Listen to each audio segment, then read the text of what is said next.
Jones, and I'm here to tell you folks, the world has fallen. The fascist globalist overlords, they're implementing the Great Reset. You don't believe me? I've seen the tapes. Watch it, folks. Watch as these pot-bellied Zoomer goblins work with the Illuminati to pit us against each other. I promise I'd be a good boy. I'm a good boy. There's only one cure, folks, and that's liberty. And there's no better channel to find freedom than Fabian Liberty. Anarchy is order. Government is civil war.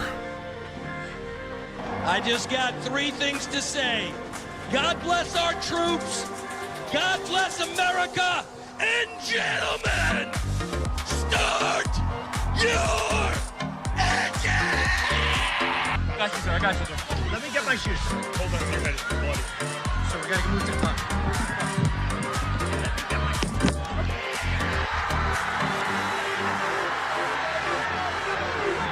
Not only do you have a micro penis, which is an important point, but on top of that, you refuse to share your Pokemon cards, and that's not nice. So first of all, a 2-inch penis is not a micro penis, okay?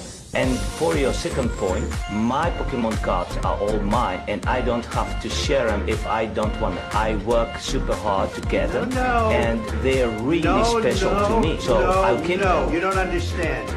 You can't continue to play with us if you refuse to share your Not fair. cards. I'm Ukrainian, and this is my bridge. I'm Ukrainian, and this is my gas station. I'm Ukrainian, and this is my school. 2 seconds earlier.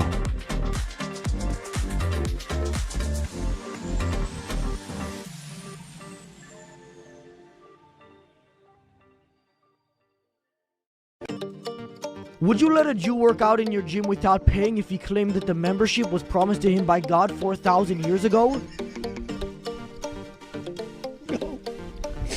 Bro, you are fucking... That's a good question. Yo, you're fucking funny. No, I mean, everyone pays. What if he tried bombing you for that? Bro, I mean, that would be like some crazy crime. Some act of, I don't even know, there, I don't know. Are you taking a political stance right now? It's found in my house. That's called a bird grasshopper. I'm gonna eat him. He's not been transparent. I mean, there may be... They are making routine announcements about the things they are finding, and they are inviting questions about the things they are finding every single day. But by definition, he's not being transparent. They're not providing data for the things that they say they have found evidence of. They just aren't. The White House has provided... You can make announcements, and you also did admit that he actually... So you just don't believe it. I mean, they are providing information. You just choose not to believe that it's true. We're seeing about 13 months for these brain and spine MRIs. Cool. Cool. Canada, where healthcare is free, but only if you can afford to wait. Step 10, states must publish their own map and allow internal challenges to their own map. So the government has published a map. They have invited the states to challenge the map. Then states have submitted initial proposals, and they then have to publish their own map and allow challenges. Wait, who's challenging it within the state? Well, organized interest groups, environmental groups, I don't know who specifically, but literally anybody. This is, right. I want to say something because it's very important I say this. This is the Biden administration's process for its own bill. They wanted this to happen. This is how liberal government works now. This is something they instituted for this bill. For their bill. This is a bill passed by Democrats with a regulatory structure written by Democratic administration. Okay. Right. Step 11. Ideological subversion is the slow process which we call either ideological subversion or active measures, активные мероприятия in the language of the KGB, or psychological warfare. What it basically means is to change the perception of reality of every American to such an extent that despite of the abundance of information, no one is able to come to sensible conclusions in the interests of defending themselves, their families, their community, and their country. For our most tricky disagreements, seeking the truth and seeking to convince others of the truth might not be the right place to start. In fact, our reverence for the truth might be a distraction that's getting in the way of finding common ground and getting things done. free fries when you get vaccinated? I got vaccinated. You're saying I could get these delicious fries? Wait a minute. But there's also a burger element to this? Let me check with Bill Neathart. Is it too early in the day to eat a burger? No. This could be breakfast? Okay.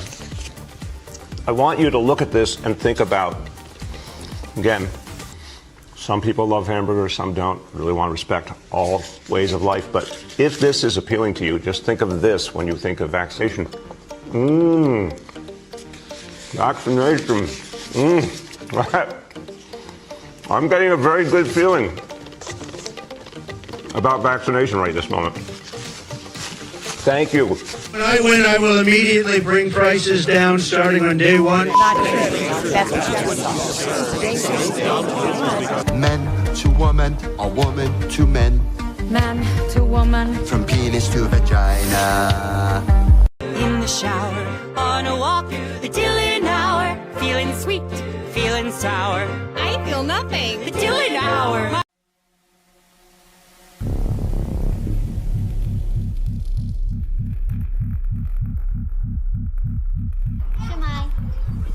Hello and welcome to Wales. We understand being a refugee isn't easy. They go through so much. Fleeing your country is difficult, but Wales wants to help you feel welcome. The Welsh Refugee Council is here to help you. Tell me you love me. Say it like you mean it. Say it like you mean it. Message one other guy ever again whether we're together or not. You understand me? But if you're a man who's stuck with a woman and you don't even get along with each other and it's a show marriage and you have to be together and you argue all the time and you're sexually repressed and you're being promised in secret that you can go to an island and finally be pleasured and satisfied, no one's ever going to find out, that's how you end up on the island. So this whole monogamy garbage that's being pushed by the West, especially amongst our elites, is the reason we have the biggest problem with pedophilia, and they don't have this problem in South America. The whole point of this is for me to begin to reintroduce myself. I'm doing this both personally for me, but in a professional capacity. Moving forward, the majority of what you will see will be me speaking in a professional capacity. My goal is to continue to help give a voice. I'm always arguing with them, hey guys, if no one pays taxes, then who's going to stop the fires? Who's going to stop all the violent crime? Dummies. And then the LA fire happened, and the fire department didn't stop the fire because I guess they ran out of budget for water, and the police didn't stop the looting because I guess they didn't want to get near the fire, and so I guess I lost that argument. My bad.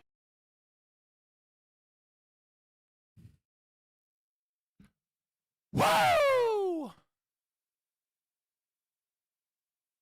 Sorry, I just had to let that out for Viva la Libertad, boys. Dude. Never again will people be able to make the claim that, like, oh, fucking libertarianism's never won a single solitary election or done anything. Listen, you can have your you can be mad at Javier Milei. You know, you can say, oh, he's not a real libertarian because he took a currency swap that I'm gonna call a bailout for some reason because I love shitting on people. You know, I love shitting on our own victories. Feeling better, Scott? Because I'm feeling like shit now? I don't know. I'm feeling all right. We're going Elder Scrolls music tonight. It seems like video game music doesn't get copyright striked. I used to think it was pretty fucking lame that, like, Asmongold had, like, video game music in the background. Now I fucking know why he does it. God, it's so much easier to deal with. Got the good old bronchitis. That sucks, dude. That's not fun. Well, I hope you got some good games to play, brother. Dude, I use Pretzel Rocks, and I get constant copyright strikes and then resolve and then strike and then resolve, and, like, with my own music that I pay for.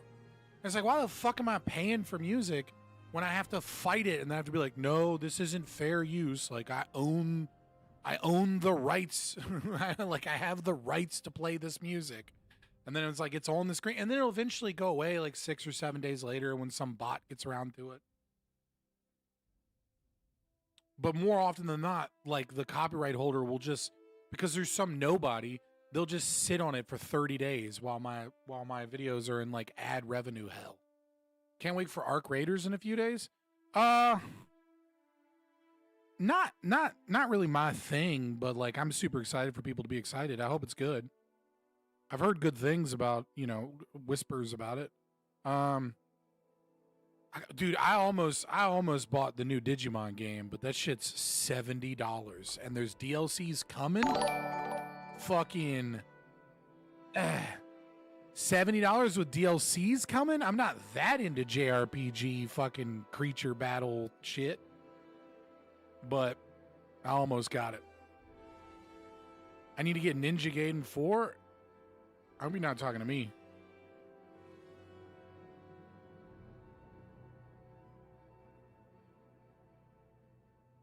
Ninja Gaiden 4 is another one I've heard good stuff about, but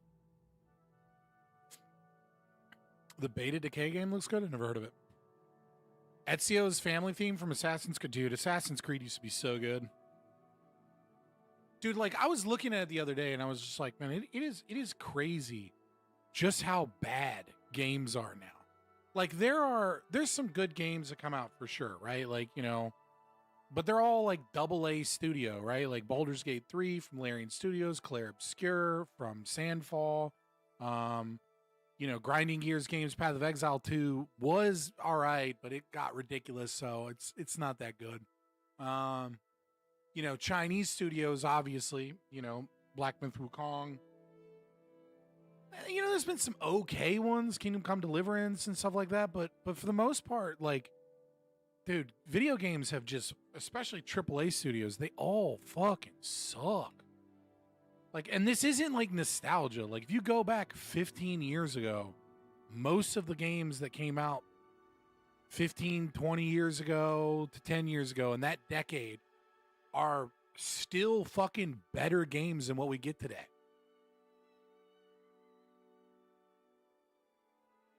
I played Valhalla. Valhalla's not that bad. Valhalla's pretty good. The problem with Valhalla is isn't that it's like super slop or whatever, in the sense of like, oh, it's like, it's not annoying, it's okay. It's just a lot of the same shit over and over again. Like if you tried 100% Valhalla with all the DLCs, like you're going to get like 1/3 through the game. And then you're just like, the talent tree system isn't even going to be worth it because you've already gotten all the talents you want. And it's just the same tasks over and over again. Okay, go to a new region. Okay, talk to the guy. Start the story main quests are actually not that bad. Even if it is a little, women can do things too. And there's a lot more diversity in this area than you thought, right? It's kind of a little woke, but it's fine. It doesn't like really interrupt the game that bad. But then it's just a lot of like, did you get all of the spell scrolls or the ability scrolls? Did you get all the armor sets? The armor sets are essentially meaningless except for their fucking 2-set and 4-set bonus. Yeah, it's just like, it's a very tedious game. Assassin's Creed was kind of already like that, but it took it to an extreme degree. It's like an open world dystopia survival with real permadeath, factions, mechs, economy, permadeath, but on Unreal Engine with PS1 animated graphics. Looks sick. Weird.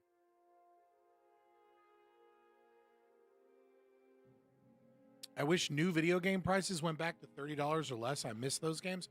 Dog, stop buying new games. It's really that simple. Listen, I've kind of mentioned this a couple of times, right? But like back in the day, before, when it was just like not really business and marketing people making games, right? Hades 2 is only $30. True Reclusive Solitude. It's a roguelike. Looks pretty good. I almost bought that too. I might here soon. Right, but here's the deal. Back in the day, let me sit you Gen Zers down on Pappy's lap for a second. I'm going to tell you a tale of the mid-90s and the mid-2000s. Gather around, Grandpa's hearing isn't too good anymore. Let me tell you about the times of yesteryear. Okay, so back in the days in like the 90s and the 2000s, right? The people that made games weren't that fucking business savvy.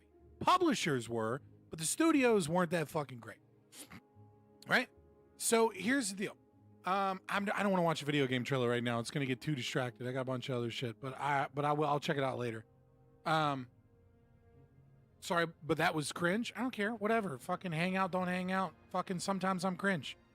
So like most games just released for like $40, $50, $60 eventually. That was it. And then eventually like a Game of the Year edition would release for like $50 if it was like a really good game. And then people would buy the games brand new, and then you would buy used games at GameStop. And you'd get those games like 30, 40 bucks. That's how that worked, right? You had the new market, you had the used market. That was pretty much it. Yeah, you'd have like, before Bethesda made Oblivion and came out with horse armor in Oblivion, and people got pissed because it was like 10 or 15 bucks for horse armor. And they're like, yo, what the fuck is this? Right? Before all that happened, it wasn't really DLC content. Yeah, maybe GameStop or PlayStation Magazine would have like a cool code or something. Or if you bought it specifically from GameStop, you know, you'd get like a sword or something, like some kind of promotional thing. For the most part, the game was the game. And then you could get special edition. If you bought special edition, it might be $100, but it would come with like, the box would come with like a map. Maybe you get a figurine. You get like some cool shit, right? Okay. So, slowly but surely, that model has been replaced as marketers have come in and as digital sales have come in. And what they're doing is they're trying to have dynamic pricing, okay? And the way dynamic pricing works is the supply and demand equation goes like this, right? And then there, at any one point on this graph, you can hit the supply and demand equation, right? So for example, really, really expensive version of the game that's like $150, not a lot of people are going to buy that version of the game, but there are some people that will buy that version of the game. So you should have a copy that's $150 for people that are like, is it PlayStation? Well, I have an entire room of my house dedicated to PlayStation things. If it's a new God of War exclusive PlayStation, I'm going to go on Twitter and tell all of you how I'm so much better than you because PlayStation is king. And then they'll buy it. They're fucking stupid. They'll buy it no matter what the cost is, right? And then there's people that are like, I'll buy the DLC content or like the special edition for like, $80. Okay. And then there's like the people that'll buy shit for 70 or 60. And then all of those prices exist for another market. And that is things like Games Pass. That is things like, EA's store. When you're paying subscription services, that is another price point. They're not making that much money off subscription services. But as a whole, not per person, but again, the cheaper it is, the more you sell. And so this is something called rate of profit. If you're making $1 of profit off of something that's selling for $20 or $10, right? But you sell 1 million of them, that's $1 million in profit. And if you make the price 60 and you only sell 1,000, but you're making $50 profit, well, guess what? You only sold 1,000, so even though you made a massive amount of profit off each item, the $50 at 1,000 is still only $50,000 as opposed to $1 million. So they try and hit all of these different pricings. Now, I said all of that to tell you this. Stop buying new games, you dumbasses. It's incredibly rare that a brand new game is worth it. Go onto fucking Steam, put that bitch on your wish list, and then eventually there will be a sale because that's another one of those dynamic pricing things. Okay? Like 6 months ago, I bought what's that game from Cyberpunk? I'd never played it. It was been on my wish list forever. I waited years.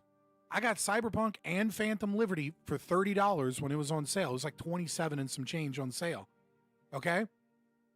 And there were no bugs. I need you to understand this. I played Cyberpunk without ever experiencing a bug. Beat the game and the expansion. It was a great experience.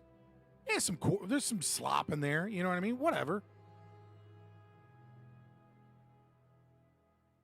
again, stop buying games when they come out. They're full of fucking bugs. They have crashes. They melt fucking connectors for fucking GPU connectors and brick people's PCs. The AAA studios can't make good games. Just wait, and you'll know a year later whether or not a game's actually good, and then you'll be able to buy it for like 20, 30 bucks.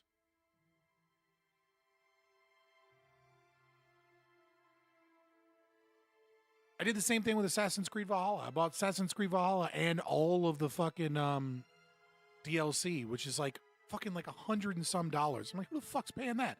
I got it for like $25.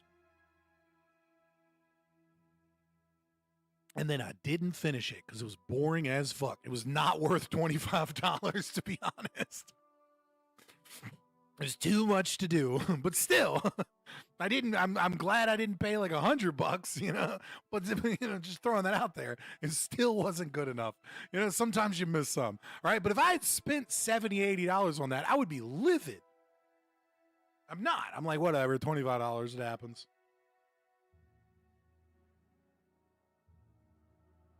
But yeah, boys, what I was trying to talk about is fucking Argentina, boys. I will have all the argument you want in chat. Okay, if you want to argue about how Javier Milei isn't a real libertarian because he took a $40 billion bailout from the United States and he took an IMF loan, I'll argue with you because it's using the term bailout is fucking retarded. It's not 40 billions. So far it's been a 2 billion credit currency swap. So like America's likely to come out ahead on this because the peso is doing well, right? Milei is a pragmatist. Okay, like, no, define pragmatist for me.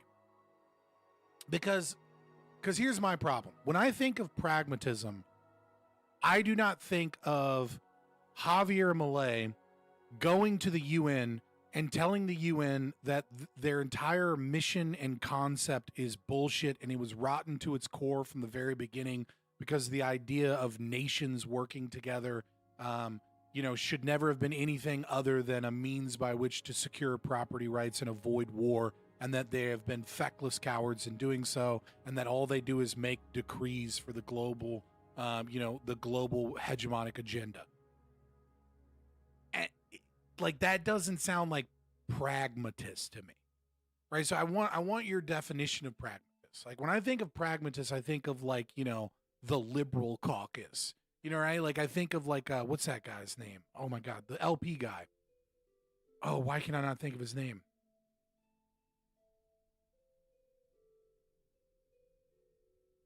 So he's just paying it back. It makes people feel important, Scott. Yeah, it's like, there's a lot of libertarians that are like, he's not a real libertarian, I hate him. It's like, it's philosophical masturbation. It's not Jonathan Casey, but I appreciate it. No, it was that fucking dude he was the head of the LP. He was the director before Mises took over. It's not equal, but it's one of his crowd.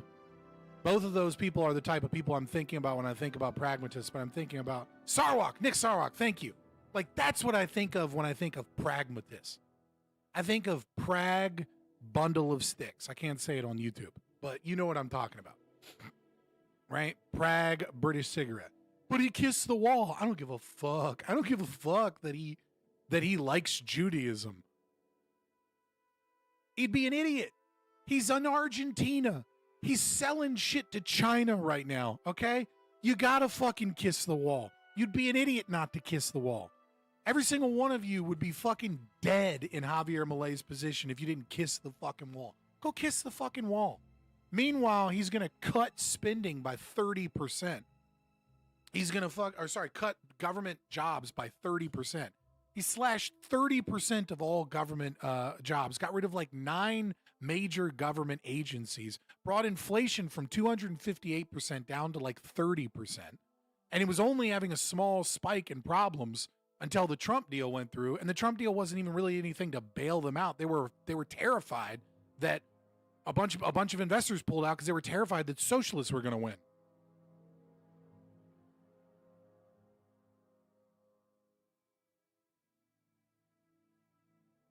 Pragmatism is not concerned with principles and consistency. Well, then therefore he's not a pragmatist. Right? Like when your definition is like your definition betrays your bias.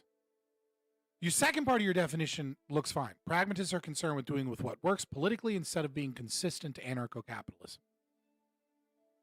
I don't like you can't, no president can, every person, this is my problem, is I see all these people, it's like, oh, he's prag, he's not a real libertarian, etc. It's like, okay, by the way that you guys define it, no ANCAP could ever be a politician and an ANCAP, which is fine. I can take that reference. I can take that and go, that's a fair argument. The problem is it feels real glowy to me. And the reason it feels real glowy to me when you're this insistent on undercutting the libertarian movement and saying, it almost feels like you're a federal agent going, no, don't celebrate libertarian victories and massive reductions in the government as those people are concerned with doing what they can now to reduce the power and the abuses of the state and make the government freer, and those people claim that they are ANCAPs and that they want to get to that position in the future, but they're doing what they can to get us there. Ignore all of that. Don't celebrate. In fact, infight against the libertarian movement. Oh, and by the way, the only real libertarians are people that break the law and are engaged in black and gray markets, or people that foment terrorist activity. Only anybody within the state that works to dismantle the state from within the state, they're just a pragmatist. They're not a real libertarian. How dare you? We have to undermine any electoral victories of libertarianism. And the only real libertarianism is that engages in political violence or engages in, agorism and things, illegal markets. I'm not saying that you're specifically wrong. I actually kind of respect that opinion. But it feels like Fed posting to me every time I see it. It feels like if I was a federal agent and I was advising the FBI, how do we take down the libertarian movement and secure power for our corporate friends and our socialists?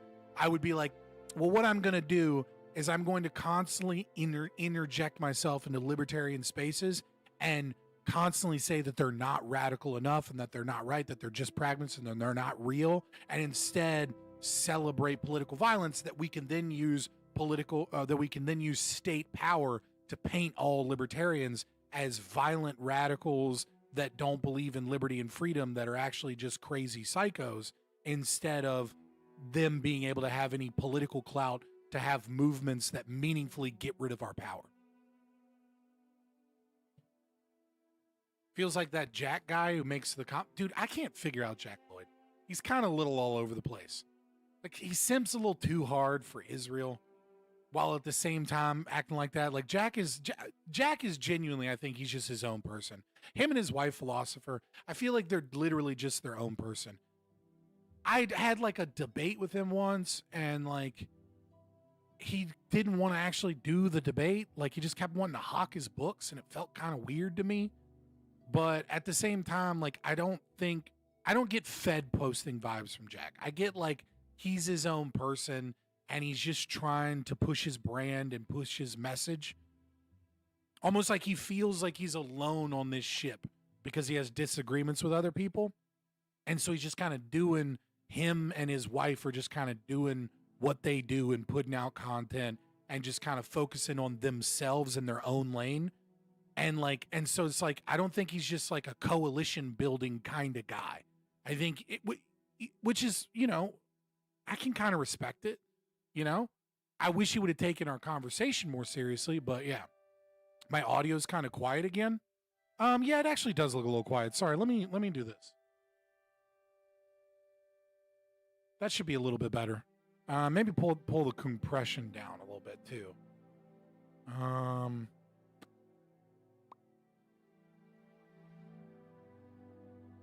All right, I'll pull the compressor down a little bit.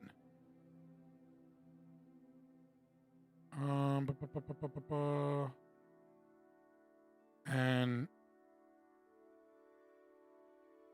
bring this up a little bit, and then, yeah, that's about as good as I can do. It doesn't want...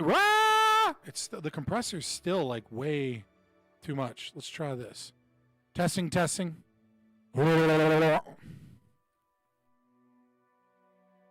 That sounds the same? No, it doesn't.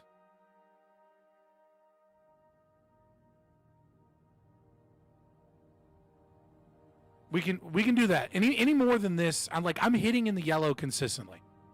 So at that point, like I'm hitting in the yellow in my output. Like that is exactly where I want to be volume wise.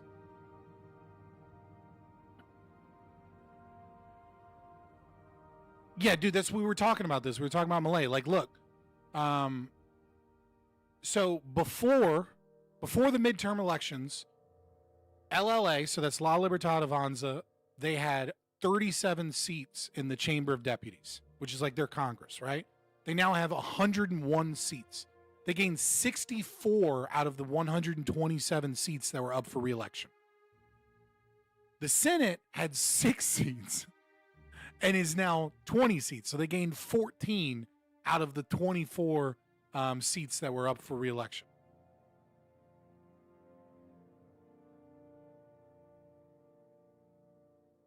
So the 40 billion is just currency exchange, right? So no, the deal that happened, there's two $20 billion deals here wrapped up into one. So the 20 billion deal is a currency swap, right? And what that is that's just a way for America to offshore our inflation, right? Because with BRICS and with some of the shit going on in the Middle East, we want to make sure that we're kind of putting our inflation. It's a step towards Argentina dollarizing, because it's very clear that Javier Milei wants to dollarize the Argentina, because he doesn't think that we're going to be able to. He doesn't believe we're going to be able to like go to Bitcoin or go to like, letting whatever currency be what it is. Like he doesn't have the political power or the clout to do that at all. I don't even know if he wants to do that, which could be an argument against him being a quote unquote real libertarian, but it is what it is. So he's trying, like, it's a step towards dollarization. It's a way for America to off-put some of our inflation in the other ways. And then it's a way to stabilize Argentinian bond market and Argentinian pesos, right? Because we had inflation over 250% year over year. He brought it down to 30%. It started going up a little bit. Now, the reason it was going up, all of that trend in the stock market and in investment in pesos immediately reversed after this election decision. We saw the markets immediately go crazy for Argentina. And so it's very clear that the reason things were starting to get a little unstable was because Javier Milei had lost some local elections, or his party had lost some local elections in Buenos Aires. And a lot of investors were worried that the socialists would have power in Argentina again. So they were dumping their holdings because they didn't want to be in Argentina if the socialists get in power. As soon as that reversed, boom, it popped back up. So yeah, so as of right now, of the $20 billion, there is an agreement that Javier Milei at any point in time can swap the equivalent amount of pesos for US dollars. They'll hold on to our US the US dollar, and then they'll hold on, do it the other way, right? So what ends up happening, so as of right now, Argentina has $2 billion of US dollars, and America has the equivalent of $2 billion in pesos. Now, the 40 billion thing is that there is an agreement in the future that is not set in stone that America and other companies may invest in Argentinian bonds. It's like an agreement to talk later about to potentially buy Argentinian bonds, right? Like the same way like government bonds, or to invest in the country in some way. So really the thing that is set in stone is the 20 billion currency swap. That's set in stone. And so basically Donald Trump put another 20 billion as like a leveraging thing to basically say, if you keep doing good things, and he also did some stuff with like trade agreements so that we would buy like Argentinian beef. And so basically he's like, you don't fuck me. You don't do, like, I like you right now. You're going in the right direction. But if you fuck me, because Argentina is also selling soybeans to, which is actually part of the topic tonight, selling soybeans to China, because China is refusing to buy American soybeans because of the trade war going on between China and America. And so he's basically like, hey, you're our guy. we agree to buy $20 billion in stock in like stocks and bonds and investment in your country in the future. But just remember, you're our guy. You're not China's. And so like that's kind of and all of that is dependent upon like the whims of Donald Trump's administration right now. So it's kind of a bullshit $20 billion maybe promise to buy shit. I don't know if it'll ever go through. Maybe it will, maybe it won't. But basically we're offshooting our inflation to Argentina, and then they're stabilizing their dollar, and we're both doing this with a currency swap, of which $2 billion has occurred.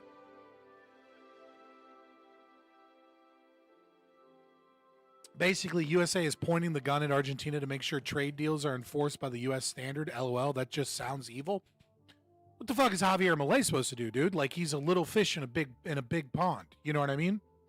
Like, at a certain point, he has to recognize that he's torn between China's influence in South America, more than half of the countries around him being run by crazy communists, his own country having a bunch of socialists in it that are fighting him that want to go back to communism, and then American corporate interests. So like he's a small fish in a big pond. He's just kind of doing what he's doing.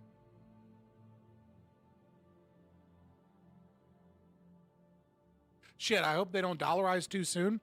I mean, I don't know. I'm very interested to see what Javier Milei does with this victory. Because here's the thing. Before, he only had 37 seats out of the 257 seats in their like version of Congress, and only 6 out of the 72 seats in their version of the Senate. So what does that mean? That means two things, right? So LLA is now a major party. It's the largest party in the legislative branch. It is the predominant party in the legislative branch, but it still only has 101 out of 257 seats, right? And it still has less than a third of seats in the Senate. And so, but he now has, so long as he doesn't like do anything corrupt, he essentially has immunity from impeachment now. So if he does something that the socialists don't like, and they want to like drum up some bullshit charges to get rid of him, he has enough political power in the legislative to be able to avoid impeachment. Also, Argentina does this really weird thing where they have like presidential decrees, like executive orders, but the legislative can veto presidential decrees, right? So like if the president makes like a presidential decree on like the election process, and it's like 50% of them, forgive me, I'm not an Argentinian, I'm not super familiar with their governmental structure, but basically a lot of the reforms he wants to push are presidential decrees. And the Chamber of Deputies, right, which is their Congress, and the Senate can overturn his own executive orders. He now has enough power to where where they have to get some LLA members on board in order to overturn his executive decrees. So it's not just that as president, you know, he can veto, and then, you know, when it goes, and that's the third thing. If he vetoes a bill and it goes back to the Chamber of Deputies in the Senate, at least in the Chamber of Deputies, they can't get the 2/3 majority to overturn his veto. So he now has the political clout, assuming the Libertarian Party is behind him, to be able to veto legislation, to be able to have impeachment immunity, and to be able to write executive orders or presidential decrees, I think, and not have them overturned. Right? So yes, it's not a winner take all country, right? Like they use a proportional representation parliamentary based system in their elections, but he's got the power to actually push through shit now. Yeah, that's exactly strategic liberty. Now it depends, and I don't know enough about Argentinian politics to know any of these LLA guys. But like if they've got a decent level of backbone, then he's going to be able to push reforms. If they constantly kowtow because they're worried about seats or something, or they're worried about being seen as too extreme or something, you know, we'll see. But what he could do before and what he can do now are very different. He has a lot more power to do to enact his will. And so far, he's gotten rid of 9 major agencies. He's lifted millions of children out of poverty. That's according to UNICEF after he went to the UN and shit on them to their face. He's pulled millions of people into the middle class. He's brought year-over-year inflation from 258% down to about 30%. Like, he's done a lot. He's balanced the budget for the first time. He did do one thing, right, which is he saw this election coming up and, like, Social Security, like welfare benefits, hadn't caught up to inflation because inflation's been out of control, and so the benefits were essentially like starting to become meaningless because they hadn't kept up with inflation. And he did agree to like bring those payments back up closer to what they should have been previously from inflation rates. I don't know why he did it. It is kind of the one thing where I'm like, hey, Malay, what the fuck are you doing? But it seemed like it's something he had to do to maintain power, and that is a good argument towards the concept that, like, okay, he's a pragmatist. You know, I don't really understand that deal and that process enough to know to what degree he had control in that situation. Because I'd heard from other people that this was like a bullshit claim. I'd heard from some like Argentinians.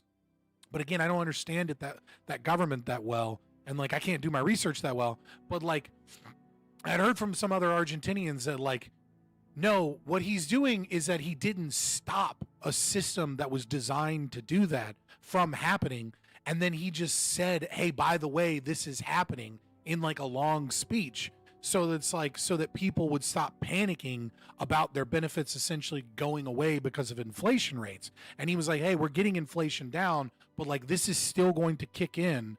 And that like he didn't try and like stop it because he doesn't have the political capital to be able to stop it. That's what I had heard from other Argentinians.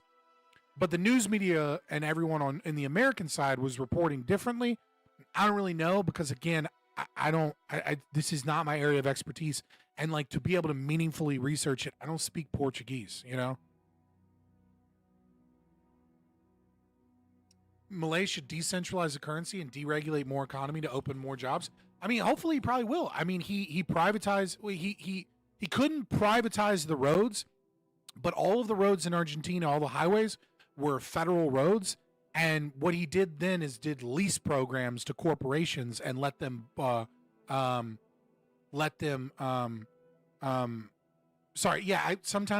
Spanish, cool, whatever, you get it. It happens, whatever. See, this is why I don't fucking know enough. I proved it right here, boys. I don't fucking know enough about Argentina except couple of cool stories. I know that Argentina has a lot of, you know, very German-looking people, that like 15% of their population were black, and then they kind of all just disappeared not that long ago. And I know that they're in South America and that they sell soybeans and beef. You know, I don't know shit about Argentina, boys. I'm okay with it. We're learning together, all right?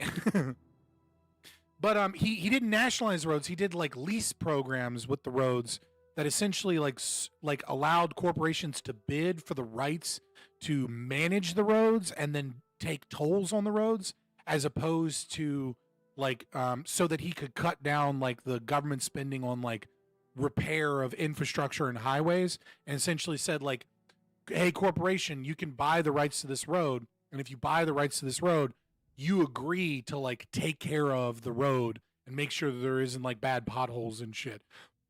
But I'm gonna let the market do that.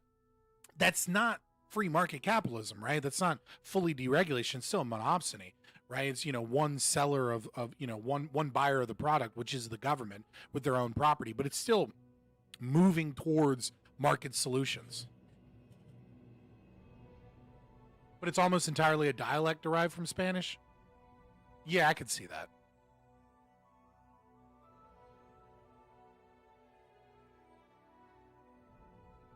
You should have one of the English-speaking Argentine LLA members on stream sometime.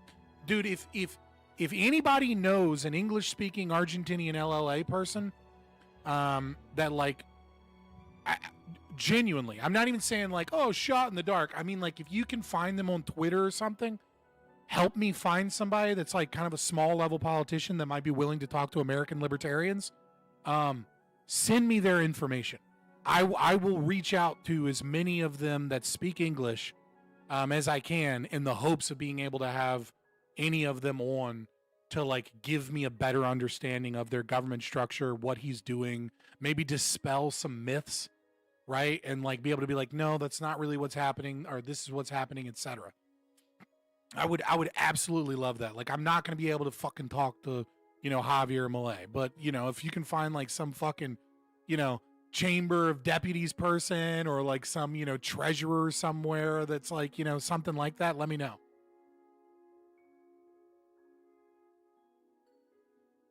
I think I've seen one, but I didn't bookmark it. It was on my Hotep account. What am I missing?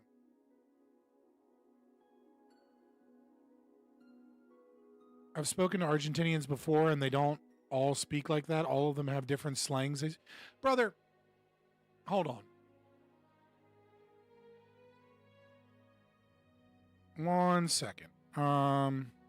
Actually, hold on. I think it's on my, let me see if I can find something on my phone real quick. Give me a second.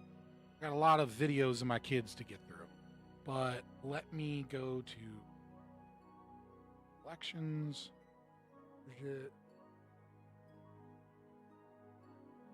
Moments for memes, screenshots, not messages. Maybe it's in the pictures. No, probably the camera. Yeah.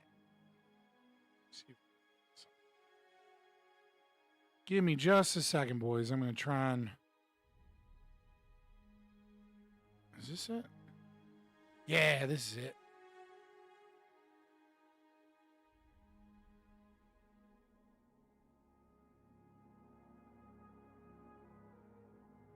One second. Sorry. All right. We're going to post this in general, and then I can pull it up on stream. Hey, what are you waiting on? Is that black ethnocentric Hotep Jesus still around on Twitter? I was curious to ask if he's still on political social media. Dude, yeah, right? Is he still around? That is a good question. All right. Now listen. All right. Cut this music off. I want you boys to listen to something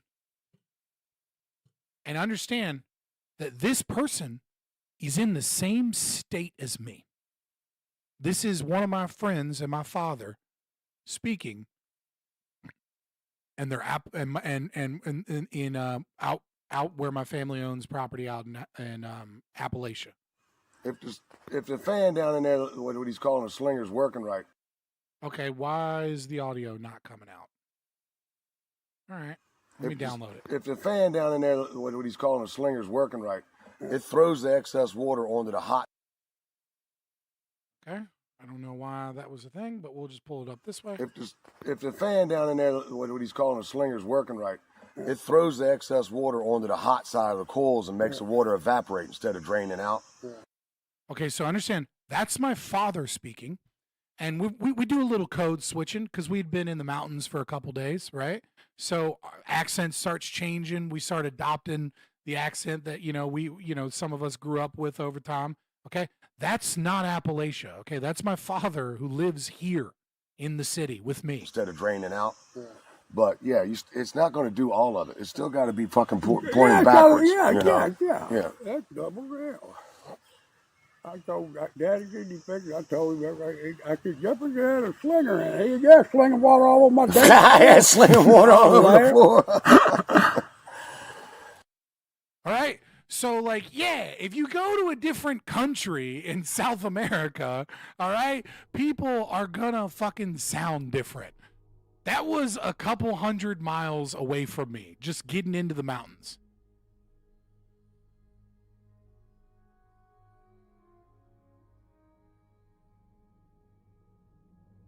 Pull that back. Maybe you could reach me that over there? Yeah.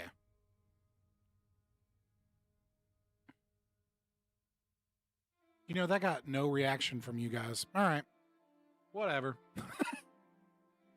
That just sounds like broken, slurred English. That's just how people from Appalachia talk. Speaking of code switching, all right. Speaking of code switching,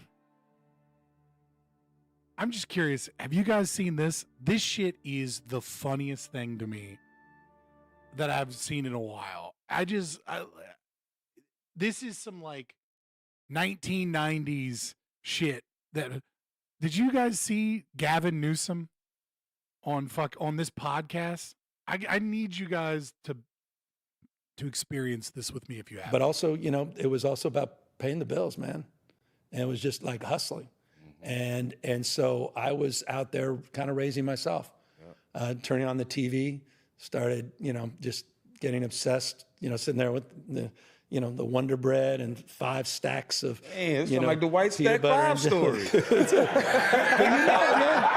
Come on. Kraft macaroni and cheese. Yeah. That's how I grew up, bro. Are you talking about me? Young YG. YG, man. Every day in the backyard, just bouncing the basketball, throwing the ball against the wall until the ball is just like fraying, man. And your arms Entertaining fall yourself. off. That's it. Whole thing. So just, and then, then this student that was shitty student is in the back with his head down, all of a sudden started throwing the baseball a little faster than everyone else. And started, make a few free throws because I was sitting there practicing 500 of them every damn night. And in high school, I look up in the stands, my dad's back up there. Okay, dope. And it's like, man. And then he's bringing his friends, and you're captain of the team. And and it just saved. Gavin Newsom, he hustled all alone. Okay, he hustled all alone. All right, he knows about the struggle, just trying to pay the bills, brother. I love this one. This is Gavin Newsom in 1991, featured on "Children of the Rich" by the San Francisco Chronicle. Like, this guy's dad was like a millionaire lawyer for billionaires. Like, he is the most privileged, super fucking like test tube kid, baby, silver spoon socialist ever. But like, put him on a podcast and he's fucking Hillary Clinton. Like, I put that shit on everything. I gotta have my Frank's hot red sauce. You're looking at the future. You're looking at the 2028 U.S. president, probably. Unfortunately, like, I feel like Gavin Newsom will win. And there's a whole bunch of like dumb Gen Z dudes that'll be like, he's white with a white family, based. I'm not voting for that fucking Indian lover. There's like a weird fringing of the far right that is just like straight up proving horseshoe theory, where they're like, oh, you got us a good white boy? He's going to be better on immigration than J.D. Vance for sure.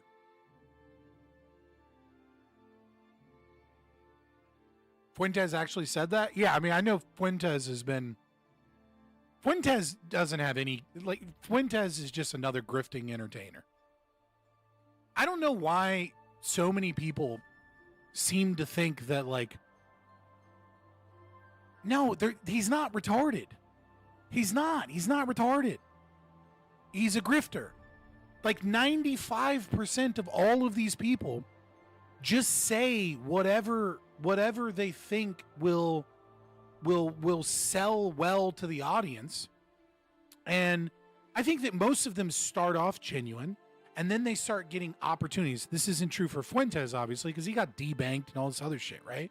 But I think most of them, they get an audience capture, and then they get captured by all of the, political activist organizations that are funding them. That's on the right and on the left, right? Like, most of these people are paid for by political donations. Like, you know what I mean? Like, you think Hot Girls for Zoran is just like some hot girls decided that they really wanted New York to go socialist? No!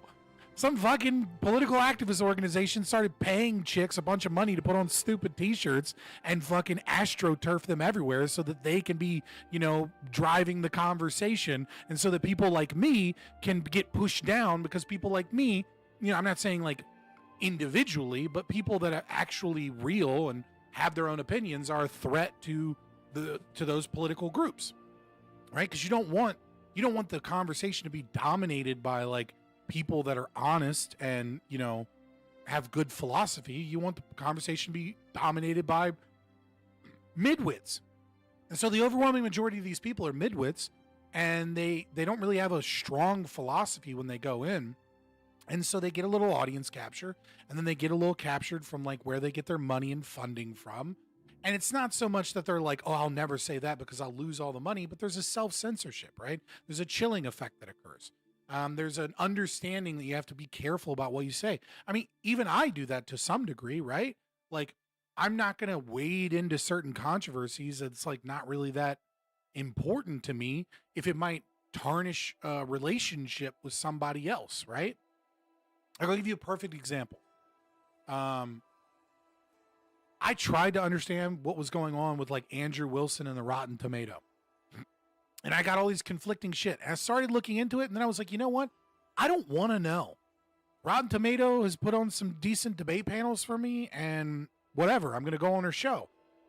Angry Tomato, I'm going to call her Rotten Tomato from here on out forever because it's stuck in my brain now, and that's just how it is. Raging Tomato is gone. It's Rotten Tomato. That just is what it is. But like, I'm chill. I'm fairly chill with Andrew Wilson. You know, it's whatever.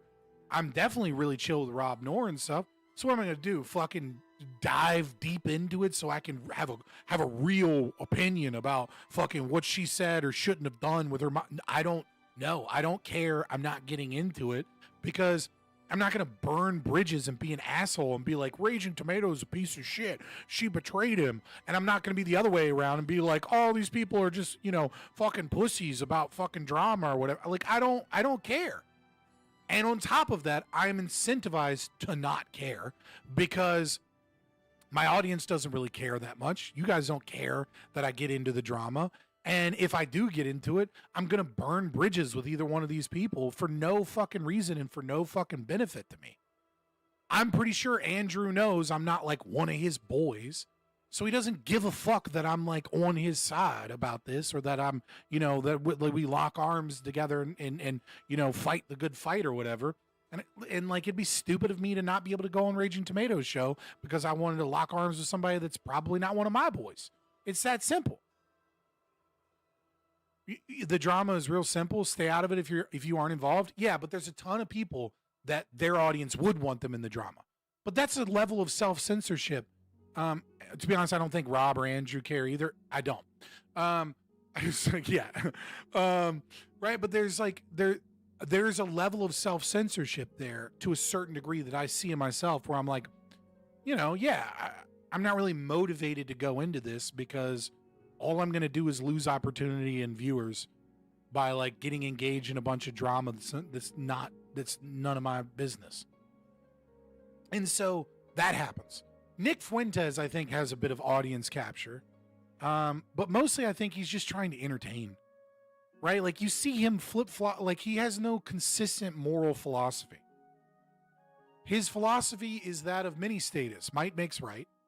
He has like this stupid opinion of the Jews. But unfortunately, so many people lack the capacity to even be able to talk about the Jews that like he comes off sounding more base than he should because you have so many people like the ADL. I mean, it's like he's already been debanked. He doesn't give a fuck, right? So I think there's this certain element or this faction that's like, okay, yeah, but at least Nick Fuentes says the shit that ruffles the jimmies of those in power. I kind of get it. But would I be willing to talk to him? I'd be willing to talk to him. I'm not gonna glaze him. I'm not going to be like, oh my God, fucking Nick Fuentes is here. I'm going to grill him and I'm going to let him grill me. But I'm not going to fucking kid glove somebody that I think ideologically is deeply opposed. Like, for example, what did I saw? I saw this from Nick Fuentes earlier today. I was just fucking around on Twitter. Let me find it. Yeah, here's something from Nick Fuentes. Right? It's like, and I quote tweeted, I said, even our enemies have to admit that we're the only principled and consistent people. Right? What do you think of Trump going after Massey publicly? Why would he not support a congressman that clearly wants to put America first? And wait, where did it go? Why would he help the people opposing him, if not a good boy? Because Massey is against Trump's agenda in every way maybe including that. The only thing what's funny about Massey is that Massey is against Trump's agenda almost entirely. And he's the only one that is consistent in that he also opposes Israel. That's why. That's not a difficult. If you know anything about Massey, that's not a difficult question. But if you're some numbskull that's like, Massey's the based congressman that actually it's like, dude, Massey wants more immigrants here. Like, Massey wants more immigrants. He's like a fiscal conservative budget hawk. You know. So right there, Nick Fuentes has to lie, right? Because like is he stupid? I don't think he's stupid. He's just lying, right? He's lying to his audience because he's an entertainer and he's trying to maintain the ideological consistency of his people and prop himself up and make himself based compared to the other people, right? Thomas Massey doesn't want more immigrants. Thomas Massey just isn't for giant ICE raids and shit. What he wants is to get rid of welfare and get rid of programs that, you know, incentivize mass immigration at the expense of the American citizenry, as opposed to having all those programs that incentivize all that immigration and then simultaneously doing mass deportations and spending tons of tax payment. Like, we're paying for this problem twice. Like, genuinely, I am not one of the open borders people. I'm not an open borders libertarian. I'm a closed borders libertarian because I'm a private borders libertarian. I think I want to transition to an invitee system. That being said, the Trumper, MAGA, deport them all people, that is literally the worst position because we're paying for them to come here. We're keeping all of the welfare systems that incentivize this mass immigration. And then we're fucking paying to deport them. It's like you're getting fucked in the ass twice by MAGA. At least the Democrats are only fucking you in the ass once. You know what I mean? Like, fucking, it's crazy. He's like Rand Paul in that way. Like, he's the only reason. Hold on. Can we just fucking This is one thing I don't get about fucking Nick Fuentes is this obsession that, okay, that's just bad analysis. Tell me why. Don't just make the claim. Back it up. Like, I'll hear you out. I just don't want to, I'm not going to engage with just nuh-uh. You know what I mean? Like, give me the argument. Can we just like Nick Fuentes might be gay. He feels gay. But like, can we just normalize that some dudes are kind of fucking feminine and that's like whatever, that's normal? Can we just normalize that, like, he's kind of feminine. He has feminine energy. Like, that's just a thing. You know, he has raised by a single mom and mommy's boy energy. Like, that's the energy he has. It doesn't necessarily mean he's a pole smoker. A fiscal conservative budget hawk. You know, he's like Rand Paul in that way. Like, he's the only reason he's consistent on Israel is honestly for the wrong reasons. It's for, I mean, he says he's America first. I believe him when he says that. But it's part of this like libertarian ideology that puts him against Trump already. So that's why. All I'm hearing is, yeah, Massey's based as fuck. He's consistent in his morals and in his principles, and unlike all of these other right-wing shills. Bro, he is Kiwi Farm. Dude, I don't go on Kiwi Farms. I'm not saying, like, it's just like, the only Kiwi Farms thing I looked at ever was when a whole bunch of people kept talking about Kiwi Farms and kept talking about, oh God, what was that trans chick? Keffels. Before she got raided by the police, right? And like, they were like, no, you need to look at this shit. And it was like, you know, like the cat boy or cat girl ranch or whatever. And like looking at the fact that like she was like she was facilitating the sale of HRT to minors against their parents' wishes and shit. And they had all that evidence. And I was like, oh shit, let me actually look to see these receipts. Cause I wanted to know. And it was pretty fucking convincing. You know what I mean?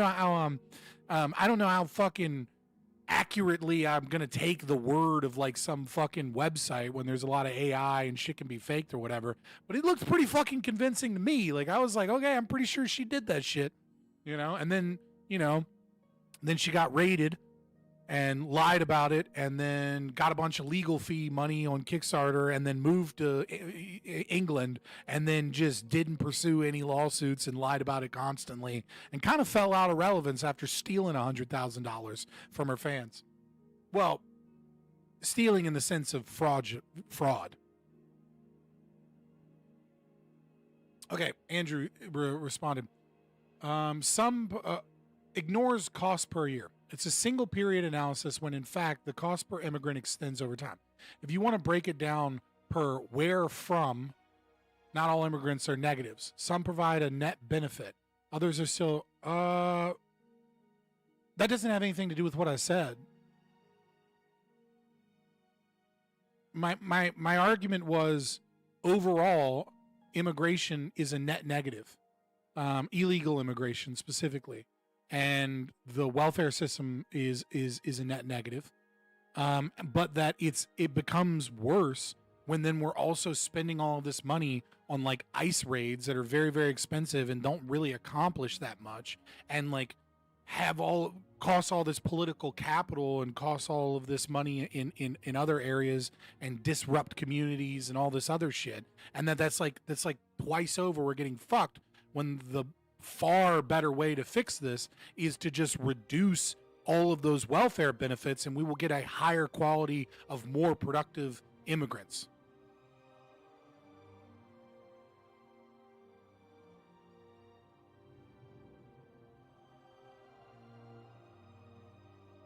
Maybe I'm misunderstanding your argument.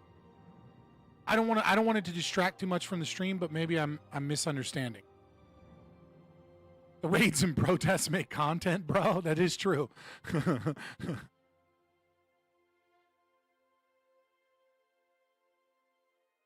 Right, I'm saying that you get fucked with all of the welfare systems that import all these immigrants, and then you get fucked with the cost of deportation.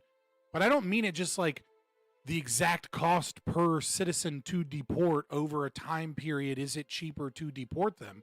Right, because as much as you can like temporally expand outwards, you can also kind of temporally expand outwards on the maintenance that Republicans do by not having any balls to go after welfare programs in any real and meaningful way. Big Beautiful Bill is a joke. It's like a fucking drop in the bucket of like actually taking care of this problem, right? So it's like they're maintaining that system. They're just, it's like when people are like, Republicans are for low taxes, and it's like, cool, Republicans argue for a 34% corporate tax rate instead of a 37% corporate tax rate. You know what I mean? Like at the end of the day, they're both fucking pro corporate tax rate. They're just pretend like they're anti, and then they're like, well, we did a good thing, we brought it down 3%. In a few years, the next person will get in office, and then they'll bump it back up another 3%, and then we'll just play ping pong in between this 3%, and none of you will notice that this is 12 times higher than what the revolution against England was started over one tax, much less all the other ones. I do kind of want to talk a little bit about anarcho-tyranny before we get in here. I saw this really interesting video that I wanted to watch, you guys, because like I feel, I kind of want your opinions on this, because I feel kind of conflicted, right? Because fuck cops, fuck the police state, fuck anything that gives them power. But at the same time, the monopoly on violence and the inability to have private security and private firms compete to make finding criminals and finding crime, in the most efficient way that doesn't abuse the rights of people seems to be the core problem here. But I'm interested what you guys think. So this is Los Angeles, LA, was it LA Times? No, sorry, New York Times Magazine did a little breakdown. So obviously it's a lefty kind of thing. I think it's a really interesting video. Sex trafficking corridors in the United States, known as the Blade. It's one of And I think they bring up some really interesting points about California's laws. the most notorious sex trafficking corridors in the United States, known as the Blade. It's about a 50-block stretch. There are churches and schools, but there are also girls as young as 11 forced to solicit customers for sex. I've been following this story for more than 2.5 years. I interviewed the mayor of Los Angeles. Right off the bat, I was like, I saw this video and I was like, oh man, this is rough. How did California make this worse? Yeah, you have 11-year-old girls, prostituting themselves out in the open on California streets. That's not unique to California. I interviewed the city attorney. No one has been able to uproot this issue. The 77th Street Division of the Los Angeles Police Department is responsible for the northern half of the blade. The Vice unit has identified hundreds of suspected traffickers. Is anybody else used to watching videos at like 1.25 to 2 times speed? And then when you watch it on a platform that doesn't have like a speed up, you're like, oh my God, spit it out. But even when officers are confident, they need to collect enormous amounts of evidence in order to arrest them and then prosecute them in court. Like it sounds like a slow audiobook. Arrest them and prosecute them in court. I've gotten Gen Z brain from fucking social media. You guys did this to me. They often rely on rescuing these juvenile girls, in part to help them escape, but also to gather intelligence about their traffickers. Today we'll be doing a juvenile CSEC minor rescue operation starting at 1900. The plan for tonight is to go out with undercover operators who are going to try to pose as customers. Anyone that is youthful in appearance and is confirmed to be a street walking prostitute will be detained pending a human trafficking investigation and brought back here. On this particular street in Los Angeles, prostitution has always been a problem, but it's in recent years that child sex trafficking. For the record, just know I'm going to get copyright striked for this, and it's gonna happen. It's just probably not gonna happen on stream. It's probably gonna happen afterwards. So just know I'm willing to sit through this at 1 time speed and guarantee I'm gonna have to fucking fight this copyright claim. So just know what I'm doing for you boys, all right? Because I felt this was worth it. Has become hit the like button, like, share, and subscribe. Help me financially with super chats. I love you guys. All right, viva la libertad. All right, give me some money for freedom, or else. And join the Discord.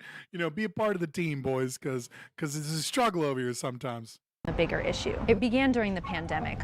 Lots of children were out of school. They were spending more time online on social media, which is where a lot of sex traffickers recruit children. And after 2020, you see such an influx of women. It's a lot of money out here. These gang members notice that. If you have one girl, you can easily make $1,200 a day, easily. And the females are very reluctant to turn them in. But as this crisis has grown, the officers. Isn't that fucking crazy? One girl, you can easily make $1,200 a day. A day? Jesus Christ. It's like, I get why so many girls do OnlyFans and shit. Like, I understand that, like, the average monthly payout on OnlyFans is like a couple $100, but it's like, it's probably higher than the fucking average YouTuber payout. Say that the resources to fight it have not kept up. LAPD's Central Human Trafficking Unit has been disbanded, which means vice units like the one at 77th Street Division are having to carve out the time for this on their own. Yeah, of course. So, of course, the first thing they have to mention before they talk about the real problem, the first thing they go is, well, we don't have enough money. We don't have enough money to, if they're so underfunded. How dare the same people, New York Times, the same people that were full swing behind BLM and were fucking, just giving so much voices to the defund the police people are now like, these resources are critically underfunded, right? Attack, subvert, then blame, then more socialism will fix it. But we'll get into the real thing. They get into the real thing. They just got to let you know first and foremost, there's not enough socialism. 5 years ago, uniformed officers could have pulled up to a corner and apprehended a whole group of girls who are dressed in lingerie, hoping to recover minors among them. But a 2022 Senate Bill 357 repealed that law. Senate Bill 357, it's fucking Wiener, fucking Anthony Weiner, Leather Daddy Weiner over here, fucking put this forward. The goddamn, I think he's a pedo. Repeals provisions of the law that criminalize loitering with the intent to engage in sex work. You can't arrest somebody for how they look. You need to actually catch them in that act. Now officers have to. So here's where it gets even more fucking conflicting as a libertarian. Man, I don't like the monopoly of the police state having permission to just harass people because they're night walkers, which is a victimless crime, and arrest them for suspicion of prostitution because of the way that they're dressed, which again, prostitution is a victimless crime. But this is the problem with a one-size-fits-all monopoly situation, is that it also, this bill has defanged Los Angeles police from being able to catch child sex traffickers. To pursue girls one at a time. That requires methodical undercover operations.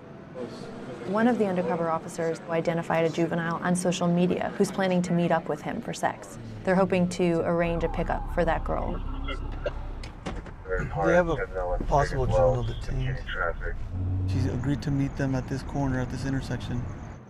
She told him how she's going to be dressed, and sure enough, they see her walking up, matching the description, and it turns out she's 14.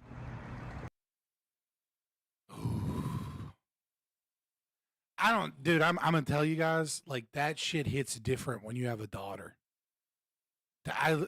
There's no, I can't, to all of you in my chat, which is probably most of you that don't, because it's a libertarian live stream, that don't have children, man, hearing that, knowing that there's a 14-year-old girl out there engaged in prostitution from a sex trafficking ring, and that like it's difficult to find,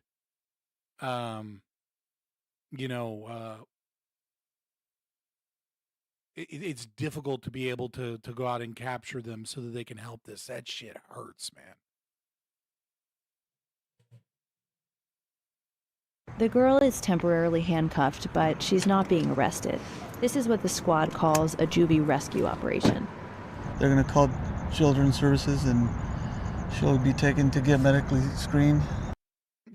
You fucking Child Protective Services is really going to help her out. She's going to go from being sex trafficked to going into the foster care system where, like, she's probably got a 40% chance of being raped by her foster care parents. But, yay, I guess it's better than 100% chance. And then placement for her.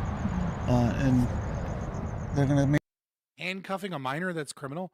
No, it's not. Dude, you have to handcuff people. You can't fucking detain people just because they're kids and then fucking not. If you don't handcuff them, they'll do wild shit. They'll hurt themselves or hurt other people. Make contact with the parents. She's very young. Hopefully we caught her soon enough. When juvenile girls are brought into the station, they're not booked for the crime of prostitution. The vast majority of these girls are coming from the foster care system. Traffickers are able to lure them in with love and affection. Then over time, they start to rely on violence and manipulation to keep them from leaving. The DA's office Yep, a lot of them are already in the foster care system. has begun prosecuting more traffickers. But the reality is that 3 out of 4 girls who are rescued from the blade tend to go back to their trafficker.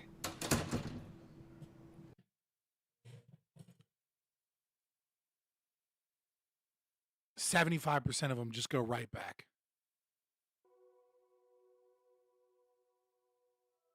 Because the foster care system's shit, and because they're, a good chunk of them are addicted to drugs, a good chunk of them have cluster B personality disorders, but you can't diagnose kids with that. But they go back to their abuser. It's there's a lot. I don't know. I was just curious what you guys thought about the concept of, like, as a libertarian, how do you view this bill designed to stop the police from going after what is presumably, a victimless crime of prostitution and forcing them to have evidence and not just lock people up on the streets for being in lingerie, and the unintended consequences of that prohibition on the police acting in that way is that it becomes very difficult for them to be able to actually find and take down child sex trafficking rings. that the two are inexorably linked. I mean, I recognize that the problem here is the monopoly on the police force, but it's still like this is the type of shit that like when I'm talking about why I say that the state is dismantling the state is like fucking a game of Jenga, is when you put in these supposed libertarian laws that are designed to make certain activities legal or decriminalize certain behavior, they often, because you maintain these other contradictions of the state, like public property and the state's monopoly on power and violence, that it often leads to horrific shit, and it doesn't actually reduce aggression in the long term. That it can often cause other problems, and we have to be careful about what it is that we petition for. I do not have to tolerate that which I disdain. I don't like stupid fucking hookers, so I'm fine with force against stupid fucking hookers.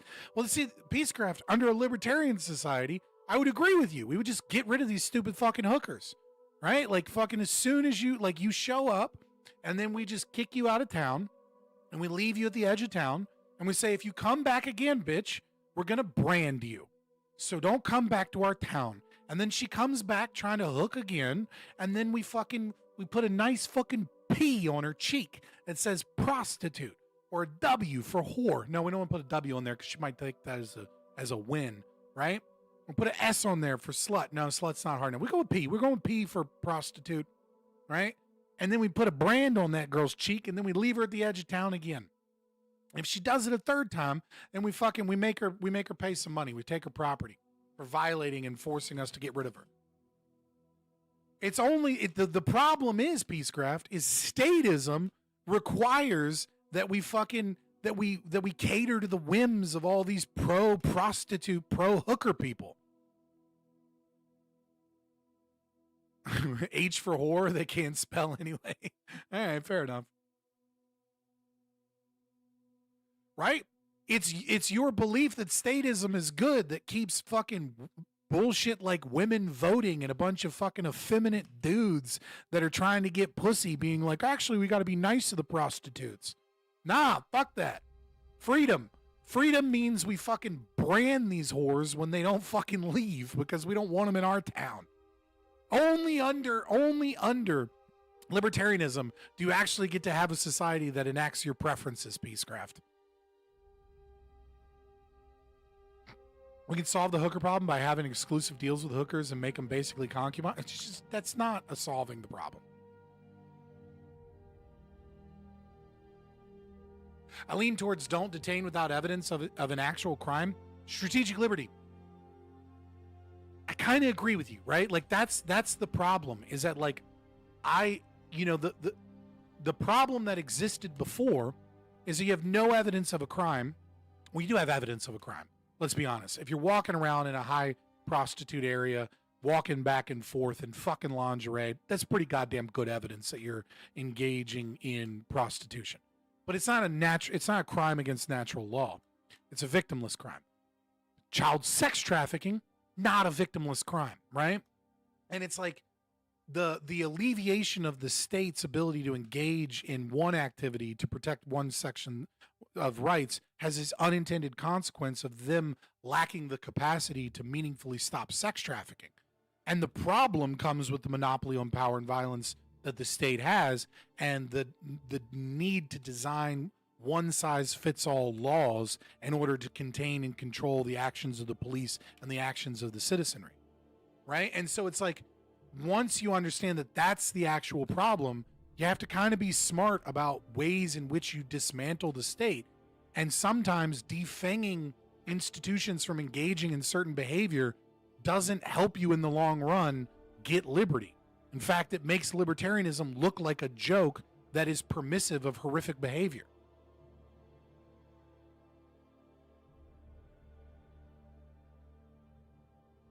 If detaining them was just a decent support system, then I'd probably be okay with it. But with the result of detaining them as either criminal record or thrown back to foster care system, then I can't. I mean, but what else are you supposed to do with those people? By the way, Malay won? Yeah, dude. I got the donation goal right here, bro, boys. Viva la Libertad. We're only 10% of the way in. We're about to hop in this debate here soon. All right, actually in 5 minutes. So I'm gonna go hop in and take a quick piss and do what's going on. I'm in the voice chat if you have a minute. No, I'm like 4 minutes. I gotta start the debate. By the way, did you see the Zulu Leibowitz debate over objectivism? I know that Zulu and Leibowitz did one, and also, what is it, Man Sharma? The Indian name. I can't think of its name. I apologize, man. I'm sorry. You got an ethnic name. It's hard for me to remember. I'm terrible with names anyways, but I saw he did one with Leibowitz for an hour too. I kind of want to react to it on stream, but tomorrow my goal is to do a look at the races that are defining the destruction of America.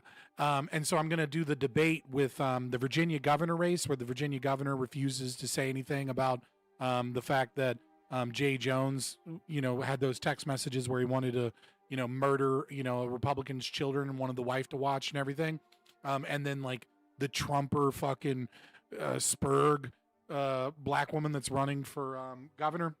And then also I want to look at the debate with the last debate for New York City between, with Zoran and Silwa and Cuomo. There's no way I could have known that Candy and Lexus were prostitutes when they were wearing underwear standing on a street corner, locally called Dick Suck Drive. My complex pattern recognition noticer, honed over thousands of years, must be faulty. Yeah, right. I'm kind of with you. Saying without evidence is a wild thing to say when it's like when you find someone in lingerie on Dick Suck Drive. It's like, come on, we know what's happening. You know what I mean? Saying without evidence is crazy. That's crazy, Scott. I also have a list of races that are ruining America. I'm glad we can compare notes. Something tells me your list is a shorter list of containing a lot of people. Scott has a piss bottle. I do not have a piss bottle. I'm about to go piss. All right, I'll be right back. I'm just gonna go switch over. Let me go here. Oh shit. Where's mine?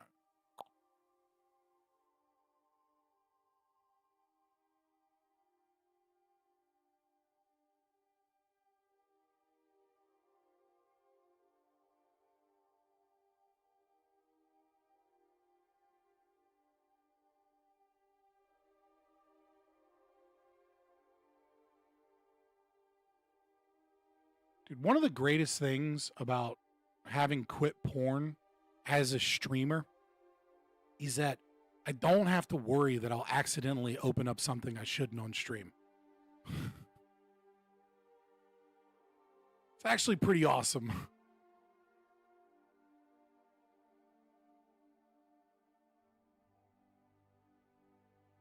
Because I feel like there's a lot, like, I don't have to worry that I'm going to be in like a fucking Vosh situation. I accidentally open up my fucking my goblin horse porn or whatever the fuck it was.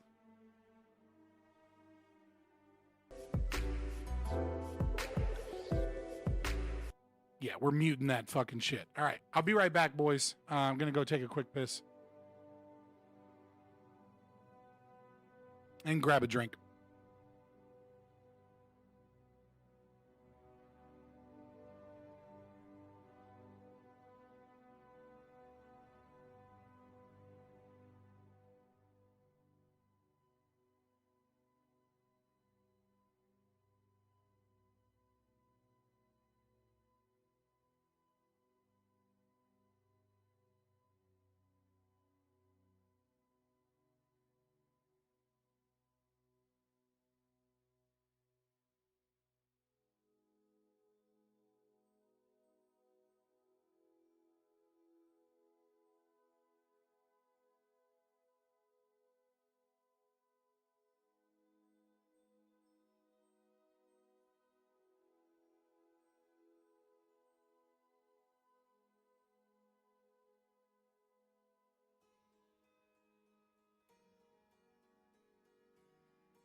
I need you guys to donate money to me just to fund the energy drinks that go into this stream.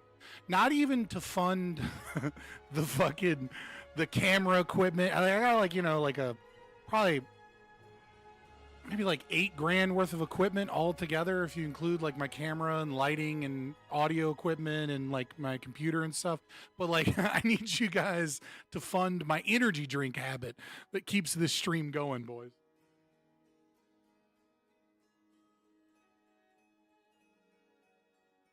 All right, I'll unmute. Oh, no, I'm going back to muting. I'm going back to muting. The music is still on. I can't hear anything. I've got the tab muted. I'm not listening to that fucking music. You following the Mizkiff drama? I mean, like, I'm following it on Twitter. Like, you know what I mean? Like, I'm not following it that deeply. Because just, like, I kind of don't trust or like any of those people ever anyways. You know what I mean? Like, it's like, yeah, Mizkiff is a psycho grifter that, was a shitty boyfriend. It's kind of mostly what I'm getting from it. All right, let me unmute. No, well, this is not my fault. This is we still got that shitty music on. We're going to mute again. This is not my fault. Literally, Scott had himself on mute. Yeah, I'm still muted.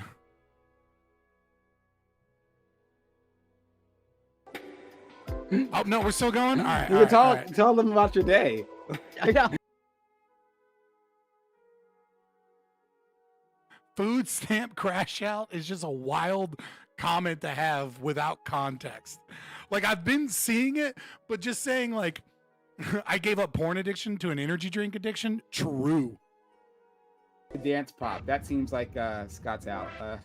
Dude, I just came back and you're playing worse music? What the fuck?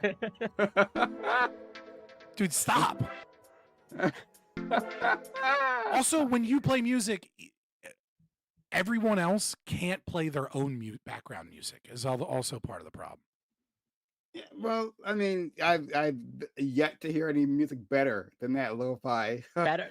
That's like S tier music. Dude, I'm gonna be honest with you. So I've stopped paying for Pretzel Rocks that gave me like copyright claim free music because it's still got copyright claimed all the fucking time. So now I just play, you know what I play? I just play video game music. It works. So, like I play like Elder Scrolls music compilation, Final Fantasy music compilation, or like just like because you can find a YouTube video with like 4 hours of background music from a video game, and it never gets copyright strike because it's the only thing that the YouTube bots will immediately be like, no, bitch, if we copyright claim this, literally every person that does a let's play of this game is going to get copyright claims. Like I said this before, right? If you go on YouTube, right, you can usually find this. This is like it's called like the YouTube copyright free library or something, right? It's like a channel made by YouTube saying that anything on this channel, right? Any video on this still channel get copyright claims on it. Well, and they still gets copyright claimed. I'm like, what the fuck? All right, it's okay. So here's the deal. I'll just do whatever. So here's the deal. YouTube has a serious problem where they are not cracking down on new accounts being able to register and then copyright music. And so what you have is anytime you have a system that online that can be abused by, and this isn't to say anything disparaging about the people in these countries, right? But or the culture per se in these countries. I'll say racist shit a lot. You know I will. I don't give a fuck. But I want my racism to be accurate. And so India and China have these bot farms where they will just create new accounts, claim music, and they do so on behalf of American corporations. So American corporations will get they'll get like a percentage of the cut, and then these China and India bot farms will get a small portion of the cut. And so they will copyright it with AI that is just finding the music, and it doesn't matter whether or not you have fair use. It doesn't matter what you're doing with the music. They just claim it. And then they'll sit on it for 30 days after you dispute it if you don't trim it out, because more often than not I'll trim it out, but sometimes when it's background music, it's cutting up my actual content. And so then they'll just sit on it for 30 days and then they'll just let it lapse. And they know that it kills your channel put your channel in algorithm hell because you've got like 6 copyright claims on a live stream. So that live stream won't go anywhere for 30 days. And then afterwards it's a live stream. So it doesn't go anywhere anyways. And so the real issue is that Neil Mohan needs to do something about like China and India bot Neil farms. Mohan? That's the CEO of YouTube. Okay, thank you. He replaced Susan Wojcicki when she stepped down. He was like a marketing guy. Yeah, but no, like, I think so. I acknowledge what you said. I hadn't heard of these bot farms, but it sounds about right. I already know they have like companies that do these things. I wouldn't be surprised if they use bot farms to accomplish it. No, they use AI and like bot farms with like phones that are taken apart and put into these fucking racks so that they have actually registered as real phones. So they get like $40 phones. And they'll put they'll take them apart and then they like clip them into these machines that have like 100 phones in them in these server rooms that basically have thousands and thousands of phones, so that those phones don't get found out as like bots because they're not like an artificial thing from nowhere. It's registered to a real physical phone, right? It's registered, and then they put it under like so that it's somewhat difficult to combat, but yet somehow, Twitch has it figured out. It's one of the few things Twitch does, and that's because Twitch doesn't allow them to abuse the IP system, right? It's like Twitch just doesn't give them that power. So that's what I wanted to say is that like it's a systemic issue. It's a deeper issue that like this started way back when, right? When Viacom put the fear of God into a YouTube, right? Viacom sues YouTube for copyright. Yeah. They come after YouTube because people are like uploading their shit, right? And YouTube, at least I'm not sure if but the court case was quote unquote decided or they settled, right? I don't know how that shook out, but in any case, YouTube was scared, and then they come up with this copyright system. But the copyright system is or the strike system is structured, right, to be in favor of IP holders, right, in favor for big corporations. And so they always the system gives them the benefit of the doubt and puts the onus on the streamers, right? And the reason why they'll do that is because they're not afraid of the streamers, right? I disagree. I think I disagree. Let me finish. Yeah. Right. So they got no reason to be afraid of the streamers. And so, right, they've created this system where you can just like strike without any evidence, like providing any evidence to begin with, right? You just say that you're a copyright holder, and then you can just do it, right? You just strike it as much as you want, and then there are abusers who are known abusers who keep going, right? And only like the most egregious ones ever like get any action taken against them. All this power is in their favor because they're not afraid of the YouTube streamers, because like there's no class action lawsuit coming to Google, right? Google's not paying any, not afraid of paying any money to them, right? They're afraid of Viacom or Disney or any of the big telecoms or media corporations coming down on them hard, right? That's the problem. But go ahead, up to you, Jeff. So I want to say I agree with you in spirit, but I disagree with you on some details, right? So when this system was constructed, bots were nowhere nearly as prevalent or a problem because AI and bot farms were just very underdeveloped when the system was initially put in place. So that's number one. Number two, yes, it is in favor of the IP holders, and I'm against IP, right? You'll get no argument from me or Corey in that. Nevertheless, they got rid of the old system where 3 copyright claims could take your channel down or ban you. And they replace it with a system where it requires 3 copyright strikes. Now, a copyright strike is not the same thing as a copyright claim. When you get a copyright claim, you dispute it. Then they have 30 days to respond. Then you can dispute it again, and you have to give them your full legal name. And then they have 7 days to respond.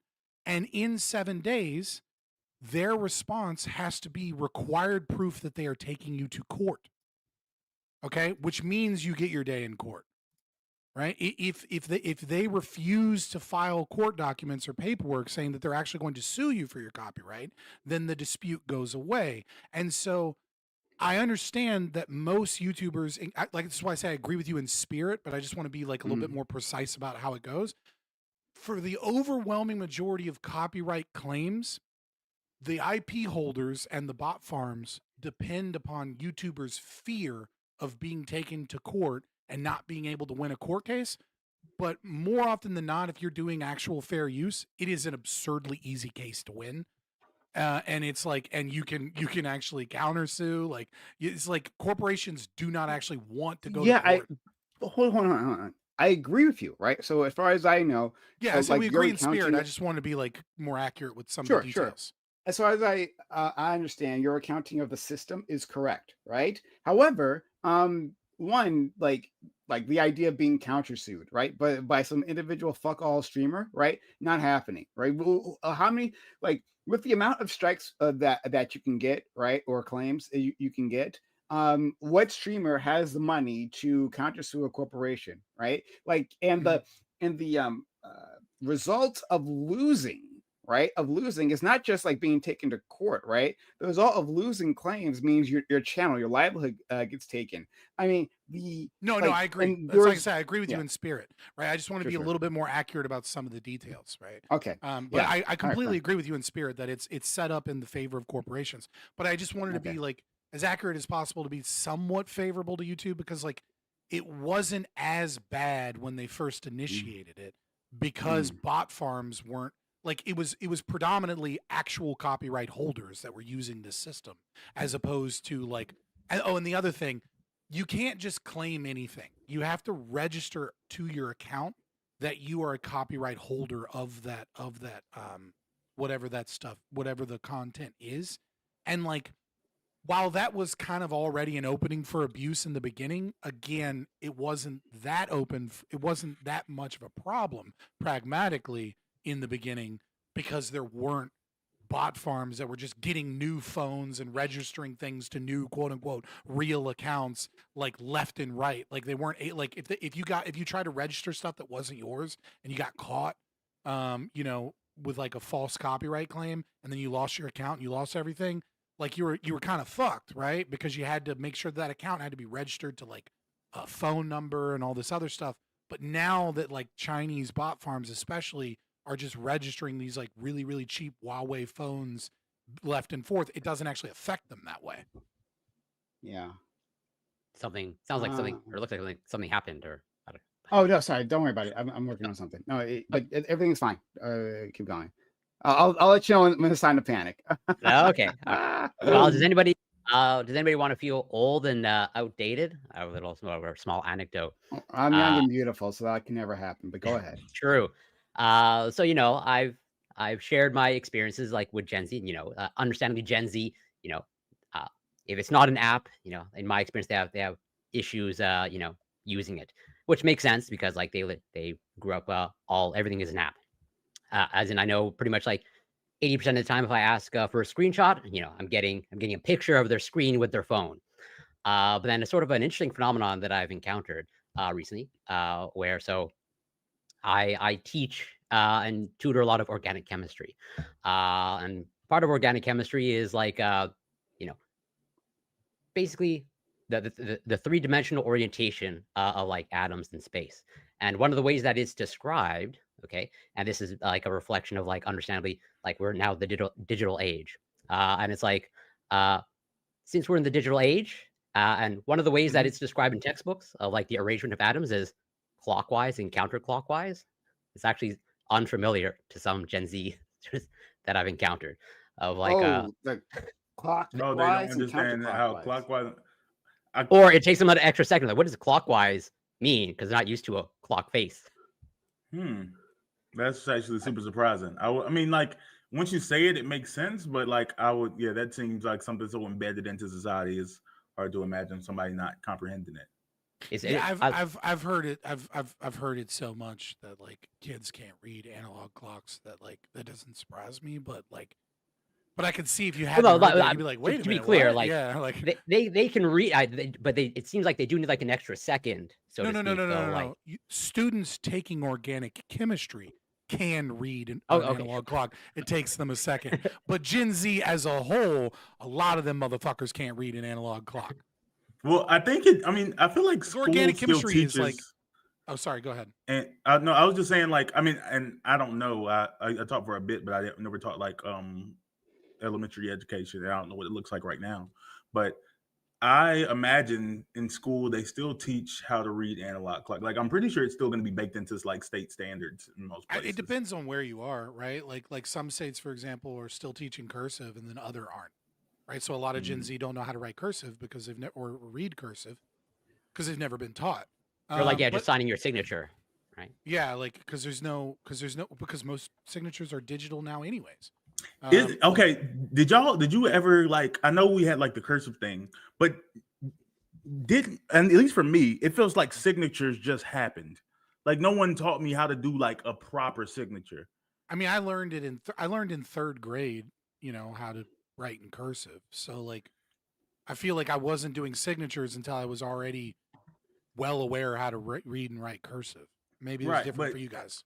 Yeah, I don't know. Like cursive. I mean, well, the thing is, for a while, my signature was writing out my name in cursive letters, which also wasn't super well. But like, someone eventually told me, they was like, "Oh, okay, like that's like not technically what a signature is supposed to be," and I was like, "Wait a minute, how is that not a signature?" Well, because if you just write direct cursive, it's not supposed to be forgeable. Yeah, it's not supposed to be formal. Yeah, you're not supposed to use formal. Your signature shouldn't be formal language. Yeah, it should be a mark. It should be unique. It should be Oh, I mean, like exactly what Donald Trump is doing. Basically, I didn't do. Actually, that's how you're supposed to do a signature. Yeah. You're not supposed to write your name out in cursive, like because that's easy. Like it's easier to forge, and it's like. But regardless, I learned it when I joined the army. That's when I developed a signature. Because when you join the army, they're like, cool. Now sign. We're gonna go through, and you're gonna make like 400 signatures. And like you start off, and you're like, let me do the thing, and then you're like, once you're like, let's just get through this. Next, you develop a signature. That's when I made an actual fucking signature. Is when I joined the army. So no one told me that. Now you still haven't known. Yeah. I mean, yeah. I guess, if like, is it as careful as I could possibly make it? Right. No, well, especially now since I hardly ever use cursive. Right. But like, still like I'm aiming to like do like what I'm supposed, like as I've been taught, right? The cursive as I've been taught. So yeah, no one's ever like, I've seen other people like do that, like with cursive, but like, hey, that's super unreadable, right? I didn't think about like to make it harder to forge. I mean, you can still forge it. I mean, I don't know, whatever, right? I'm sure there's even point to that. It's not yet. It's like now we're doing digital current signatures on most things, anyways. But Corey, I just want to stress, right, like to the audience that maybe doesn't know, organic chemistry is probably the highest IQ selection of people in an undergrad course, and the reason for that is the same reason I talked to. So my sister is in university now, and she wants to be a lawyer. And she's a chemistry major. And I was like, look, what you need to, because chemistry degree, by the way, great way to get into a good law school, because they stop giving a fuck about humanities degrees or pre-law or like political science, because they're full of a bunch of idiots. Whereas, a chemistry degree, a STEM degree is harder to get, and they know that you can like study. And one of the things that a lot of medical schools and law degrees will look at is, what is your grade in organic chemistry? They will very often look specifically at your grade in your transcripts towards that one, because if you can get an A or you can get an A+ in organic chemistry, you're probably going to do fine in med school. But if you have like a 3.8 and you have a C or a B in organic chemistry, then they're like, yeah. Anybody can get A's mostly in undergrad, right? Like, you have to be a complete fucking retard to not be able to get straight A's in undergrad college, right? If you study and you put in the work, you're going to get straight A's in most classes, right? If you just put in the work, you read it, you write the papers, like undergrad is a joke. But organic chemistry is like one of those few classes where it's like, you have to have a certain level of intelligence and or extreme dedication in order to get an A in that class. Or at the very least, you have to have like a mind for those kinds of concepts that aren't necessarily intuitive, right? Like English is intuitive, humanities is kind of intuitive, right? organic chemistry is not intuitive to most people. No, So yeah, I'd be surprised if it's But, intuitive like, to anybody. Like, yeah, it's a how whole many separate how animal. many law school candidates will have taken organic chemistry though?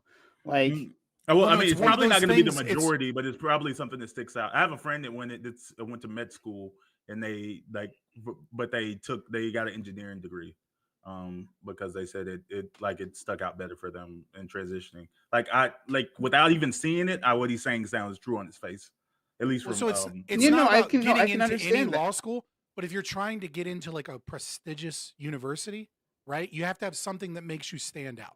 And a poli-sci degree with straight A's at a state college, you're one of 20,000 applicants Yeah, for a you're not couple hundred unique at that point. positions. You're not unique in any way or capacity, right? And the thing is with law, and Lactoid, you can back me up on this now that you're here. With law, it's not like other fields like psychology or sociology or other places where like you go do research at a lab and then that professor writes this great recommendation, this raving recommendation for you because you did research in their laboratory, and that like makes it easier to then get into graduate program because then you specifically talk to like one of the people at that school. For law, I mean, you can do that, and that would still help you stand out. But it's just like that's not per se what they're looking for. But yeah, law students specifically, care about law school. Like they kind of don't care what you did beforehand. right? But if you have a chemistry degree, one of the things is they can look at organic chemistry class and they can know that you have a mind for really difficult concepts. So you're likely to succeed if you have a really good grade in organic chemistry. And the other thing is that if you succeed, because law schools care about where their students end up because they use those students where they end up as like proof of like because it's networking and it's our school had this many just appellate court clerks and shit like that, right? And so with chemistry is one of those things where you can get really prestigious jobs if you have an undergrad in chemistry as a lawyer because you understand certain things that like Lactoid would never understand, right? Like Lactoid is going to have a really hard time doing any law, no matter how much he researches the field. He's going to have a really difficult time doing any law associated with like environmental regulations with chemical spills, right? But someone with a chemistry degree, can actually argue and understand those concepts very, very well. Yeah. Or even civil rights because he doesn't understand systemic racism. So he struggles in different areas. But he tries his best. And we love him back that for up. it, If you have right? a friend that well, I know them because they did their degree in biochemistry, but then they got their law degree because they specifically wanted to go into like patent law, specifically, yeah. And it seems like that's worked out for them so far. I heard that they want some kind of like hard science undergrad. Also, law schools, in order to they have to maintain certain stats even to stay accredited. So if you lose, you can lose your accreditation as a law school, and then you're fucked. But yeah, my sister is getting a chemistry degree to streaming? go to law school. Yeah. Well, in a second I am. Okay, well, take your time. Yeah. Give me 1 second. Take the next 3 I hours. also heard that poli-sci actually isn't even the most common route to law school anymore. I think English is English, poli-sci, and pre-law used to be like kind of the standard, right? Like that was like if you were going to you can write well and you can read like really well. But the problem is that like getting again, like I said, you go to a state school and get a poli-sci degree, that doesn't actually tell me that you're smart enough to get a law degree. Like it just doesn't. Like getting straight A's in a poli-sci degree, like it's not like I'm not trying to insult someone with a poli-sci degree, like right? You still did it, you still learned, you still wrote. But there's plenty of people that can go in and like not be that smart and not be super hardworking, but just do all the coursework, write the papers, say what the professor wants to hear, pay attention mildly in class, and like that's going to be wildly different from the amount of work that you have to put in law school. Like law school is grueling. I mean, I went to a bullshit, like when I went to grad school for counseling, right? I was kind of disappointed how easy it was, right? Because I thought I was like, oh, finally I'm in the upper echelons of academia. Like I'm going to talk to these really smart, high-minded people and have these great not really. But then again, maybe that was just Liberty University because I went to a Christian school. Get your digs in against Christianity if you want, right? But But even without that, like just the amount of fucking reading that was required was just like, holy shit. It was like, like in undergrad, it was like, read this chapter in the textbook.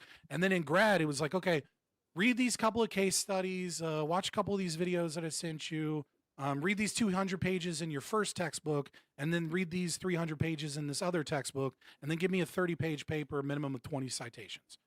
And that's due at the end of the week. And you're like, what the fuck? Like, I was like, yo, this is a lot. It's not even close. Like, undergrad, I'm sorry, unless you're doing engineering, which is, I think, actually probably kind of We were talking about chemistry, right? Like it's another example, yeah. So yeah, kind of. I think a lot of undergrad is a joke. I'm sort of in that camp, Scott, where I was also I could fuck around and not go to class and get A's, and that's why it was so fun, because I spent most of my time just hanging out with people, and then obviously I was doing like work, because I also worked throughout school. You had a baby, and I was working full time. Like, Wait, and it you was had the fine. baby? Yes, I physically had the baby. This is my moment to let you guys all know that I was born as a 6'5" female, and I was just like, well, apparently I have to go trans because I don't even pass in my own gender. Okay. Yeah, like, so you said you feel like you had a pretty easy experience with your undergrad. Yeah, no, I it was actually like there were some classes where it was almost comical. Like there's one class I didn't even open the text. I still have the textbook shrink wrapped.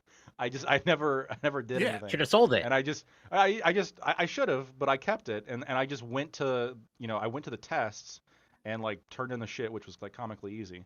And you just through like Intuit, so multiple choice tests, you can normally just the way the question's phrased intuit the answer, and if you don't, you skip it, and then you go later on in the test, and then sometimes the answer to the question will be in some question later on, like it'll be in the question later on, and so you can just sort of like without knowing anything sort of intuit what the test is asking you. No, I got you beat. Okay. Oh boy. All right. So this was undergrad first semester, right?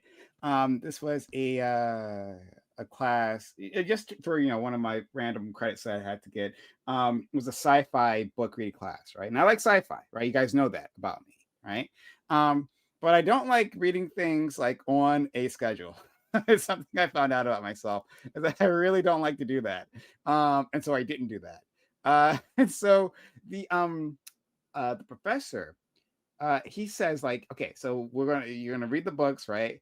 And then you're gonna come to class, and I'm gonna lecture you, right? I'm gonna lecture you about like the thing about like the parts of the book that were interesting, and what I want you to take away from this, right? And so like it's gonna be an open-ended test, right? Not multiple choice, open-ended test, but like you're gonna have to answer not how you would answer this, how I would answer this, right? And so to succeed in class, all you have to do is like go to the lectures, right? And listen to what he's got to say, and then like write like he would write.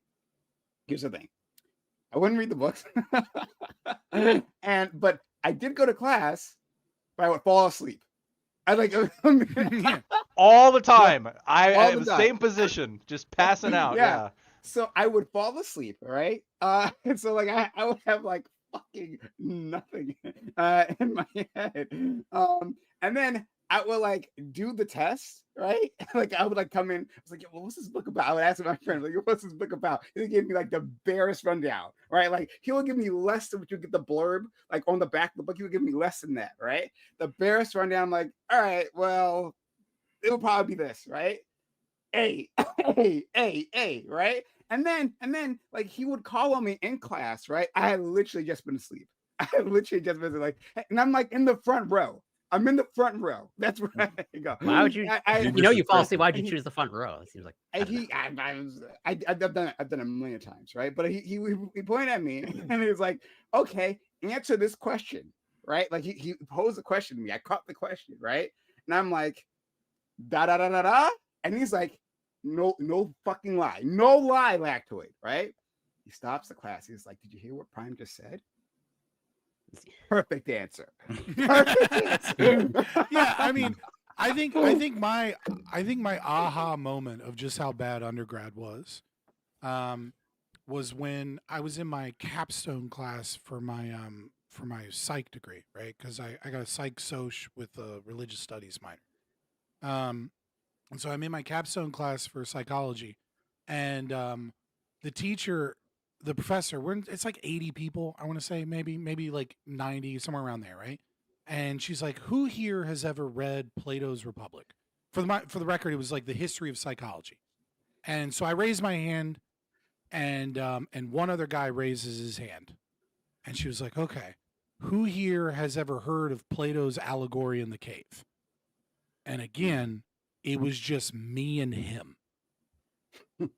And I'm looking at the room and I'm like, these people are about to graduate with a 4-year degree in psychology, and they've never even heard of like basic concepts of like Western philosophy or anything. Yeah. Like these people are completely unaware of anything academic whatsoever beyond the narrow field of bullshit that they've been taught in these classes. And this is a capstone. So everyone in this class is like, this is the last class they need. Maybe they have like one more semester of like some electives or something else to graduate. Like these are essentially like, these are the people that are like ready to go out and graduate with a bachelor's degree.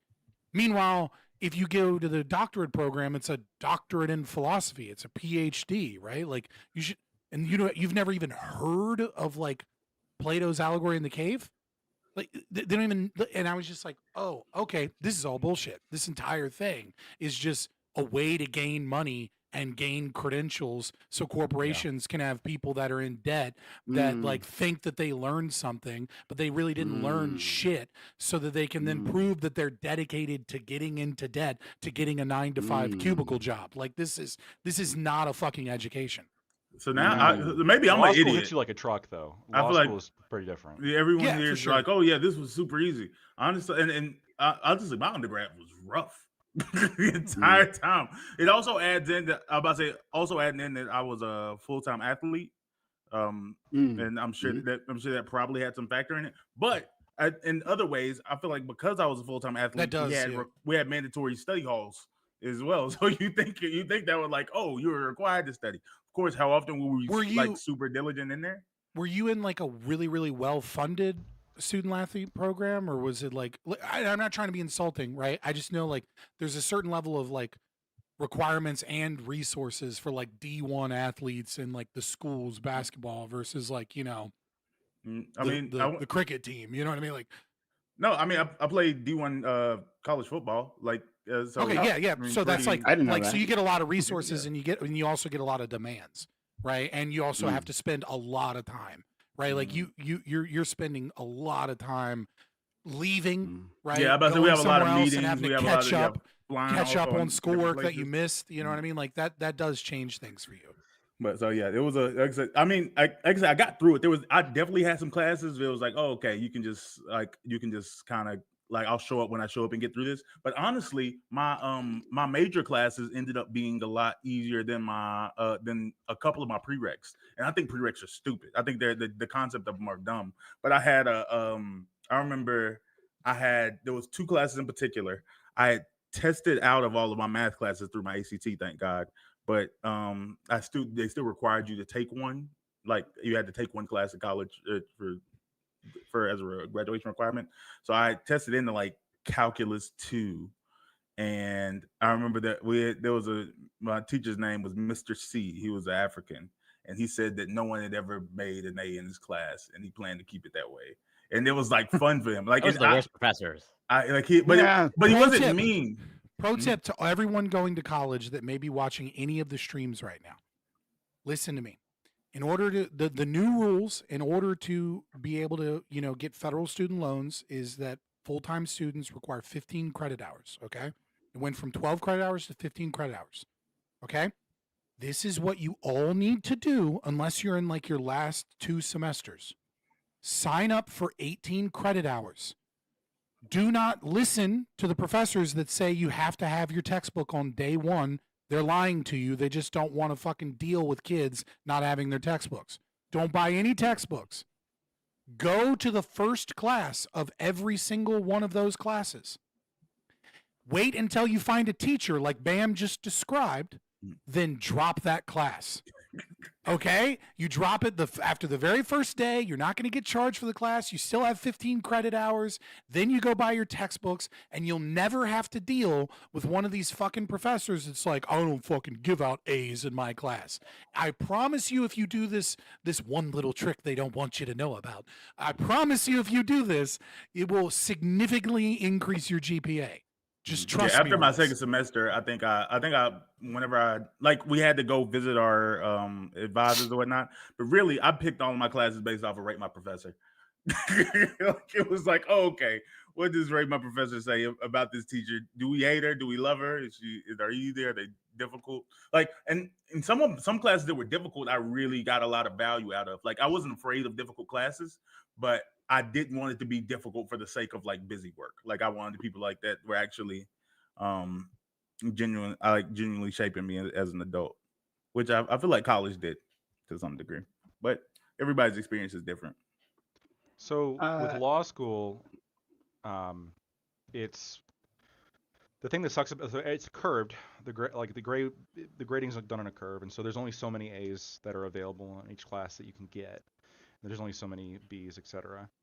And so it is a lot more like you can't just go, like, it's not like you just go in and then everyone gets an A. It's that if somebody else is doing better than you, then they're going to get the better grade and you're not.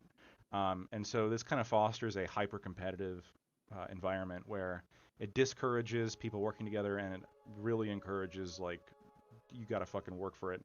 And yeah, I mean, it was a big change for me going from undergrad to that. Well, what did you switch, or did you complete one prior bachelor's degree before that, or like you switched in between? No, so in America, you get like a 4-year degree, and then you go to law school for 3 years. So Okay. overall, it's 7 years. Then what was your original bachelor's degree or undergraduate degree? Political science. Okay. In that context, I can see you like literally the stereotype that Scott. Yes. Yeah. That's what I was saying. I was like, it's the pathway. easy. If you think you want to go, if you think you want to be a lawyer, typically they tell you like, oh, okay, then you go on to political science, then you go on to law school. Like, it's that's like the old school way to do it. That's the old school way to do it, but that's how guidance counselors used to shift. Oh, you didn't know you wanted to be a lawyer? No. Really? So why would you? I think he still doesn't know if he wants to be a lawyer. Or did you start off college undecided? I started off college actually as a biochem major, and I did that for a little while, and my grades were fine, but I really hated it. And political science was very easy, and I had a lot more time to not read. So I went with that instead, because that was the path of least resistance, and so I did that, and then I was like, well, where the fuck is nearing the Ali? end. We're like bullshitting, talking about fucking like just podcasting about fucking colleges. He's on that. I had to go feed a cat. I said I was going to be late. Like, he just typed in chat, on my way. All right, bitch, show up. Yeah. Show up so you can sit in the corner and eat your fucking meal. But at least you don't eat it like that fucking heathen Zoran with his fingers, all right? At least you learn how to use a fork and spoon, all right? So we love you. Right. You're the right kind. Hurry up and get There's here. that. Isn't Thank that you for that crazy? racism. We appreciate that. We haven't had enough of it. I told you, I am Actoid. racist. I'm just accurate with my racism. Actoid. Do me a favor. Cancel your collaboration and let me send it, because it won't let me accept other people's collaborations. Like, the thing won't do it. All right. Yeah. Yeah. Either that or send me. You could do that or send me your link. Right. Your collab link. I don't know how to do that. Just go ahead and send it to me. Okay. You did one semester of biochem, Lactoid? No. Just so you know, when you click invite link, invite a guest, right? At the bottom it says invite link, and you can hit the copy button. You can send that to someone. Yeah. Just so you know. Just come on. Okay. He said, I was in poli-sci. I was in poli-sci. I can't figure this shit out. Okay, I was hanging out with people. And I did biochem for probably like a year and a half, and I was doing other classes too, because they give you a bunch of gen eds that you have to do. I'm about to say, were you in the prereq gen ed? Oh wait, okay. So so obviously in the United States it's whatever standard is 4 years. Okay, so it's like So Quebec is unique in that at least if you do all your education in Quebec, actually university is 3 years because we have a CEGEP system. Because we in high school we go up to grade 11, but then so they've come up with a transition school, so to speak, of like they take the first year of university, the last year of high school, they combine it, and you do a 2-year CEGEP thing. So I'm just trying to like sort of like correlate it to what that equates to here, which So is basically you're in high school for 13 years? You're 13 grades, kind of? Well, effectively, yeah, as in pretty much like, yes, you complete 13 years of whatever second before actually starting university, as in high school ends here at grade 11. And so, yeah, they just take the last year of high school because it typically goes up to grade 12, at least for the rest of Canada. And they take the first year of university and they just That's not combine that to weird. this new. But where is it held Like at? England does similar shit too, right? Like where there's I'm like saying, there's like a but is this- pre-college kind of situation. No, I'm curious on just where is it held at? Is this something? where do you go? Is this? Oh, held at it's in your CEGEPs, hometown, or- they're separate institutions. Like, yeah, a whole separate thing of Yeah, institution. Yeah. that's fairly common in Europe as well. Honestly, like it's not that crazy.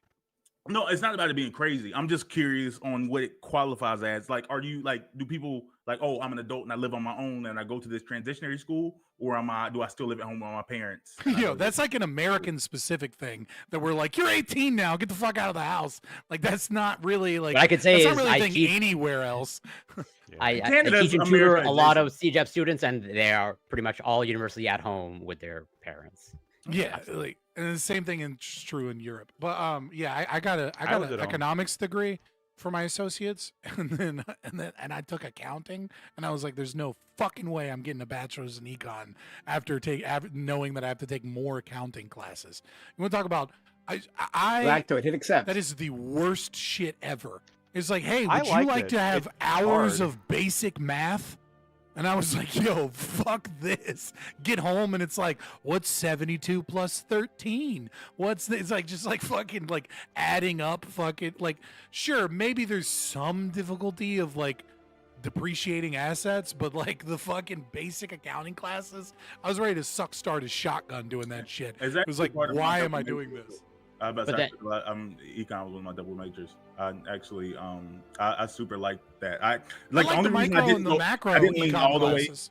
Yeah, I wish I did at econ. my micro and macro econ. Not too late, Lactoid. Ended up leaning me like that was my introduction to libertarianism. Funny enough, I had never heard any of these political positions before this point. And now I realize that he was an idiot. But when you're young at the time, and he wore like the twill jacket, like the professor jacket, and he had a beard. So when he says things, it makes you think like, oh, okay, this person is This God. guy's got elbow patches. He must Yeah, know what he's talking about. Because he was like, because he said that like the government should only fund 3 things. He was like, they should fund the military, they should fund the roads, and they should fund.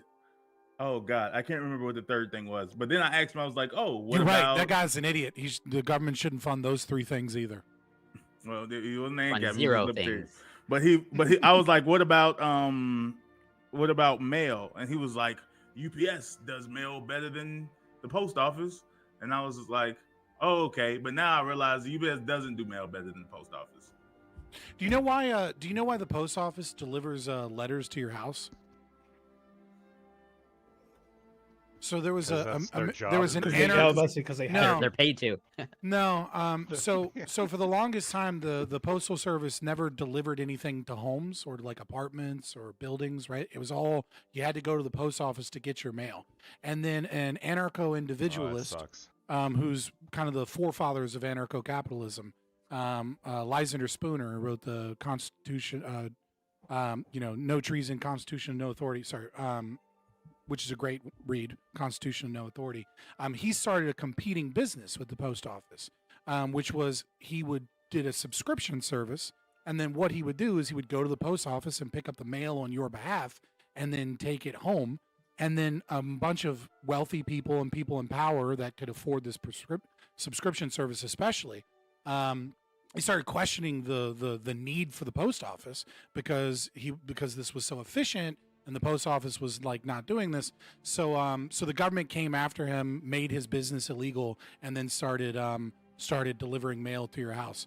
So I just think that's an interesting thing that you bring up the post office when like one of the forefathers of ANCAP is actually the reason that the post office even does what it does, because they felt threatened by the efficiency of the private market.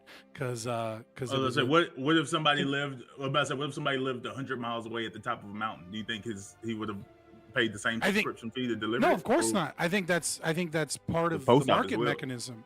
Yeah, that's why it's evil. That's because it steals money from you and steals money from me, so that we can subsidize retards that live out in the middle of mountains I don't to even think be able the to get post their office mail is for some subsidized. fucking reason.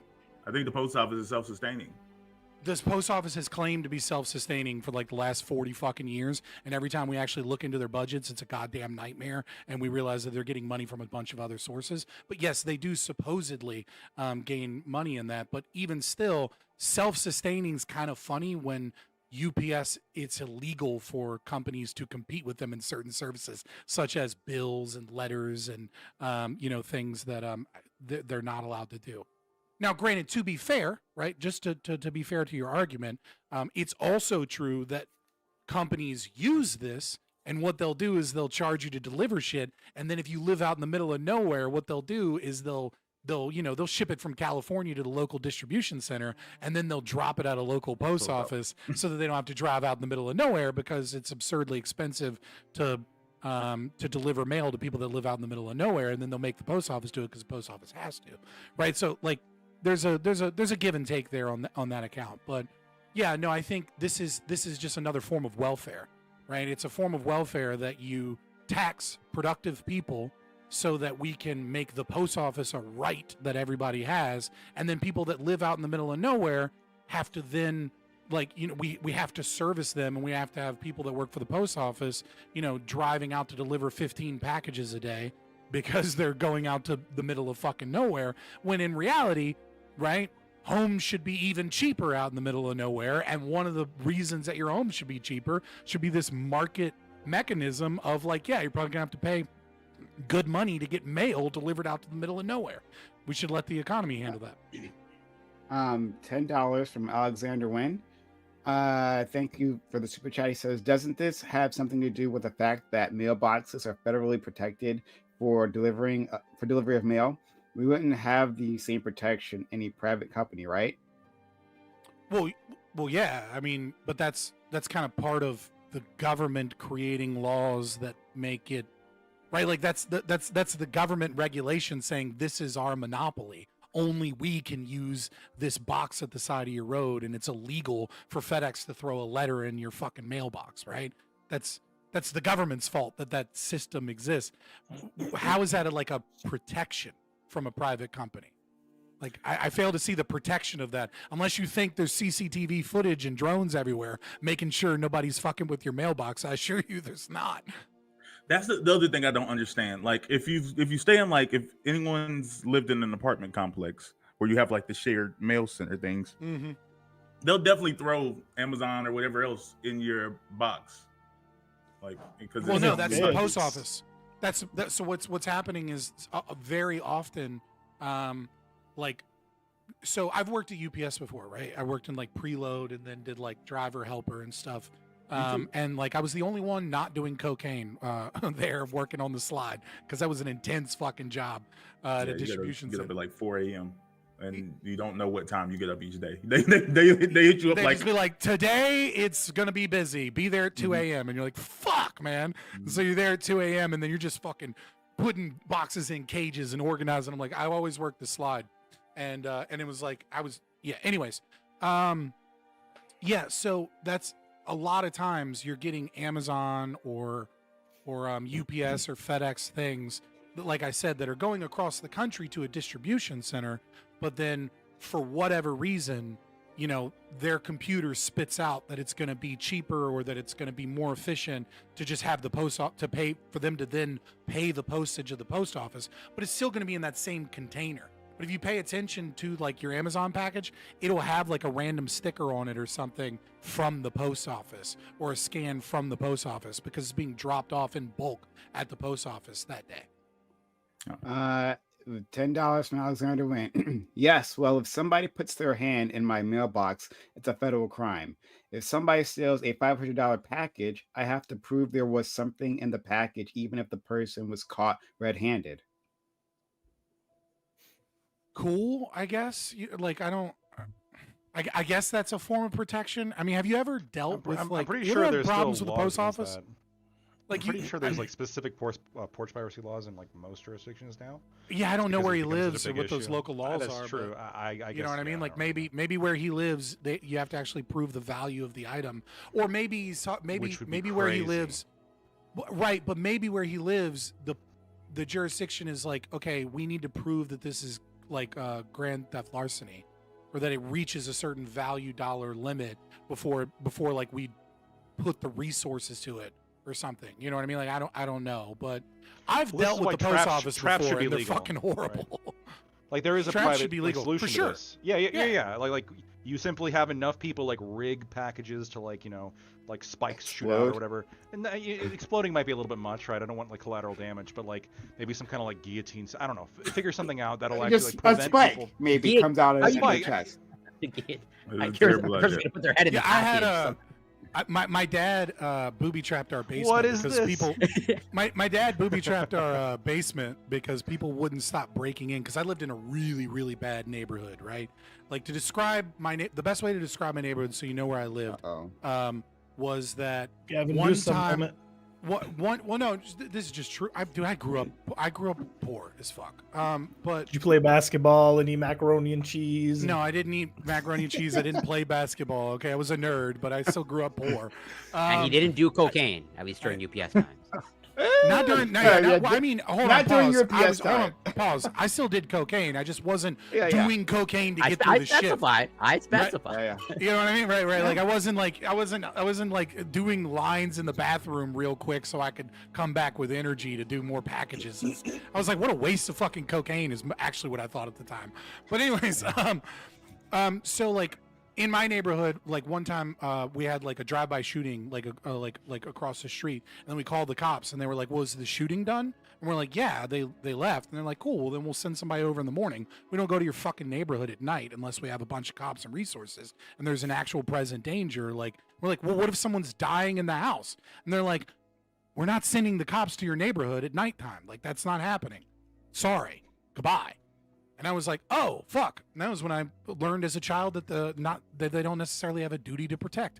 But anyways, so we booby trapped our basement because people wouldn't stop stealing shit out of our basement. And right when we booby trapped our basement, my dad's Savannah monitor, which he had illegally, got too big to have in the house, so we had to like rehouse it in the basement. Which is Savannah monitor, by the way, is like the second largest lizard, just after the Komodo dragon. That's a giant mouth to feed. Yeah, well, you feed it fetal pigs, right? We would feed it like shrink wrapped fetal pigs that were dead. And so we had a Savannah monitor in the basement, and then we had the windows were rigged to like shock you with like a charger for a John boat, like trolling motor for like a boat, and then we had spiked fucking like boards in front of the door to the basement. And like I don't know which of my friends of a friend broke into the basement, right? But it was very clear, like all of my friends was like, "Yo, is there a goddamn alligator in your basement?" like they were like, "What is happening?" I was like, I'm not telling you who, but I heard from someone that broke in that you have a fucking alligator. I was like, "No, we have a Savannah monitor. Like, come check it out. He's friendly." He's not friendly, but he was friendly if I'm there. And I don't know. It's like, that should be perfectly legal. One day it got out and it killed the neighbor's dog, and then it ended up at the Richmond Metro Zoo, and we didn't claim it. That is a story. All right. Well, fuck that guy was an asshole, and his dogs were fucking mean as shit. All right, but they're still kind of fucked up. I feel a little Tales bad from for West him. Virginia. Okay. So I want to hear All right. Prime, because you had. This was really in looked into Virginia, this. in Richmond, in the city. All right, which is even worse. It's maybe it is the South. Prime. So the quintessential like law school case on this trap question. There was a guy who rigged a shotgun in a cabin that he owned at the door that was locked. It was all locked down, boarded up, windows and everything. It was not easy to get in, but he you know, it had been broken in before, so he rigged a shotgun on a string basically. So if you open the door, the shotgun would go off. And so this guy showed So up. just to clarify, actually open the door, like turn the handle. Open the door. Okay. It wasn't just turn the handle. So like you can try to get in and it's not going to go off. Yeah. You actually have to like, you know, pry off the boards and actually like break it in order to, you know, get it in. And so some thief like did that, like broke in. The shotgun went off, blew his knee out, right? He fell down screaming or whatever. And the guy was in criminal trouble. The guy who set up the shotgun. The other guy did get a citation for theft, right? Only a citation because, you know, America or whatever. But this other guy got shot in you know, the guy who set up the trap got in trouble. Now, Prime, let me ask you, like, do you think it's just that I can't, on my own property, not an attractive nuisance, not trying to get people to break in, you know, there's warnings on the building. Why can't I, just like I can keep a vicious dog or a Savannah monitor, why can't I set up a shotgun? Yeah. What's wrong with that? Just to be fair to the audience, you cannot purchase a fucking Savannah monitor legally Good clarification. without having a license. The dog, yeah. You can have like a big Rottweiler, beware of dog. It'll eat your face off. That's perfectly legal. I'm gonna go look up a Savannah monitor in a second. I've been meaning to do that. It's pretty giant. But they can get. It sounds like it. It sounds exciting. Well, it ate the neighbor's dog, so it must be pretty big. Yeah, fair enough. No, it killed the neighbor's dog. They're like what are Komodo those dragons. They bite it Corsings and or then they whatever get the fuck infected. those dogs are? Those are pretty fucking big. It's like a mini Komodo dragon, basically. Yeah, that's what it sounds like. Yeah. So, but to answer your question, I don't see any reason why you shouldn't have a to be able to rig that kind of trap, right? Libertarian Prime. I like it. I feel okay. I feel it might slowly be but surely. He's gonna become a left Rothbardian pretty soon. I'm telling you. He's gonna be a social libertarian. That's what he's gonna be. That's I want to. No. Sock lib. I came into this right. Vosh is a lib sock. Stop.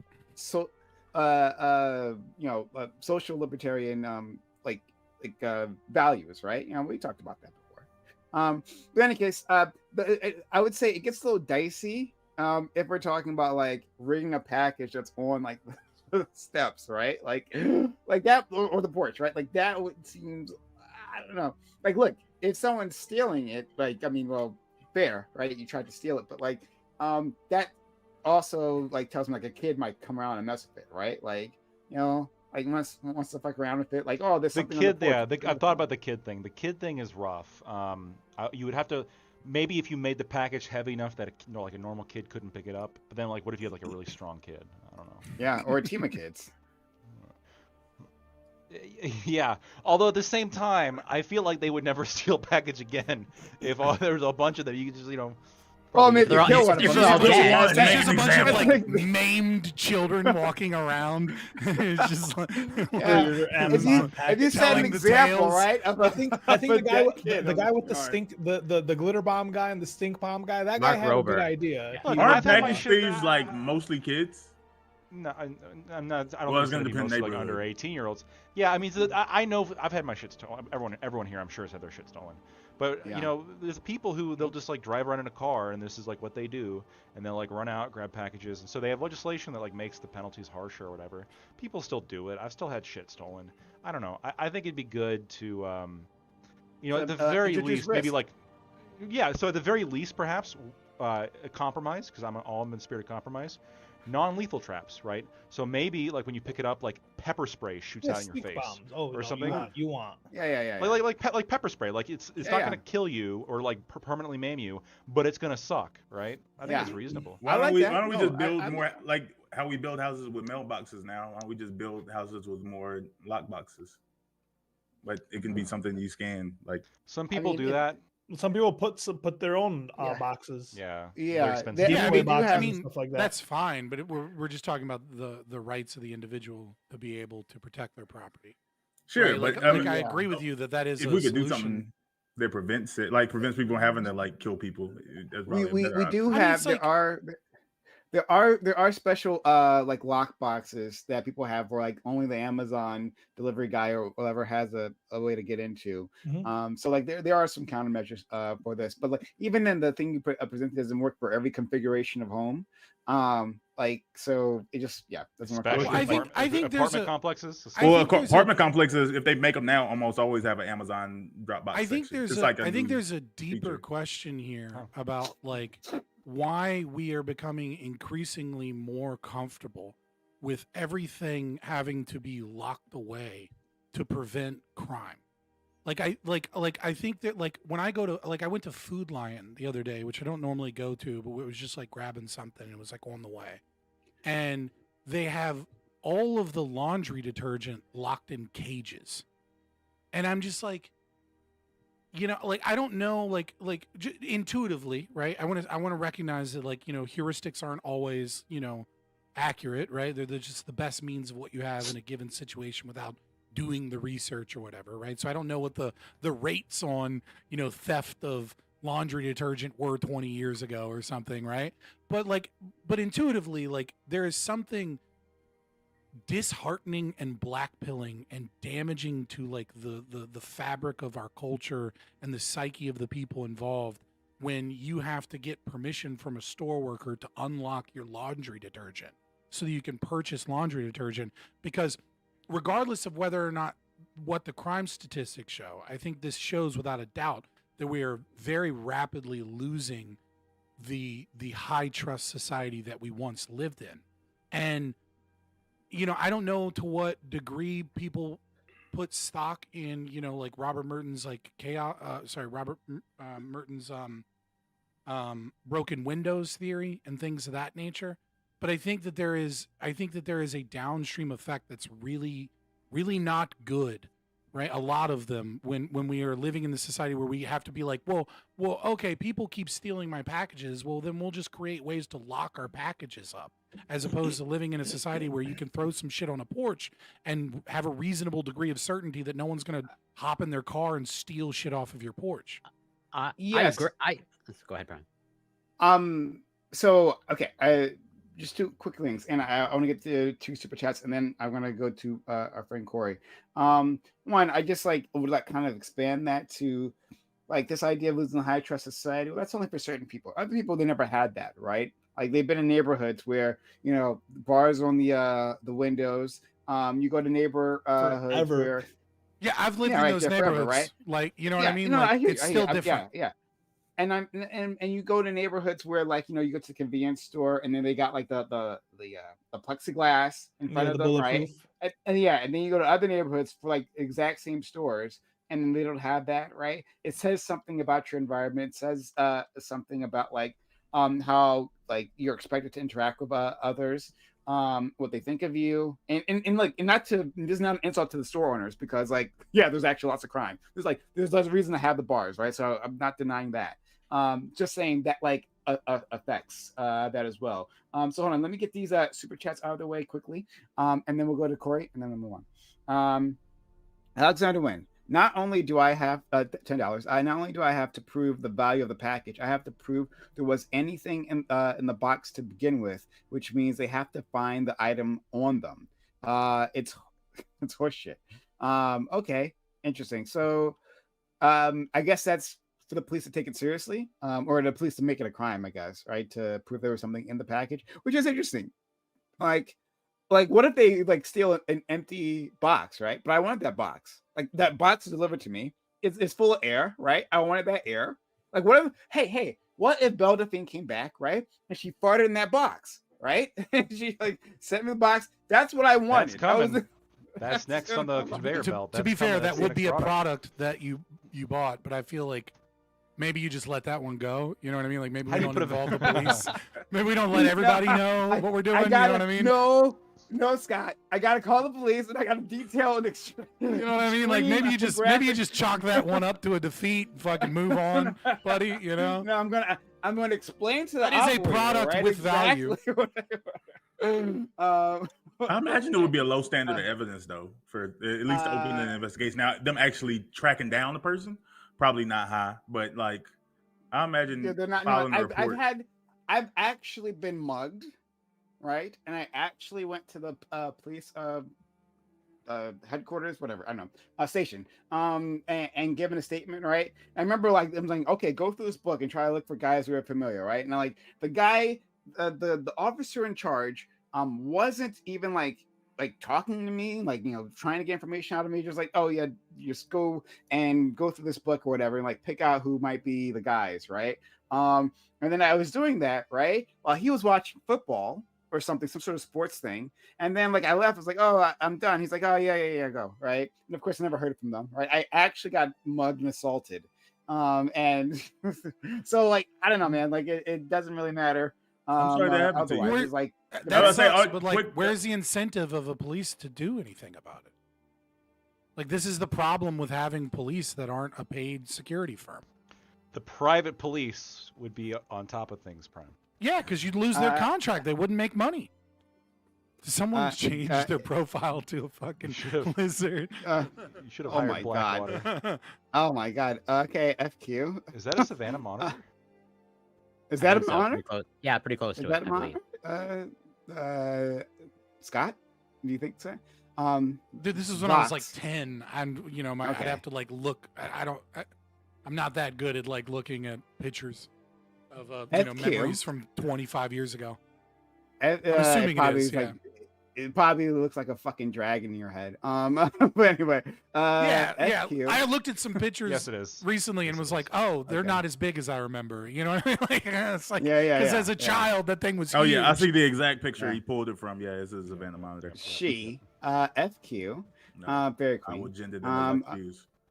Looking lovely as always, right? Vox ran an article noting that post-COVID, streets were less crowded, making homelessness more visible, even though crime didn't increase. Post-COVID, streets were less crowded. Crime didn't and more increase homeless. post-COVID is a wild fucking Well, claim. it depends where. But If we're talking about setting that just- aside, I definitely could see the possibility that like homelessness relative to the people on the streets will make it feel right. Because if I don't really fucking have anxiety when I go out. I'm super extroverted, 6'5". Nobody really fucks with me.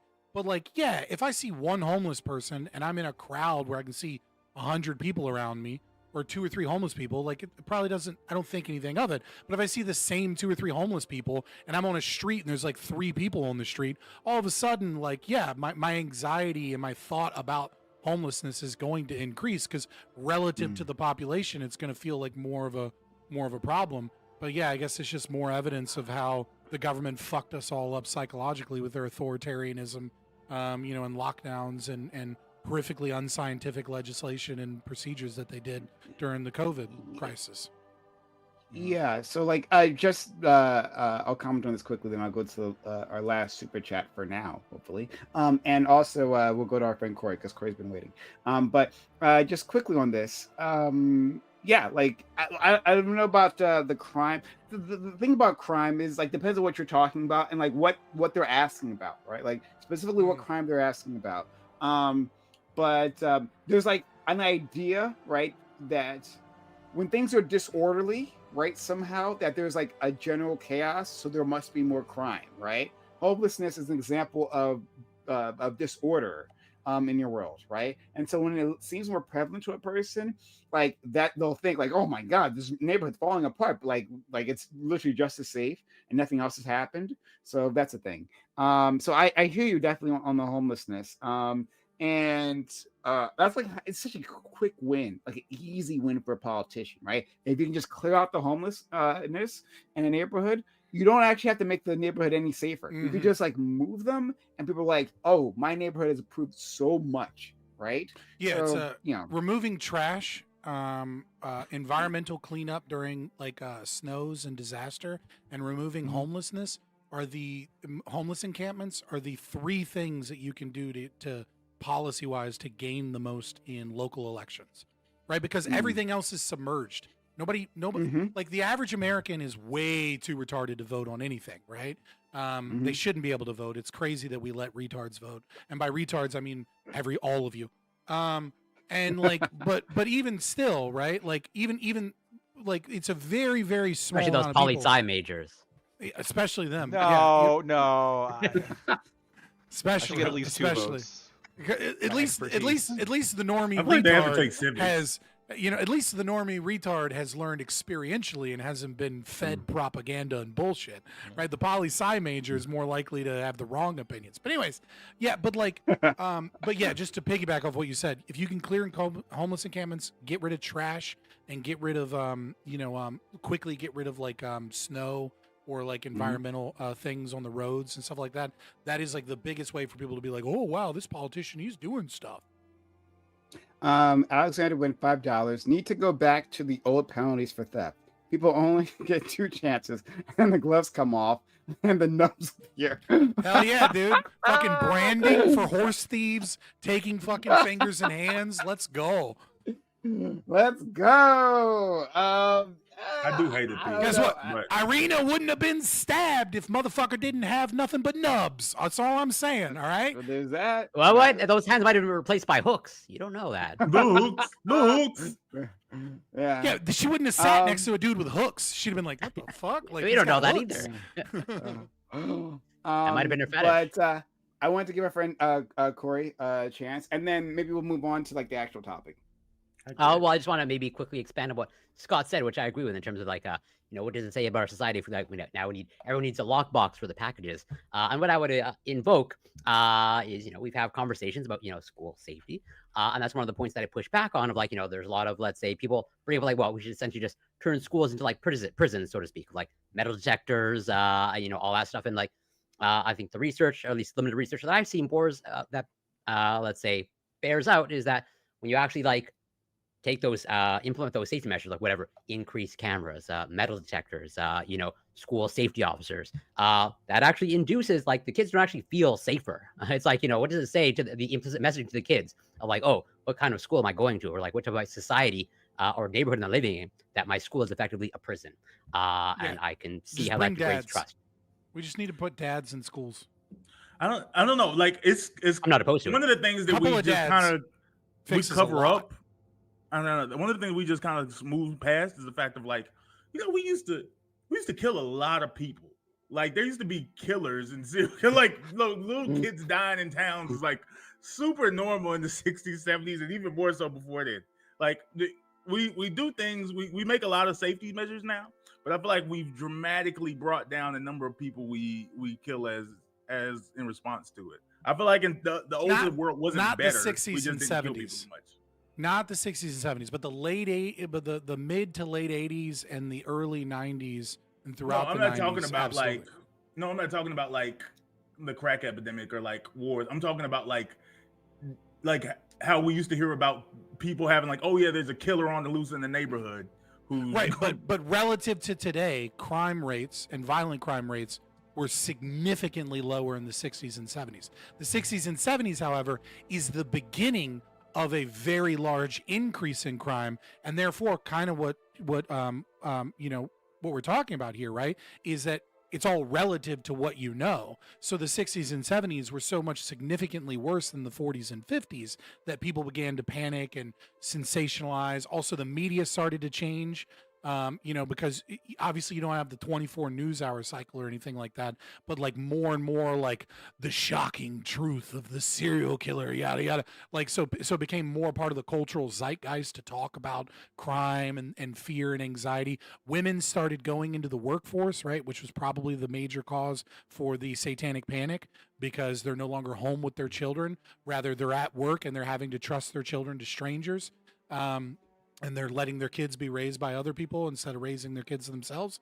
And so, like, while that's happening, all those natural fears and anxiety. So, like, but even still, the 60s and 70s, you look at the crime rates, they're nowhere near as bad as they are today. Well, we talk about crime today rates. is still better we're than, talking like, about the 90s. I'm talking about, like, I think we're talking about people who are isolate charged with murders. crime. Because if you could say like, oh, there was low crime in the Wild West, but like that's because you solved situations with a gun, you killed somebody, and it wasn't crime. You just like, oh, they figured Yeah, I it mean out. that's fair to say that, like, to the problem with that is that when you have a victim. And so actually the clearance rate, right, which is we have somebody locked up. Now, we can say whether or not that person's innocent or guilty, we'll set that aside. But the clearance rate for violent crime has significantly Gone decreased down. since the 60s and 70s. So in the 60s and 70s, we caught more murderers than we do today. Because I'm about to say, I mean, Because if a I've seen murder the date happens, on that. usually we have the victim, right? I mean, obviously, you know, people go in the national force and disappear, and we don't fucking know what happened to them. That still happens today, right? So it's not a perfect 1-to-1, but like we do have a clearance rate, and we do track clearance rates, and clearance rates were better before, even without DNA and things like that, because there was less crime, and because we had smaller communities where people knew each other more, right? And so because they know each other more, Yeah, they like, know who killed when there's Jim? Oh, probably Dale. Dale didn't like Jim. or maybe right, exactly right, or there's like a drifter came into town. You don't hear about a drifter coming into town in 2025, but in 1962 it's like a drifter came into town. I wonder if he's got another family he's running from. You know what I mean? Like it's a different time, but like people know when there's a unknown element entering their community, and that's part of living in a high trust society, is that people are more communicative and more engaged and know more about what's going on. It isn't necessarily Or they just a just thing found about a black demographic guy. crime. Or or they just I mean like He I don't, doesn't belong. that's less He doesn't common belong. than media and activist organizations want you to believe, but it's not like it didn't happen, right? Like it's not like and it's also not like a white woman wasn't cheating on her fucking husband with a black guy and then got caught and then was like, I was fucking raped, you know, like that happened too, right? Like so I mean, like, but it definitely happens to a lesser degree than the last Netflix documentary we watched wants you to believe, but it did happen. Let's get started on the topic at hand. First of all, hey everyone, if you've been enjoying this content so far, a little preamble here. Consider supporting the channel. Subs to the channel, give bits or give subs on YouTube. Or sorry, Twitch. Oh my god. You think I'd get these right at one point in time, but I really can't. On Twitch, right? Twitch. Consider supporting us there. You get our emotes, get ad-free viewing, right? Now those pesky ads popping up. It's big helps to the channel. So consider supporting us that way. Follow the channel if you haven't done so yet, of course, right? And same one on YouTube. Consider using super chats. We put your super chats on the screen. We'll have a conversation about them. Especially if it's a really good one. Sometimes it alters the entire discussion, as you've seen so far. Yeah, give some super chats, boys. If you, I want to. I'll be back tomorrow if you can't do it tonight. We'll interact with you. Thank you for the kind people who've done so already. And yeah, we'll get started now. So the topic of conversation is Argentina. And oh yeah, congratulations, Scott, on Argentina. You won. I mean, I didn't win, but I mean, no, you did. I'm Just like you had the baby. I am absolutely super stoked about Javier Milei's LLA, right? La Libertad Azenza winning. What was it? Like something like 42%, which in a parliamentary or PR system, right? Like is a landslide fucking victory. For the first time in world history, the major party and the presidential power of a country will be run by libertarians. Obviously, they don't have a majority in the chair of deputies. I think believe is the there House Congress? of Deputies. House of Deputies. It's got a couple different names from when translating to English, but yeah. And they only have 20 out of the 72 seats in the Senate, but he has veto immunity. Argentina has a really special thing, a different thing, which I kind of like, which is Congress can overrule, they can veto the executive orders of the president if they reach a 2/3 on some things and a simple majority on other things. But this gives him protection from the 2/3 veto, so he can actually push through some of his executive orders, and it basically makes him impeachment immune. So hopefully we'll be able to see a lot more libertarian policies now that he doesn't have 15% of the government, but has well over a third of the government. Are you mad that he's like pussying out and taking like a socialist handout from the United States? Hold on, guys. We'll get to it. We'll get to that later, man. Give him his flowers first. Oh, that is a topic. I'm dumb. But no, good. Listen, Scott. Like good for you. I'm glad I do see this as a victory for the boys. So Yeah, and, yeah, bro. Lactoid too, kind of. But like, All to right. be fair, LLA is probably closer to lactoid than me, right? Like, I'm it's sorry. probably Finish actually reading the lactose. opening, Prime. Be a man. Thank you. I appreciate it. All right.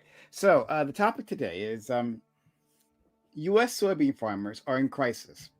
China, the world's largest soybean importer, has bought 0 shipments since Trump imposed tariffs against them. Instead, those sales shifted to Brazil and Argentina. Farmers as a group largely voted for Trump, and Trump was extremely clear about his plans to start a massive trade war, specifically with China. Now, soybean farmers are asking for a bailout if the trade war isn't settled soon. Should voters be held responsible for their choices? What would accountability even look like? When they are hurt by the policies that were specifically part of their candidate's platform, should society be there to save them? Or do we watch as our fellow Americans suffer and accept any cascading consequences that arise? And credit to my friend Ali for getting me on this wavelength here. And just like dovetail to other things I want to talk about, because I did want to talk about the Argentina situation as well. So in case you guys haven't been following this, but I imagine many people watching have been to some extent. Yeah, soybean shipments are 0. We're like done. No more of that coming out of the U.S. And like we were like, I think we supplied half their supply previously. I could be wrong about that, but I think it was like around like 52%. Half of our supply, not half of their supply. After our supply. Okay, fair enough. Yeah. But a massive we sold like so much to them. And it was a big driver of those local economies. And that's gone right now. And this was in response. And my understanding is, and I could be wrong about this, and someone can correct me, is that part of how this is not quite like a boycott. My understanding is that China put high import taxes on American soybeans. Okay, yeah. So they put high import taxes. So they're like, all right.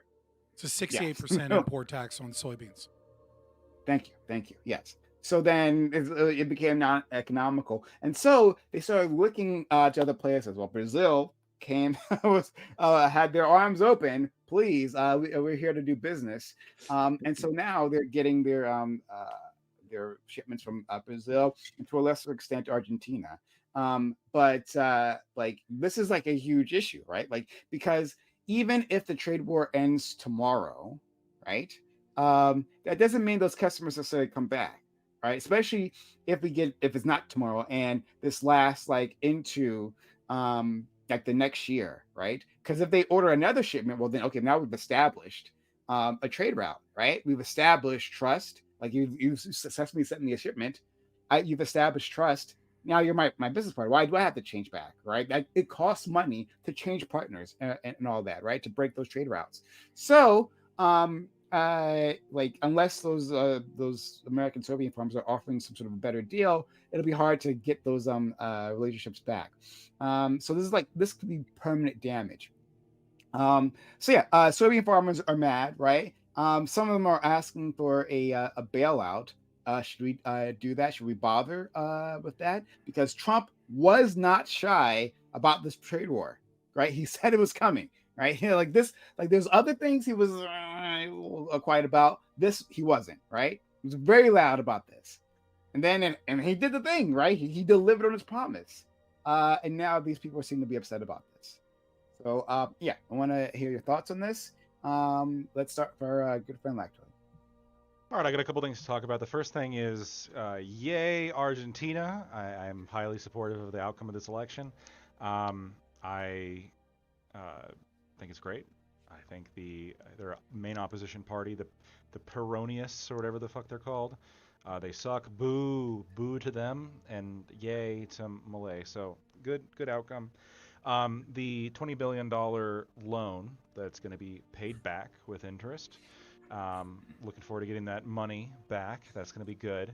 I think that in order to help support a true ally, right, such as Argentina, I think giving a loan that we will be paid back is more, even if imperfect, is more reasonable than giving $200 billion to a tin pot dictator in Eastern Europe. I think that's like not a good idea. But of course, whenever that takes up money, there's no problem. There's no problem. You just hand out money all day. So, as to soybeans specifically, I'm there's a couple moving parts here. So I think that the idea that soybeans are doomed is kind of overstated, to put it mildly. So if you look at like soybean prices, they go up and down in a pretty standard way. There's not this massive collapse. In fact, they've remained. There's obviously deviances, but they've kind of remained in the same, between 10 and $17, basically between this kind of medium, going back to 2008.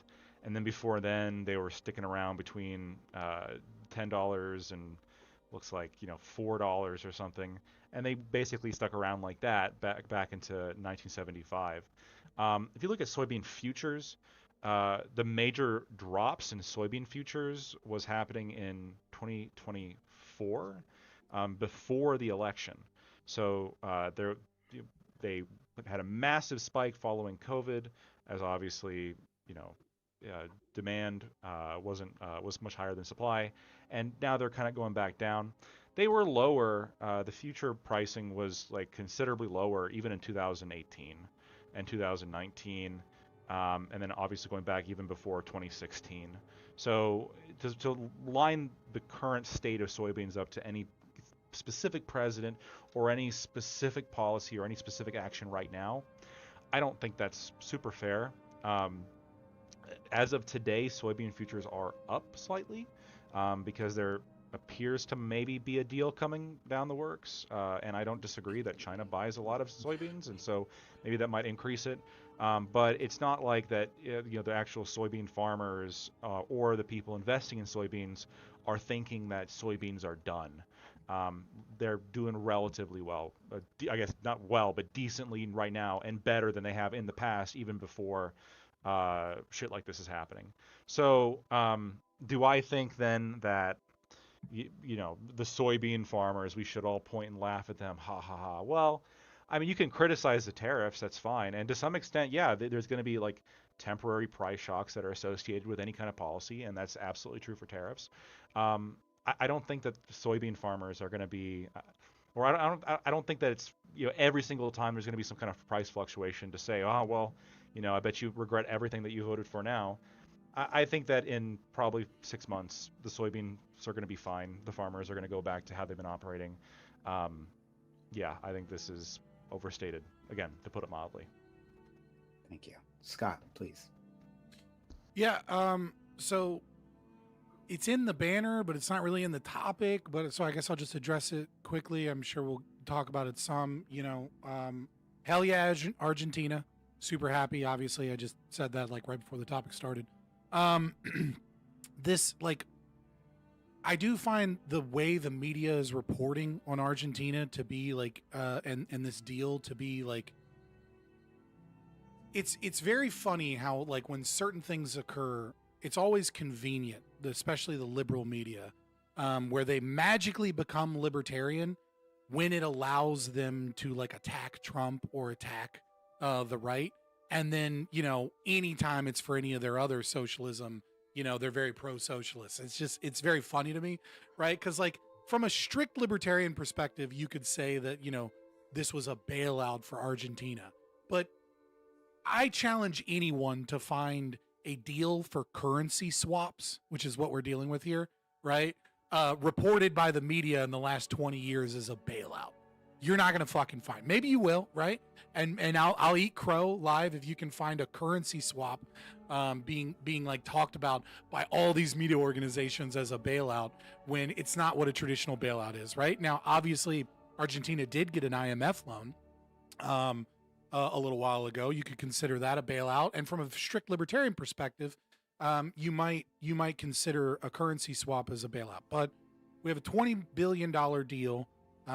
Argentina has utilized $2 billion, and what they have done is they have given $2 billion equivalent of pesos to America to hold on to, and then taken $2 billion in US dollars. And what that does is that allows America to offshore some inflation, right? The more countries that are holding on to currency is a reduction of money supply in ours, which reduces inflation and, and stabilizes the market to the global market so that we can offshore inflation, while at the same time making investors less scared in Argentina, because the market and inflation was starting to get bad heading up to the elections, because all of the investors were worried that the libertarians wouldn't win and that the socialists would gain power again. So they had to pull money out, and the economy started doing poorly because they were worried that the Peronists would win, following the Buenos Aires election that showed that there was some support for bringing back the socialism that ruined Argentina for so long. Luckily, that didn't happen, and that's in part due to this deal, which you could say rescues them.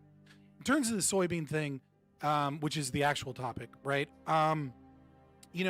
For all of the farmers that voted for Trump, I kind of just have to laugh and say you get what you deserve.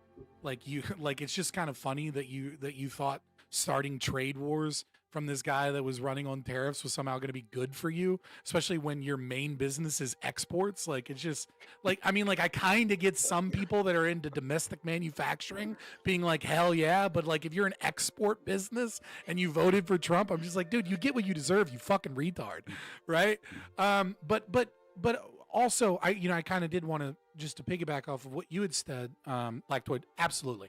Right. Futures is a much bigger part of farming than any other industry. And the reason is because, when you are a small to mid-sized farmer, and you only have like $20 million, $30, $40, $50 million of property, which sounds like a lot, right? But that's actually like below a 6-figure income salary for a farmer.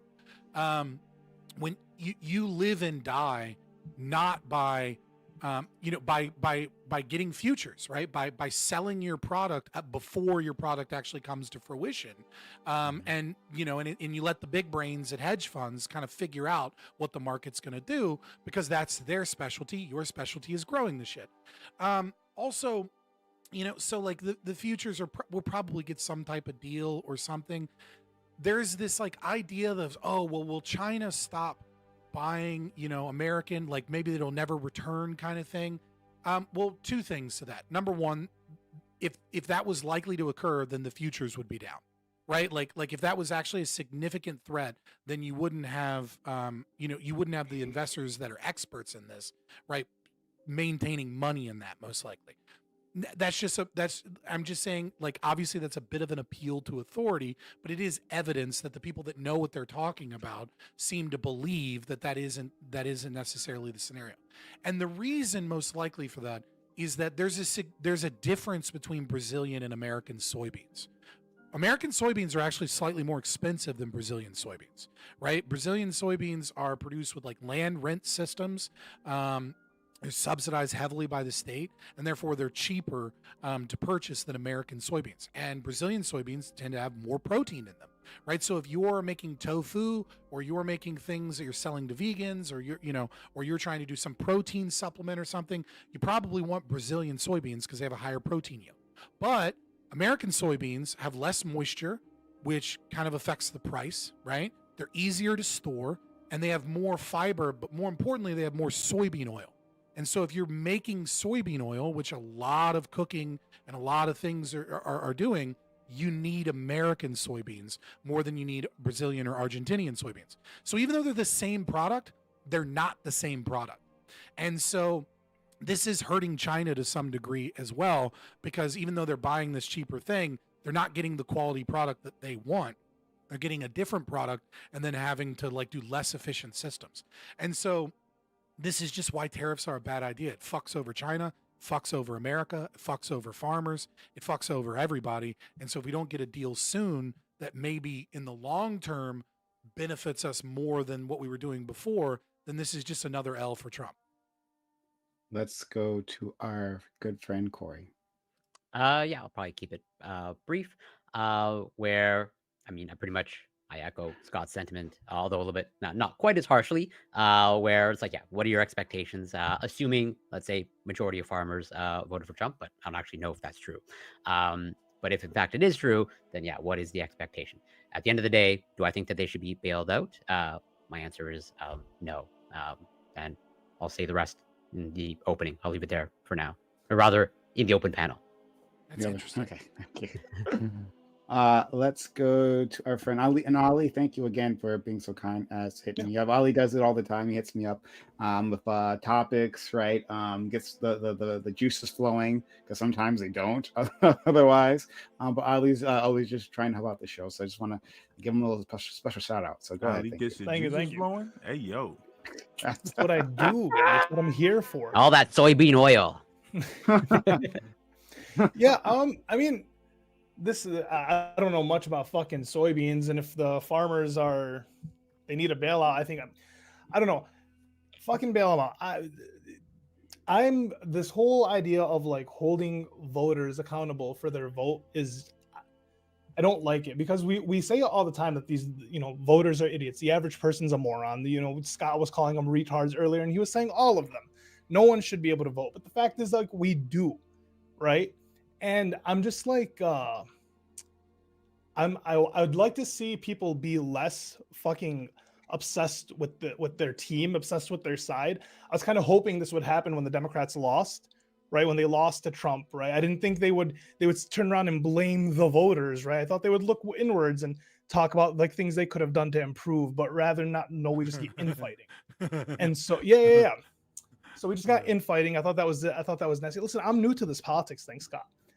But like the same thing with people who voted for MAGA. I'm not a big fan of saying like, oh, they get what they deserve, because at the end of the day, like, this is still one country, right? We have to live here, whether the other side agrees with us or not. We all end up dealing with the consequences, right? If half the country gets fucked, the other half is going to be fucked too. So this whole cycle downwards, I'm not a big fan. And actually, I'd rather hold the politicians accountable, and I join together in doing that, rather than fucking fighting each other and destroying each other in debates, just trying to get owns on the libs.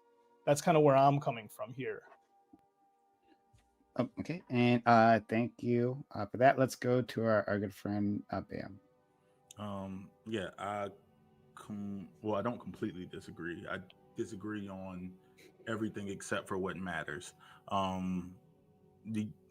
Voters should be held accountable, because we exist in the country, and you can't, like, the decisions when we do things, they have consequences that affect other people, and you can decide. We can't just decide when it affects you.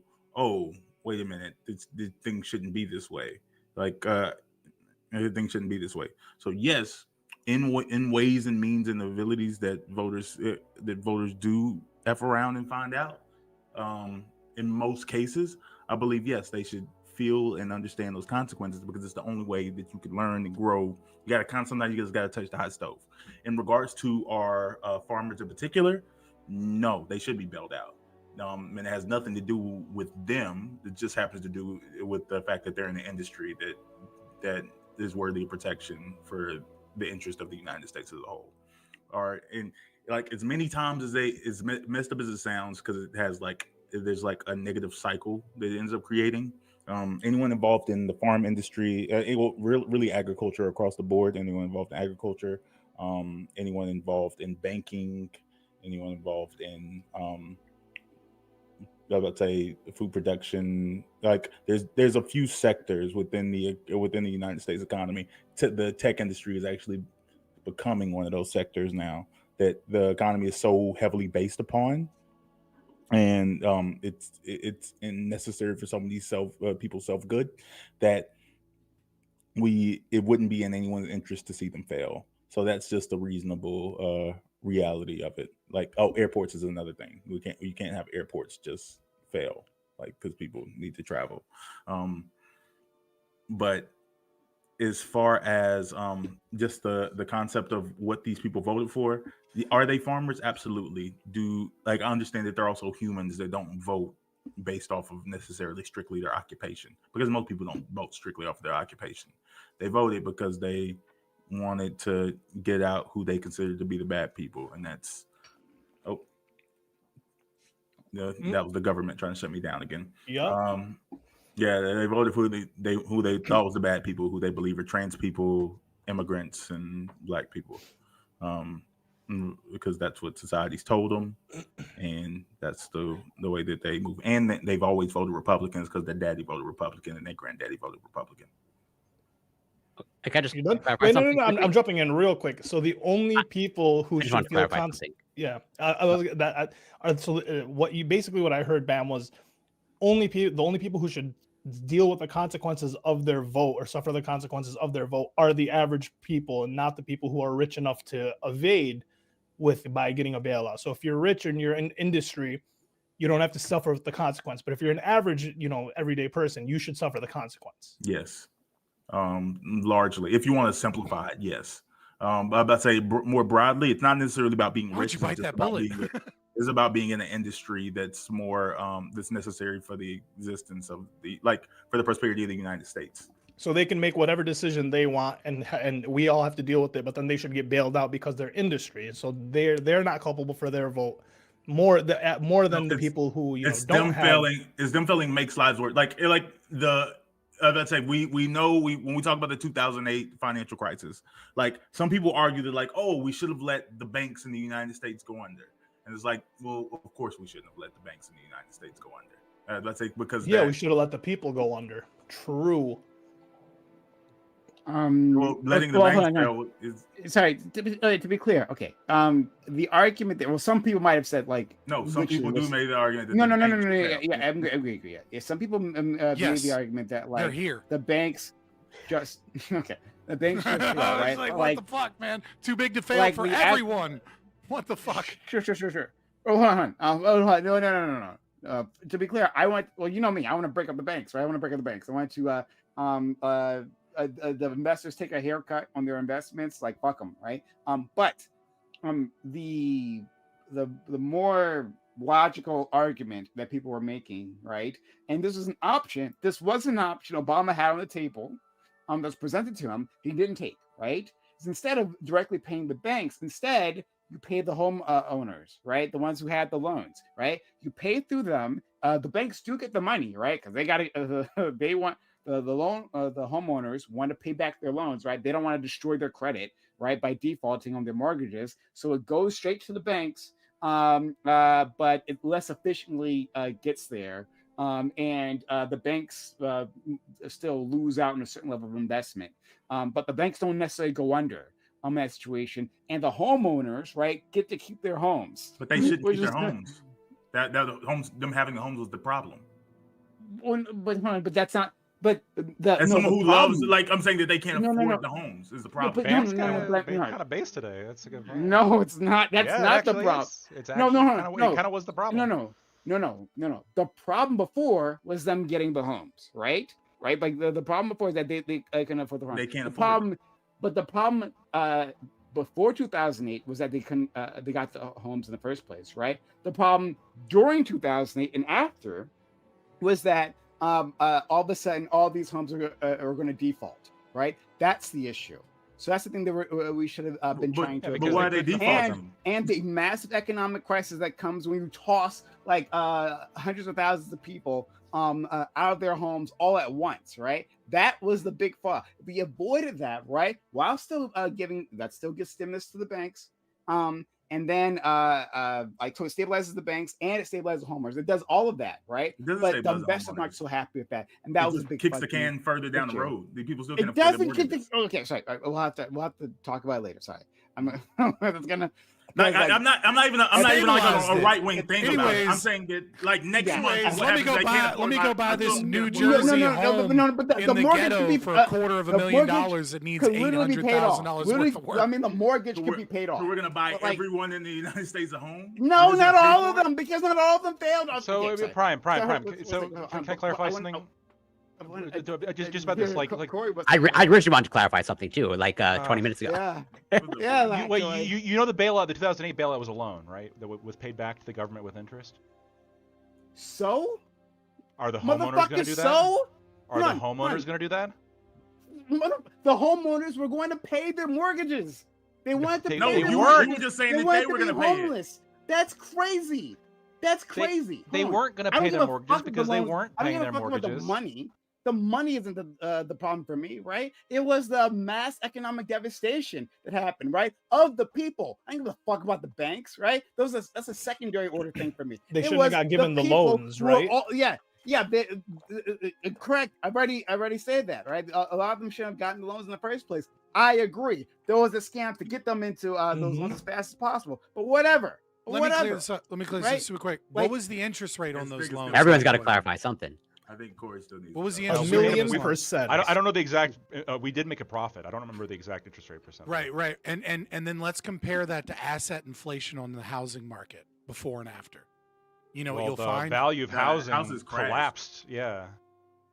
Like it was not short term, long term. Well, no. By the time that they had to pay the government back, homes had not recovered. Okay. Yeah. Like So I they- understand that. Like if we go beyond that, before the after government's they had to pay not the a government back. business, right? Like one of the downstream effects of bailing out Wall Street has been asset inflation, especially when the Federal Reserve propped up the U.S. economy by then engaging in quantitative easing and buying real estate. Yeah, lactoid. No, stop. I do want to talk about this. No. I don't know why you're laughing. At the very You said stop. No, I said right. I said stop because yes, when you get to the housing, housing prices as of late have gone up significantly. Following 2008, the housing value dropped significantly, and the housing prices did not recover until the banks had to pay until before the housing prices didn't recover until after the banks had to pay us back, and so we made money off the bailouts. You can say it's still wrong, and there's definitely criticisms to be had against the banks for being in No, don't respond to that. didn't make money. Just let Corey go. We did. 'Cause Like he must have one overall, we comment made to more make. money. The on government banks. is not a business. Corey, you just They have to didn't start make talking. money. Okay, the taxpayers made a little bit more back. I wanna That have was this then conversation wasted but on I other don't shit. wanna I'm do it. sure. I'll let Okay? Corey go, but nah, dog. So That's we're insane. gonna go to Corey, but quickly before he says something, I was gonna quickly say, right? Like I didn't mean to. I mean it was Bam's fault that we're here. But like I didn't mean to escalate this, but just understand that like the 2008 financial crisis, there were a few things that like drive me to more rage, more like anti-liberal rage than that crisis, right? Like it pulls it out of me, right? I feel you, and, Prime. and then the genocide of the Gazans happened, so it got replaced. All right, let's go to our friend Corey. I mean, it's probably gonna end up coming back around because I'm going to engage with Bam because I wanted to clarify. I mean, maybe I didn't hear you correctly, but although based on what you said afterwards, I think I'm pretty sure I know the answer. But so you said during your opening that no, the soybean farmers should not be bailed out, or they should be bailed out. They should be okay. But then how does that, at least in my mind, track with like because the analogy that you used is like the child touching the stove, and like the child needs to touch the stove to like learn the lesson. Right. And so then, but aren't you then? They won't learn. No, they don't have to learn. They're industry. No, Corey. yes. If you're in because hurting them ends up hurting everyone else way worse. Oh, wait, but you could argue, but I can also argue. I'm not a parent, but so maybe I'll let Scott elaborate. But I assume most parents don't enjoy seeing their child touch a hot stove. But then at some point, like the child's going to continue to do it, it's like, well, you got to learn your lesson at some point. Sure, So that's but I'm I'm not pro children touching hot stoves. No, it's not. I did not say that. I was. No, wait. Can I? Let me. Wait. I'm going to start talking. Just like you said, Bam. Of like, I think the experience of like a parent watching their child touch a stove is painful for the parent, as they don't want to see that happen. But maybe at some point, okay, if the child is still doing it, it's like, well, they might have to learn their lesson type of thing, even though it's going to be painful for them. This is a terrible analogy. Pick a new analogy. No, it's not. It was not. It's a perfect analogy. The reason being, a parent may not like it, but eventually the child touches the hot stove and they learn a lesson.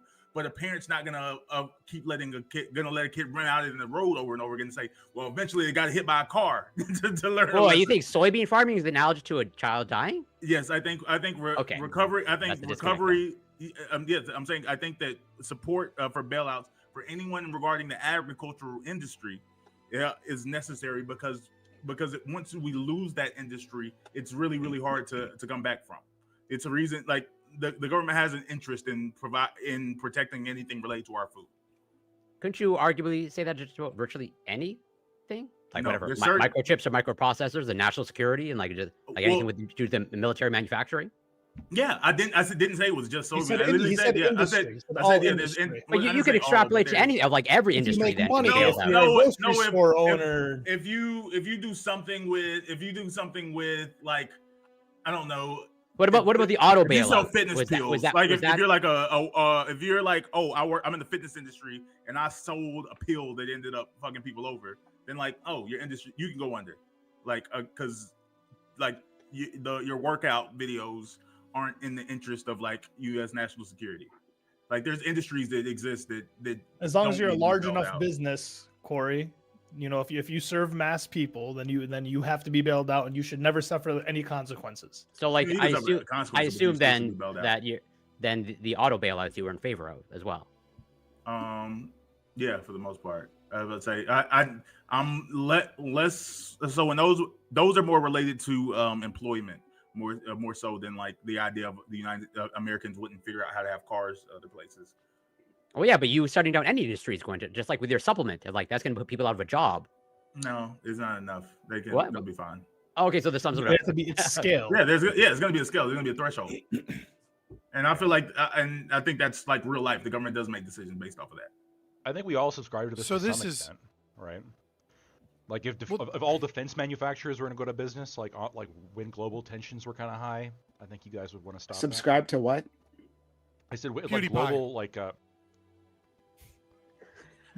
I understand the joke. Yes, we all subscribe to PewDiePie. I'm sorry. No, He's I not. don't. I think that's a joke. Subscribe to racist. Let's go. Yeah, sorry. Would you say Lacto? You all subscribe to what? I don't even. Did I say the The word idea subscribe? that like there's a scale that government should yeah, bail yeah. out certain things and not bail out small things. Sure, like the example being like if we're on the precipice of some kind of like global conflict, and the weapons manufacturers for some reason like were dramatically overhyped and then like crashed, I think that could be there could be an argument there to bail them out. Even if they did something stupid, like Yeah. like national security would say they're like, oh, okay, well, it's probably not good to let. Even if they Bam's do something argument's it's not intentional. illogical. But no, even if it's like the argument is, yeah, like they fucked up, maybe they should be punished somehow. But like this industry is critically important for America for XYZ reason. Yeah, but are the people So- not critically so important? this So like is, if so if this the is idea is that what we my- hold what my voters question are like was that I've been citizens. waiting for, so Yeah, I'm go just ahead. gonna go. Yeah, because Some it was people actually aren't. kind of pertaining to this. Because I'm actually kind of actually maybe somewhat pleasantly surprised that Corey is on my side here, right? Because usually you seem to be very very okay with government stepping in to the market to regulate it for the safety and security. Hey, I'm with you of with people. IP, right? Yeah. So, but I think it's very interesting here, and I think this has kind of illuminated that, right? Of the contradiction that is necessary that one needs to believe, right? You need to believe in falsity and be irrational to be pro bailout of any industry. Like you cannot be a rational being and believe that. And the reason is because there is a contradiction here in the terms of like what is what is a critical job, right? Like we saw this so deeply with COVID, where everyone tried to, all these different governments tried to figure out what is a necessary job, what is a critical job, what is these jobs are actually important. And I think most people notice, even if you don't have a strong understanding of economics, that every job is critical, that the economy is built upon all of the jobs in the economy, that that restaurants are critical infrastructure, right? That waitresses are critical infrastructure. Because when you close down restaurants and people can't go out to eat, well, then that's less money flowing in the economy. And when there's less money flowing in the economy, guess what? Waitresses go out of business, and then they start asking for fucking welfare because they don't have any fucking job. And instead of going out and spending money and buying products and supporting other businesses and supporting other industries and having economic growth, you have people that become net negatives on the economy because they're at home, and instead of out making, instead of out increasing the number we all love, that GDP number go up, right? Instead of that, we have the exact opposite. We have government spending to subsidize them. That money comes from sectors of the economy that are supposedly critical, and we're not producing things. everything within the economy in a capitalist economy or a capitalistic economy depends upon everything else. Every job is supporting every industry because you need money to buy things. And in order to have money to buy things, you need workers in the service industry. You need workers elsewhere. And so this idea of like this arbitrary means of like, oh, this sector of the economy is actually super important is exactly that. It's arbitrary. It is like what is happening in the soybean market is that it is responding to market manipulation from socialist policies of Donald Trump. That is what happened. Right-wing socialist and commie piece of shit Donald Trump, because that's exactly what he is he's engaging in fucking socialist disruptions of our market. The only difference is it's right-wing socialist. Maybe we'll call it like, I don't know, like it's focused on the nation. Maybe we'll call it like national socialist policies, right? What he is engaged in, right? And this new term I just made up, national socialist policies, right? To protect is having the exact opposite effect. It's not positive to the things. And then bailouts is like, well, then let's do another socialist policy, steal from other sectors of the economy. It's like, yes, it's absolutely true that our agriculture is a big part of our economy. But in order to subsidize, in order to bail out that industry, you have to take money out from other places. And even if it's a loan, even if it's a loan, well, what is happening is one of two things. Either that's taxes, more taxes from other sectors of the economy, which could be productive in the economy, but now no longer will be productive, or it's an increase in the money supply, which means inflation. It is not possible for the government to take resources from their most valued means out somewhere else in the economy, distribute them to less valued means, and then say, oh, well, we actually came out ahead, or it's actually good that we bailed them out. We protected this infrastructure. There's only one solution to alleviate the problems in this economy, and that's to drop these stupid fucking tariffs. Yeah, I don't think that tariff, like, I know that you go into the argument of like tariffs are inherently bad. My issue with Donald Trump's tariffs aren't because tariffs are bad. It's just because of his choice of implementing them, and his goals are contradictory to one another. Like, he wants to bring back American industry, but he also wants to reap in tariff revenue. I'll meet you halfway, and I'll say this: tariffs are bad. Donald Trump is proving that some people can be even more retarded in the way that they make the bad tariffs work. Okay. Like tariffs are always bad. Donald Trump is very fucking negligent in his economic policy and trying to make them somewhat. And it's because he came in like a bull in a china shop, right? Like, it's hard to see the damage of tariffs. China. Right. Yeah. Right. Like, it's hard to see the damage of tariffs to a large degree when it's just like steel tariffs, right? Like in his first term.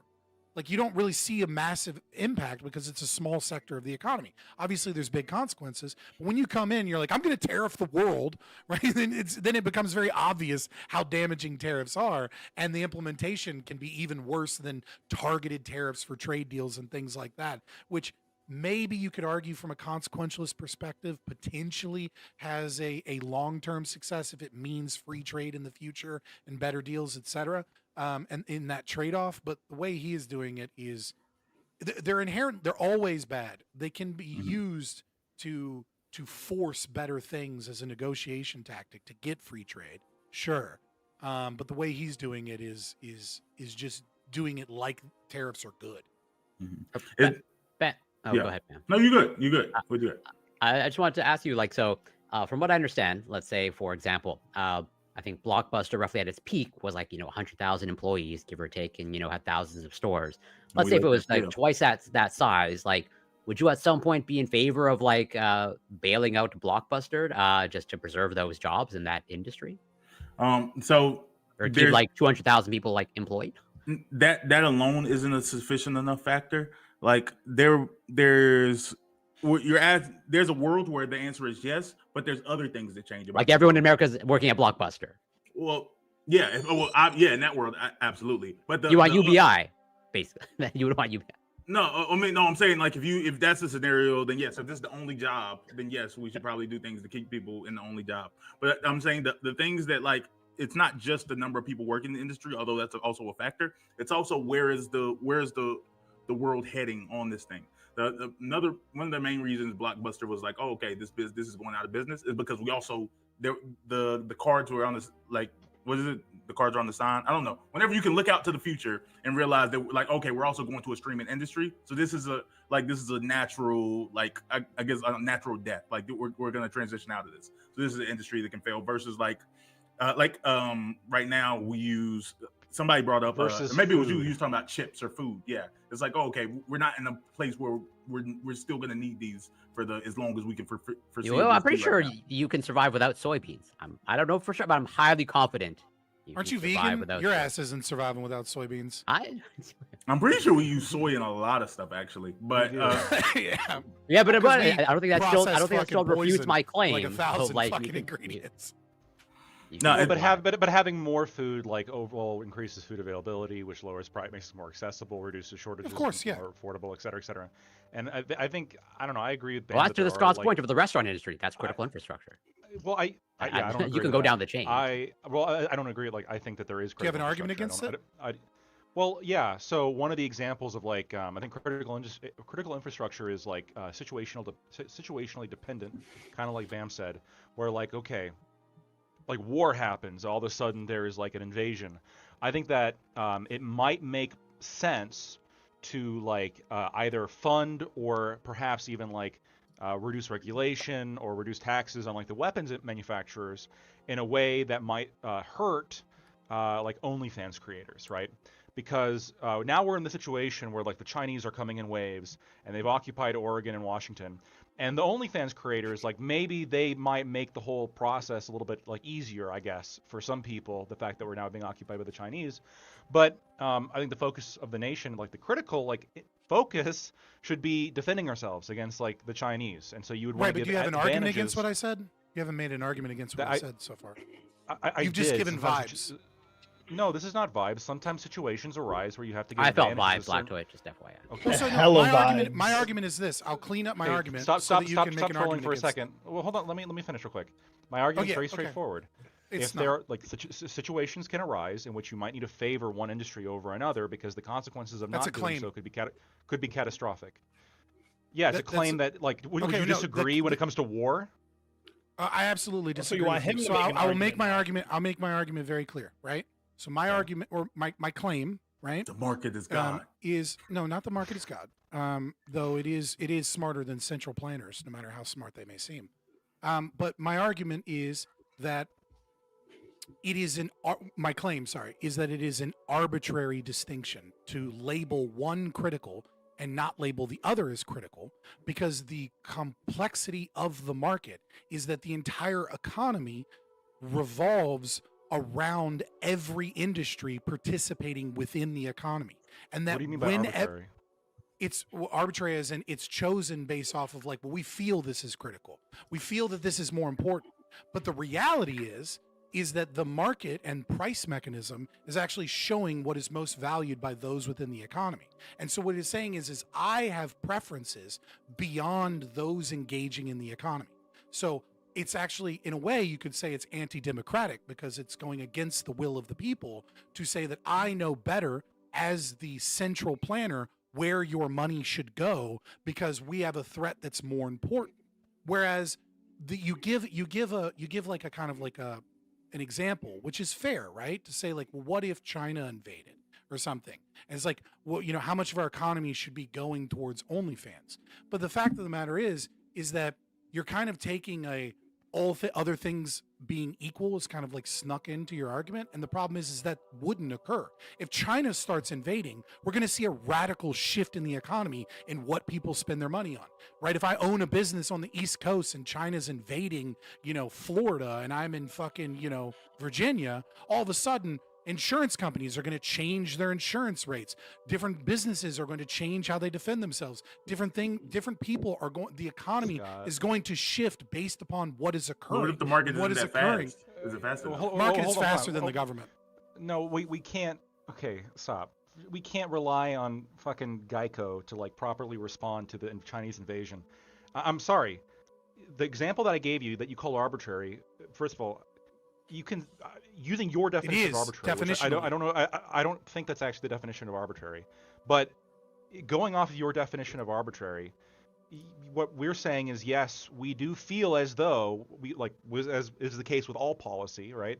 We do feel as though there's a certain importance of defending our country against the Chinese invasion that perhaps some large group of the market might not see. Or perhaps they see it and they might like tacitly acknowledge it, but they're not actually going to operate that way in a market way. They're, instead of like donating to the U.S. military, they are going to go on OnlyFans because it's more immediate. Maybe they're going to buy cigarettes because they're addicted. Maybe they're going to buy alcohol because they're addicted. Maybe they're going to purchase products that satisfy some kind of market need that they have that won't satisfy what BAM is like a critical situation of the Chinese are fucking invading. I agree with you, but the problem is that the argument you're making can be used for any government intervention into the market, period. Every single socialist policy, I can repeat your argument back to you, and it's the exact same reasoning. And that's why it's arbitrary. Because in your mind, you're like, well, an invasion of China is actually so meaningfully bad that I say that socialism is actually warranted in this. Going against the people's will, going against the market is actually good with that, right? But you could say it, just as you showed in your example, you could make that argument about cigarette regulation or taxes. You can make that argument about welfare, right? You could say that it's, you can make that argument about any socialist policy. Your argument would be the same, and there would be no principal difference other than I feel that this is a worse thing. Well, wait a minute. Before you, I know you're ready to go in. Like, I just throw in another example, and then you just jump right in there. Like, I think on a day-to-day basis, I don't know how people markedly value a hospital. I don't think about hospitals on a day-to-day, and I probably wouldn't put money towards it to like personally. I don't think me or most people around me would put enough money towards hospitals to know the importance of maintaining them. But I also think it's good where the government steps in and says that, you know what, we should probably keep this subsidized enough to the hospital stays open for the time that, like, because when the value spikes on it, when I need it, it spikes dramatically. But in the day-to-day, it's not a part of my market. But you live in a country of 330 million people, right? And so every day there are people that are engaged with a dire need for a hospital. The market mechanism might, though. Hold on. It absolutely is enough. Like, go to any emergency room at any point in time on any day. You're going to see any an hospital emergency room in general, at any hospital, unless Have it's y'all like ever lived rural, in like a small? Yeah, I live in a rural area. even in a that would be rural pressure area, to you're move still away going from to that see. area. Right. And so the thing is that there are market mechanisms, and the government does step in and actually refuse to allow. So one of the things that is in like a third of the states in the country is something called a certificate of need board, where you have to go through a 2-year process to justify your right to increase hospital beds in your hospital. The government makes you spend millions of dollars, pay a bunch of lawyers, go through local things. Right, but what I'm saying is that like it's one of the most regulated and subsidized industries. Yes, and if it wasn't, there just wouldn't be hospitals. But what you have stated, right? But what you have stated is kind of exactly my point. Is that the argument that Lactoid is giving, I understand it, right? I don't fault you as a human being for thinking, we should like protect our ability, or we should protect our people when fucking China invades, right? What I'm saying is that if that is your rationale, how is that? And then I'll let you respond here, right? Like, and this is the peak part of the question. How is that meaningfully different than any other socialist policy where people claim crisis or people claim the need of one sector of the economy or people to be privileged against others? Yeah, because you'd have to judge it on a case-by-case basis, and that doesn't mean that it's like unprincipled. It means that you have like a set of principles as to like, okay, like there are XYZ consequences that can happen if this critical infrastructure fails due to XYZ, rare scenario, and this is why in this specific scenario we have to intervene. I think invasion is like, the reason I use that example specifically is because it's like the ultimate, it's like the easiest to It's defend. very obvious to everybody, yeah. It's very, yeah. Like every single war ever, this has been the response of every government involved in this, which is, oh shit, like we're in an existential crisis now. We can't have people like fucking around on OnlyFans anymore. They got to start making bullets. We got to start getting people like to go fight. And so when you're how saying is it like, meaningfully different?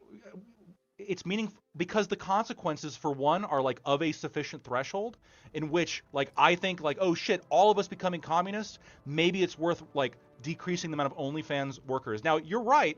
Some communists could say, like, under the same kind of theory, well, my threshold is way lower than yours, Lactoid, to where I think the government, like, I think every industry is a critical industry to the extent Almost where like the government should be involved. thresholds are arbitrary Now, based off of your beliefs of predicting the future. Again, Almost like I'm right? So arbitrary would mean that it's based without any kind of like reasoning underneath. And the reasoning underneath that I'm proposing is one definition of arbitrary. Sure, if you're taking when you look at a definition, issue with that, yes. that's fine. But when we talk you're about right. arbitrary measures from power, Is the definition arbitrary? Yes, I understand. two different And you're going to run into definitions, this that's problem. You're going to run into this with anybody who isn't like a hardcore Stalinist or a hardcore ANCAP. You're going to have some people in the middle that are like, hey, I think that sometimes you might have to have some level of like coercion and unfortunately slavery and theft and shit when it comes to the Chinese invading, but we probably generally shouldn't have that when it comes to grocery stores or when it comes to, I don't know, fucking Blockbuster. Maybe like it's we should only use it when like there is a good argument why we absolutely necessarily have to. And the Chinese invading is a very strong argument. And to Bam, he's saying the food supply is also like a strong, and like maybe I'm not even sure I agree with him, but his argument is it's sound. The idea of like the food supply and like maybe argument. hospitals. I understand, but like he's making, I think, a stronger case than for Blockbuster or OnlyFans models. Do you disagree? Right. Do you think that like the survival of our species is less dependent on like food production? I disagree. or- Isn't there a legal concept for like I disagree with the concept that central planners are better than the market at being able to utilize and move resources, even in the supposed defense of critical infrastructure or our country. It's very obvious, right, that if China's invading, that's a problem. The more obvious a problem is, the more likely it is that not just the central planners, but also the market adequately adopts to that presumed obvious problem, right? Like even in this conversation about futures, right? We look at the market and we go, oh, well, we have all of these fears about soybeans, but the people that actually put the money behind it, the people that actually understand this problem in a competitive market where they are most incentivized to correctly guess the future, and everyone is free to do it, and only the best of the best actually rise to being profitable and having large market share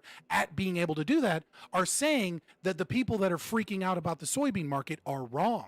But the central planners are the types of people that go, well, we need a subsidy, right? And so what I'm saying is that in this obvious situation, right, it is even in that situation, it is more likely that the market is going to adequately and accurately respond to the threat in an efficient means, that it is authoritarian to decide that this specific thing is actually of importance enough for us to step into the economy and stop that efficiency and stop that liberty. And that, yes, I'm saying that it is arbitrary. You're saying, well, it's not arbitrary because we have a good argument. We have a good reason. But my problem with that is that it's not a good argument and it's not a good reason, because that argument is the same argument for every socialist policy. It's only in your evaluation. This is the threshold of what is important. Let me respond. It's my evaluation, but if I could guarantee you a certain outcome, I'm curious if it would be in your evaluation too. Let me propose to you, we have a Chinese invasion. Hypothetical A, we don't favor any kind of weapons industry. We don't do any kind of government intervention. And let's say the result of this is the Chinese take over and install like a Maoist puppet government in Washington, D.C., okay? Hypothetical 2 is Lactoid's argument wins. We unfortunately, we 100% taxes on OnlyFans models, and we use that to buy Socialist bullets. Lactoid. And Socialist Lactoid takes over, and then we defeat the Chinese and then go back to like a more capitalist mixed market like kind of economy. Like not perfect, but better than China. Yeah, if this was your scenario, engage. would you support Lactoid, or would you just, hey, we can't do it? Given your scenario, I would absolutely support your position. The problem is... So it's an evaluation. The problem is that your scenario requires us to step out of reality, which is that all of us are able to perfectly predict the future. If I'm in a position where I can perfectly predict the future, then like, yeah, I might step in to stop that in that regard. But that you've baked in a non-reality. I'll remove it. Your hypothetical doesn't engage in reality. I will. I'm actually great at that. Yes. I will remove. It's one of the things I learned in law school. I will remove the baked-in impossibility. Let's say that like there is a much higher possibility, like a significantly higher possibility, that the Chinese win unless we enact lactoid solution. War Absolutely not. forecasters say And that the reason it's absolutely they're not lying. is because it is without a doubt one of two things are occurring. Either the market does not value the Chinese not coming in, and like they don't care that the Chinese are coming in for some reason, because they have figured out that the Chinese are actually only going to take over Florida, and what you here's a perfectly packing up and leaving. Well, no, here's a perfectly rational possibility given your scenario, right? Which is the market has realized that Florida's gone. And the government is like, no, we have to protect Florida. But the market already knows that the only way to protect the rest of America is to move funds and to move the economy in a different means that actually protects the rest of America. The inefficiency of the central planner that presumes to know better than the market is the reason why we don't just lose Florida because it was inevitability, because they had so much power or whatever, but we lose Florida and we lose Louisiana and we lose Texas. Let's not put Texas in it. Texas will probably take on China by themselves, but like Louisiana and Texas and like Mississippi and Arkansas, right? And so what I am saying is that when the central planner engages in authoritarian action over what it presumes to be the better decision, it is always less efficient than the market and the desire of the liberty of the individuals in question. Let me get the super chat, and then I'll go straight to you, Bam. Thank you for FQ. Says, behold, I will feed Corey in the new establishment if he begs sufficiently. And I think that picture is a vast improvement over the burqa or the niqab that she had previously. I don't know. Is that like, I'm curious if like the grain that's being held is actual soy. I actually don't know what soy looks like. Those are soybeans. Or is that corn? Those look like soybeans. Are those like soybeans? Okay. Yeah, I actually don't know. Thank you, FQ, for the $5 super chat. Awfully kind of you. Thank you for the kind support. Anyone else you want to support the channel, consider you super chats as well. We'll engage with comment. We'll have a lot of fun with you. So thanks so much. All right, let's go to our friend Bam. I do have stuff I want to say to some people, but one last sentence response. There is no guaranteed victory in war. That doesn't mean that sometimes that doesn't mean that we should never ever go to war. Sometimes you have to. And sometimes yeah, that's not my argument. My argument is that the state is less efficient at war than the market. Let's go to Bam. Okay. Well, I was just going to add to the idea. I think there was a Supreme Court case dealing with obscenity in movies, and I think they were trying to make an effort to come up with like a perfect definition that all encompasses what is and isn't obscenity, and like looking for this exact thing. And I think they just came to a conclusion of like, you know it when you see it. And I think he regretted that decision, by the way. Did he? The person who, yeah, he did. No. I think in a lot of, it may not be perfect, but I think in a lot of areas in the world where you're trying to say like, oh, what makes the distinction here? What makes these different? How do you know this isn't just completely arbitrary? And I don't know. I think there is value. Like, oh, okay, we make decisions. Like you can call it arbitrary, but I feel like we're basing it on some information, and we know that like this is important. You're basing limiting the freedom of people off of your vibes. Yes, it's a cost benefit. Well, are all cost benefit analyses just vibes? No, of course not. Okay, well that's what this is. This is a cost. We look at the benefit, the risk, then we make a decision. Right, but a central planner is doing a cost benefit analysis without the price. Making murder illegal is limiting. And so without using the price mechanism, they're doing a cost benefit analysis with less information, and they're doing so at the oh my God, why can I not think of the word? Expense of the market. Yeah, at the expense of the liberty of the individual, whereas the market has more information available and is preserving the liberty of the individual.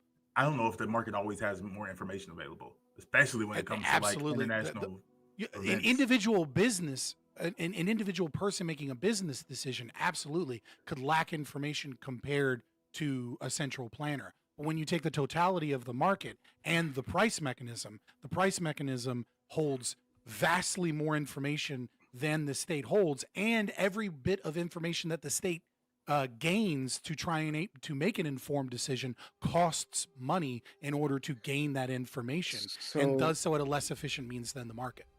I think this is a good place to jump in. First, and maybe all these are. Sorry, I'm going should full have blown done. ANCAP, but I got mad. We were talking about too big to fail for fucking farmers, and this is kind of an econ question, all right? So like, this was expected. No worries, friend. Right? No admonitions for me yet. Maybe later. But I forget if all these are directed at lag Twitter or not. I usually write that down, but most of them are. So, but no, lag Twitter, right? In chat. So like this is going back to your opening statement. First of all, First of all, Viva la Libertad. Say it with your chest. Viva la Libtard. Okay. Are these really loans going to Argentina? Yeah. Like so this. I mean, I get it. It's structured as a loan, right? But do you have any?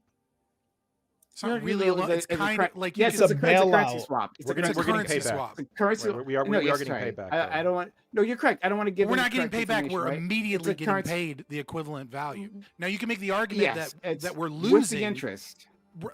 Right. No, it's not. It's if not the peso tanks to zero, you can make the argument that the peso is less stable, so it's a bad deal for America, and we lose money. But what is happening in a currency swap is he took $2 billion in U.S. dollars immediately, and then America, we immediately gained $2 billion worth of pesos.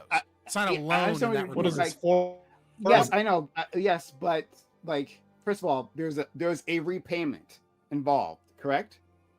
Yeah, everything. My limited research on this is that there is. My limited research on this is that like down the road there is going to be like a repayment, one way or another.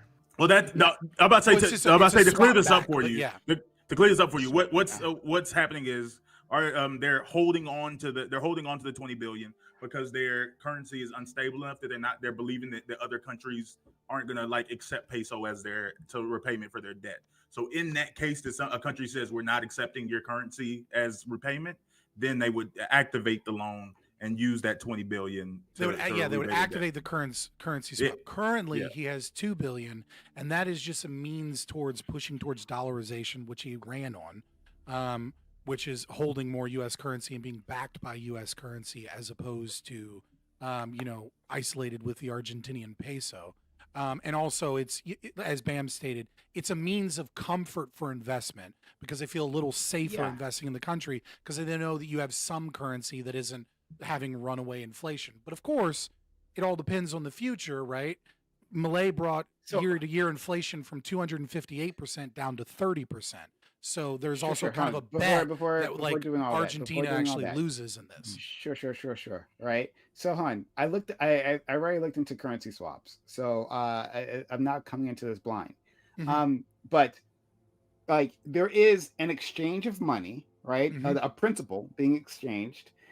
You're saying only $2 billion has been exchanged now, and I'm guessing 18 billion is structured in later on. And is when they need it, and maybe the thing. So they might not ever use it, but trigger, So the trigger would be if like a loan is refused, right? And investments refused because of the weakness of the pesos, right? Then we would then send them more US dollars, and they would send us more pesos. I mean, it would be up to, sure, for all intents and purposes, maybe, but I mean it's more likely that they would do it if they felt they needed additional insurance to hedge against inflation, or maybe they needed US dollars to back an IMF loan. Like, it's a little more complicated than that. It wouldn't necessarily be like, oh, someone came for money and they won't take our pesos. That is a possibility, but there's a lot of different possibilities. Okay. But is there, so I guess what my next question hinges on, is there a possibility, right? Understanding this is not a direct loan, and maybe you can educate me here, right? This is not a direct loan, so let's establish that, right? But since there is it's kind of like a loan. Okay, sure. But no, I hear you. Is there a possibility of failure to repayment?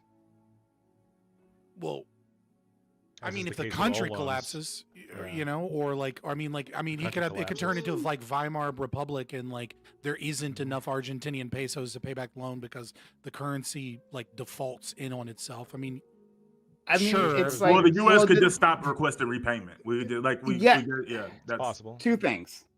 One, that was where my first question was going with. First of all, like, I'm not sure if this is okay, I'm going to use the word loan, even though I know it's imprecise here, right? But it's easier to say, right? Yeah. I'm not sure it was a loan because at any point in time, I feel like Donald Trump could like cancel the repayment part. This is like with all there's loans, that. I guess. Well, even if he Exactly, canceled true. the quote But- unquote repayment part, the U.S. would still be holding on to the Argentinian pesos. Those pesos So they'd still have to way offload less. the pesos. But Yeah, the which is pesos not could be great. worth way worse. Like way less than the worse. 3 million. Exactly. We'd be losing money on that exchange, right? Yeah, absolutely. And If like inflation got really, really bad in the country, but I mean, like you could do the same with like same with like the euro, right? Like you wouldn't call it a loan. Sure. But okay. But anyway, Euro's more like, stable. They're saying Yeah. like if Argentina defaults, well, Argentina's the default king, right? Like Argentina defaults constantly, defaulted on half a dozen, maybe more, economic interventions, right, by the IMF or by whatever international. Yeah, socialists have been in charge of that country for about 30 years. Yeah. I'm not. This is not a longer than that. A shot at. There's not a shot of Malay, or what I'm doing here, right? I'm just saying that Argentina is not like, if there's any country that was going to default, right, it'd be Argentina. Like looking from past experience, it'd be Argentina, correct?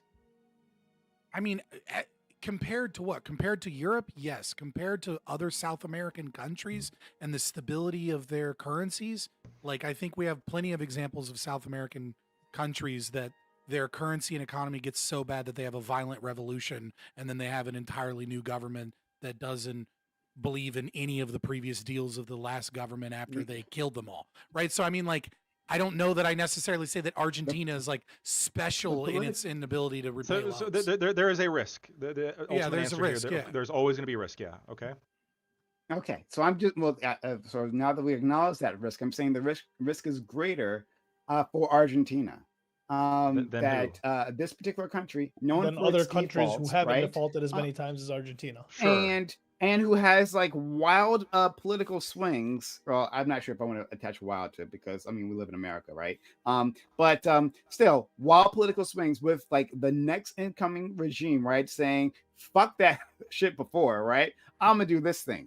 No, that's not true. Argentina has been run by the Peronists for like majority for decades upon decades. It's only because of all of the collapses and failures that the libertarian movement has surged I've actually, so much in that country. I looked into this quite a while ago, right? But like in Argentina, it's like that one party has dominated, right? But that doesn't mean like their fiscal policy has all been the same, right? Like, hey, yeah, like, they've swung from like fairly like liberal to like social democrat to like almost full-blown commie to back to social democat to like kind of liberal left wing, right? But they haven't had like a right-wing government in like 50 years. Fair, hear you, right? And so I'm saying well, we live in America where we have actually harder swings in our political system. Yeah, for sure. So I'm saying that the fiscal policy like has changed from regime to regime, right? Even the regime could still be the same party, right? Like they toss someone else out because they did a bad job. New person comes in, they have a different idea, and so like loans aren't repaid or they do something that's disastrous and defaults, right? Again, I'm not even attacking Malay at this point, right? I'm just like looking at like the history of Argentina. For the last 50 years. And especially us, I think the bigger issue is us giving money at this scale. I'm about to say the scale we're giving it, and the idea that at the end of the day, the United States taxpayer has nothing to gain from this. At the end of the day, so you say we're helping out an ally, but we're really helping out Trump's friend. So no, here's what's going on, right? So Milei had a local, had a local election. Obviously, it wasn't an election for him.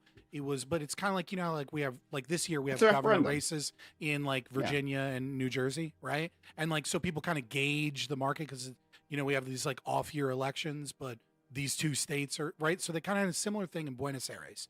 And in Buenos Aires, there was a shift towards the socialists again. And that is when all of the good that Milei was doing started reversing. Investors started pulling out. People started pulling out of because people hold currency, right? So the market on the Argentinian pesos started dropping. Inflation started going up. Some of the investor deals started being bad because all of the investors were worried, just like you said, that there might be another wild swing and that the socialists might come back and that there is no reason for them to be invested in that country because our country is moving away from privatization where they can make money and where they can make profit and instead going back towards the socialism where things would be nationalized, right? They wouldn't. It's not even a matter of like, what level of profit. They'd make none because their business might get nationalized, things like that. And so this deal comes in part, you could say rescues Argentina, right? This deal comes in part, but these negotiations have been going on for a while. But the thing that's really important to understand here is that it's not just about Trump's relationship with Milei or Milei kissing Trump's ass, which of course, Milei is a small fish in a big pond. There's another power player here that is deeply, deeply, deeply entrenched in South America, and that's BRICS, that's China, that's Brazil is a part of BRICS, right? Is that there is a fear that every country in South America is kind of like, is it going to be more of an ally towards China, or is it going to be more of an ally towards the United States? And so from a nationalist or like imperial perspective, right? Not my libertarian perspective, right? America wants to invest in Argentina, not just because the current guy kisses Trump's ass, but because they want to make sure that their currency is tied to our currency, that there's dollarization, that there is like ownership of government bonds potentially. That's the other 20 billion is like the potential future.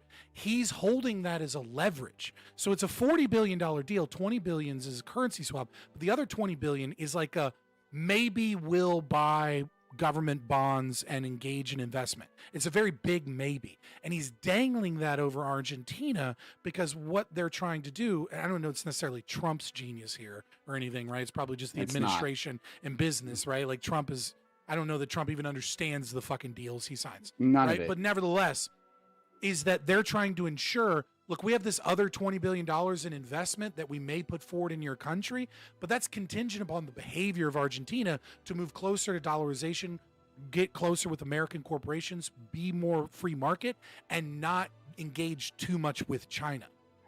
I mean, you can say that. That's like a nice way of saying it, but I feel like it's just like Trump is clearly, in part of this administration, been on a spread of spreading sort of like MAGA values, like not just American liberal democracies, but specifically like right-wing MAGA values. It's the reason why he ended up meeting with Japan's new prime minister. Like there's certain people he seems as valuable, and it's because they share in this Trump-esque. Like in what way is Argentina is sharing in the American or the Trumpian MAGA values? What do you mean by that? He literally came to the administration and said he wanted to be like Trump. Like verbatim. There's some relationship, right? But I mean, the thing is that if we look at the policy, which is good of Javier Milei, right? The policy is very deeply libertarian, and Trump is arguably the least libertarian president we've had in 100 years. We're not talking about economic which policy. is why Lactoid voted for him. Very arguable. Very arguable. I don't know about that. I was like, when I speak to values, we're not. I think Scott, the capital L libertarian, would know. Yeah, he would. Did he increase new taxes?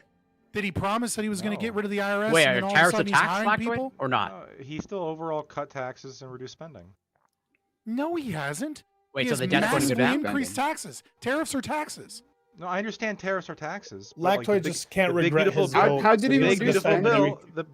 The big beautiful bill cut spending dramatically. dramatically is based off of I don't know about CBO that. estimations of how much Medicaid, Medicare reimbursements will be. So maybe I'll eat crow in the future, and you'll be right that it's a lot bigger than I see. But in terms of actual policy that has cut actual taxes right now, Trump has massively increased taxes. I'm Right, saying like that maybe the reimbursements will come out the actual to being less. yeah, I highly doubt it. the actual legislation that was passed that like was his brainchild and like his baby, right? The big beautiful Not his bill. brainchild. This Doesn't- The his Heritage baby. Foundation's baby. Came but up with yeah. a Sure, name. sure. Yeah. Yeah. and he pushed it, and there was Fair. elements in it that he absolutely backed, and it cut spending a lot, and it cut taxes a lot, and that was like I understand that it cut taxes more than it cut spending, but to say that he is the least libertarian president in the past 100 years, you can't make that claim. That's an impossible claim. That's a contradictory claim. To say that something cut taxes more than it cut spending is a contradiction in terms. It's not possible to increase spending more than cutting taxes and actually cut taxes because the money has to come from somewhere. So if you have more spending, then that means more taxation. I'm aware. Yeah. You're there's down the road, like there's going to be more taxation to make up the gulf between the reduced spending and the reduced taxation. Right. But So the big beautiful bill, you admit, so even if increases you don't taxation, even on top of the tariffs that increases taxation. No, because it reduces spending. You just said it increases spending, did you not? That's not what I said. No, so I said that it reduced taxes by a big amount, and then it reduced spending by a big amount, but not quite as much as it reduced taxes. You said that, well, when you're talking about reducing taxes, you can only go by the spending reduction because any kind of spending that you're not paying for with taxes, you're having to pay later on down the road. And Did we or did we not, as part of the big beautiful deal, increase the debt limit? Yes, overall, it increased the deficit. That doesn't mean that it increased spending. Okay, so you're going to have less spending, but you're going to have a higher deficit, which would be spending. Yes, Just the because deficit that itself is spending. Just because the spending is going towards our own ever increasing debt doesn't mean anything. If we're increasing the debt limit this way? and we're You see, that's increasing the deficit way. spending and we're spending you run a more household? money, you can't just be like, well, actually, I cut spending. It's cool. Mean, look, I would not have. I would not. And that's run not even my including household- tariffs. I would not run my household the way the U.S. government has run itself since the beginning. All right, so fair enough. It is not. My only. No, let me stop. But as long as you're decreasing spending, it's all good. Thumbs up. No, I'm saying that the big beautiful bill reduced spending. If you reduce spending by, let's say hypothetically, like $10 billion, and you reduce taxes by $10 billion, you like someone might say, hey, you reduced taxes by $20 billion, and you would say, no, you really only reduce spending by $10 billion because even though you reduce taxation by $20 billion, there's still that $20 billion in like unfunded spending that you're not accounting for. And so, sure, I can buy that, but you still reduce the spending by $10 billion. Maybe it's not as much as you're claiming, but you've still reduced the spending by the $10 billion. Like So, mathematically, that's how it works out. Right? Yeah. No, I'm with you. If you reduce spending by $10 billion and you reduce taxation by $10 billion, right? You No, by have 20. reduced. I'm just giving you an example where they're perfectly equal, right? Mhm. Then in that perfectly equal scenario, what you have done is you have reduced taxation and spending by $10 billion. If you Okay, reduce by $10 taxation billion, by $20 billion and you reduce spending by $10 billion, then you have effectively reduced taxation by $10 billion, not By $20 $10 billion, billion, yeah. because you're Exactly. still spending. The But problem, you still reduced it. The problem is yes, right? But we're basing this off of estimates on reimbursement, which I'm highly suspect of, number one. And number two is that the presumed reduction in spending isn't meeting isn't meaningful unless we are actually paying off debt. Because if we're not paying off debt, then we're not actually reducing spending in any meaningful way, because spending as a government entity as a whole is still increasing. If we're increasing the debt limit because we know that we're going to go further into debt with our spending, then we know that somewhere along the line, the spending and the taxation isn't fucking matching up, and we're spending more than we're fucking taxing, which means we're spending. We don't have to go down this. I'm not saying that like. Just I'm like not saying that. God. Finish it up, Black to it, and then I like to move on. There's other things I like to cover on this. All right, I'm gonna say like. We're talking about spending. It's not just the debt. I agree, like the debt is a problem, and I support, like Rand Paul's proposal, Ron Paul's proposal, to like cut even more spending, cut spending beyond what we've reduced in taxes, perhaps, and then maybe we can get like some cut, and then maybe well, hold on. What Bam just said, Scott, is like the other logical outgrowth of kind of what you've been saying here, which is that if we're just kind of hyperfixate on the debt, well, then I guess the libertarian answer would be to raise taxes sufficiently to address the deficit completely. Are you in favor of that? No, the libertarian answer would be to go towards the 74% of all government spending, which is welfare and payments on the debt. And cut it. When we're talking about spending bills, right? And we're passing omnibus bills on what the government is going to spend money on. And it's like you have but you're still raising the debt limit because all of these entitlement programs are essentially untouched, and we're spending more than we were the year before, and more than the year before that, and more than the year before that. Medicaid. And then the taxes that we're presumably cutting are not even offsetting at all the tariffs that we're going on. What you have is a president that is increasing our debt and increasing taxes via the tariffs. That's what I'm saying. Is that sure? Wouldn't there be less deficit if we're getting? Wouldn't there be less? There'd be less deficit if we're getting more money from tariffs. Wouldn't there? We're just not on the conversation anymore. I'm about to say it's interesting, but yeah, do that. We wouldn't. We gotta move on. We wouldn't when entitlement spending and others are outpacing the other programs. I want to say one thing, and then I want to move on. I want to shift the conversation to more what our friend Ali. He made a pretty outrageous claim. He said that he was the least libertarian president in the past 100 years, including FDR. Yes. I said one of. The New Deal, apparently. So you probably that is a crazy claim. I take that back. FDR is definitely more, but thank you. I meant to say out of Republicans, and then I just said out of all of them. Sure. But I don't think there's a Republican in the last 100 years that's more socialist than Trump. Fair enough. Okay, great.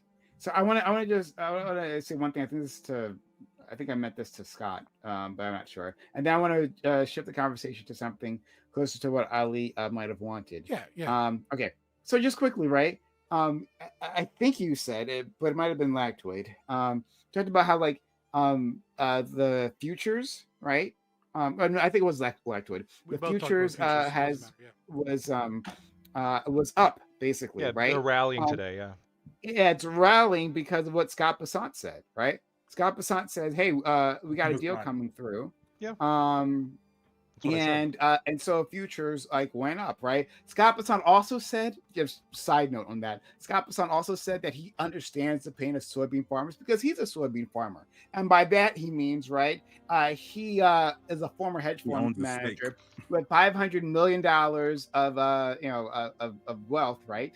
$500 million of wealth, and he rents $25 million of land to actual soybean farmers. That makes him a soybean farmer. Him being a landlord makes him a soybean farmer. Socialists lie, but regardless, the market is able to figure out what might happen in the future better than the lying socialist politicians. What's your point?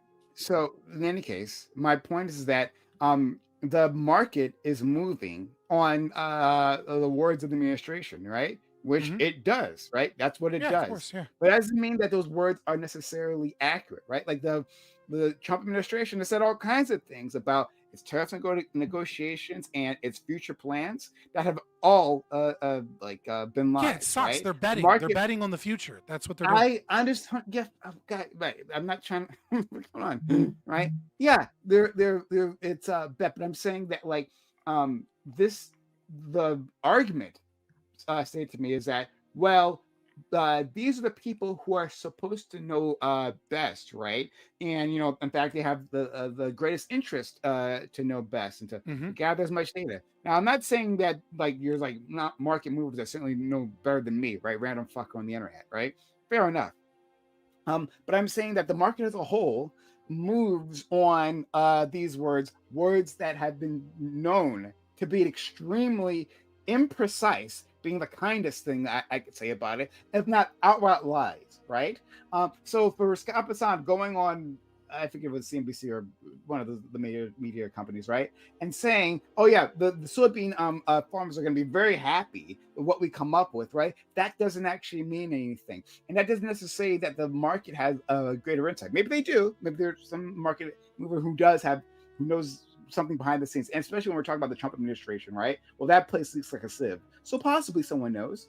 But I'm saying that alone does not tell me that the Paul market. Pelosi didn't make all his money with honest fucking trades. Like some people have information Absolutely that we don't not. know about. But Absolutely like, not, yeah. but like, they're not moving based solely on that, right? What they're moving on is based off of the price mechanism, right? So every person that trades in soybean futures and the inflation and how much money they have and the price of goods, there's infinitesimal, uncountable numbers of information that are housed in price, and price moves based off of predictions and business and all these other things that we see can oftentimes be like just on the words of administration. They're making a And bet. for many, They're for many- making a bet based off of I all of agree. the available information, that this information leads But I'm towards saying that shouldn't. Some but yes, information is far more important than others.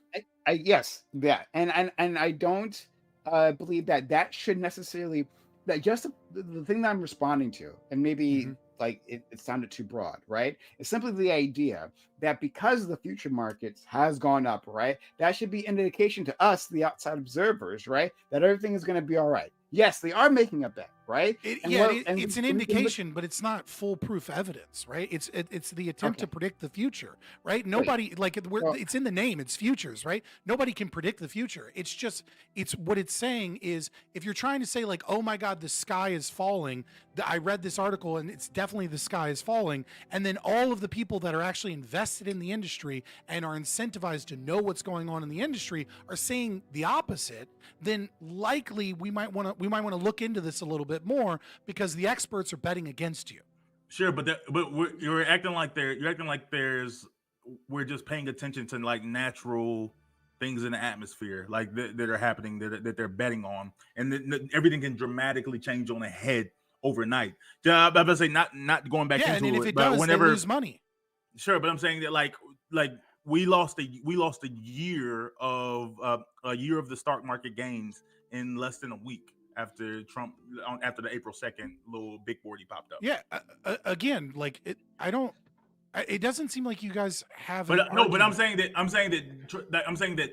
that wasn't just, oh, the market figured out something crazy. Like Donald Trump manipulated that. He manufactured. Yeah. I mean, like, we live in a mixed market economy. There's elements of socialism in it, right? Which no, it's not. reduces the accuracy. That's just him talking. There's just the president. Like when the president says something, like even in a market, even in your ANCAP world, an important person can say something that can have an effect on the market. There's not socialism. Yeah, sure. If Elon Musk comes out tomorrow and says, actually, I lies think like he usually does. I'm actually gonna fucking divest completely from all artificial intelligence. All of a sudden, everyone that's got massive amounts of stock in Nvidia or Silicon Valley or these weird tech startups that are selling us on AI that we know is in some part a bubble, like that might cause the bubble to burst, right? But a bubble doesn't really burst unless there's an underlying factor for the bubble itself to burst. If Trump just comes out and says some wild shit, right, that's not going to cause like us to lose a bunch of stocks, especially in the long term, unless there's other underlying issues here, especially when we're talking about fiat currency, which creates a boom and bust cycle in the economy, right? Like sometimes crazy people say crazy shit, the president especially having a lot of power, and then that causes everyone to realize that they're invested in the wrong thing or something. My only point was to say that as outside observers, simply because the way it was the way it was framed, right? The statement was framed is that we should have more confidence, right? Because, well, the future markets are up. I'm undermining that, saying, well, I agree with you. It's a bet, right? But that's all it is. It's simply a bet, right? Well, it's not all it is, right? It's a bet by the experts. Bet by the experts, sure, right? But the experts relying on what's proven to be extremely imprecise, if not outright lies. That's not true. That's not true. What you're doing is you're assuming that they're making a univariate analysis and that they're only taking the words of one person, which is exactly why central planning fails, because it deals with limited information. What the experts are looking at is they're looking at history, they're looking at special knowledge, maybe even insider knowledge, they're looking at price, they're looking at a bunch of things. A major factor is the words of the government, right? That's absolutely the case. But like, come on. I don't mean to make this the entire rest of the panel, right? Like, just putting it out there. Hey, Yeah, like, I'm sorry, I'm griping on it so much, but I think it's core to my belief system and core to why I do what I do, because it is a discussion about the economic calculus problem, the ECP. And so, like, it's a core part of Austrian economics to understand the lack of information that central planners have versus the market. It wasn't a argument made in favor of central planning. That wasn't what I was doing at all. Like, not even Right, really. but the logic behind it is kind of what I'm getting at. Okay, all right. Let's go. All right, Ali, my friend Ali. Okay, Ali wanted to have a conversation here. Want to have a conversation about holding voters accountable, right? And we've like moved away from this, so I want to like try to work our way back. Right? Sorry, did you want to? No, I'm saying pull us back. I agree with you. Okay, sure. Yeah. So with the time we have remaining, that's kind of where I want to like put the focus on. All right. So once again, to recenter us, we have a constituent, right? A politically influential constituent, I think we can say, right? Farmers in general in America, right? But then we can even expand it past farmers, right? And exporters in America. That's a lot of money. It's a lot of capital there. And even we were talking about domestic manufacturers, right? Like their prices have also gone up because their inputs can come from other countries, right? Or they can do a thing like the US car manufacturers do when they send products over like the Canada and Mexico border multiple times before they're finished, right? And it's like tariffed each time, right? So we got a large constituent that is being fucked over by these tariffs. Scott and I are in agreement. They fucking suck. But among those, right, the money class, we can say the money class is more likely than not, right? More likely than not to be Republican. Well, like, should we, like, how do we hold this group accountable for their decision, right? I'll try to leave it as open as possible. How do we hold them to account? Does that just mean, hey, letting them fail? Or, sorry, go ahead. So what did you say? I was just saying, wasn't your opinion the opposite, that we shouldn't punish people for their votes, etc.? Well, I'm saying, like, yeah, I don't necessarily think you are supposed to hold voters accountable for their decisions. I think we should be looking at the politicians. If Trump comes in and puts in tariffs and that fucks over the soybean industry, right? And then now we're looking at the soybean industry like they're asking for a subsidy, right? Rather than being frustrated with the farmers or the voters who got duped into voting for this, right? I do think like you get convinced into your vote, right? I think you should be it should be more looking towards like Trump or the people who put in these tariffs to be held accountable, rather than us looking at the soybean farmers saying, well, you get your just desserts, sucks to be you voted for Trump. I don't think that's a good way to run a country. I don't think it's a good way to function as a country, as a people. So that, to clarify, Ali, like you're also like before you clarify, let me just, I want to throw this out, super chat out. Thank you for the real FQ, right? What is this big beautiful bill you speak of? Mon I don't know. Let me give you a I don't know that you can actually have that on screen. Oh, I don't know. It's whatever. It's too late. Manuel Philip Rubov. El Trabajo Libera. I don't know what is this? It's just he's just translating work will set you free, which is what was at the Auschwitz as a joke towards the Jews when they would like make them grab like grain and then like walk with a sack from one end to the other and then say, see, aren't you free now? Like work will set you free. Thanks, FQ, for a lighthearted joke. Yeah. Lighten the mood. Yeah, actually, I don't know Twitch's policy on that specifically, but that might run afoul. But I mean, it wasn't on purpose. You know what I mean? I get it. I was like, maybe I don't know, maybe not show that one on screen. Okay.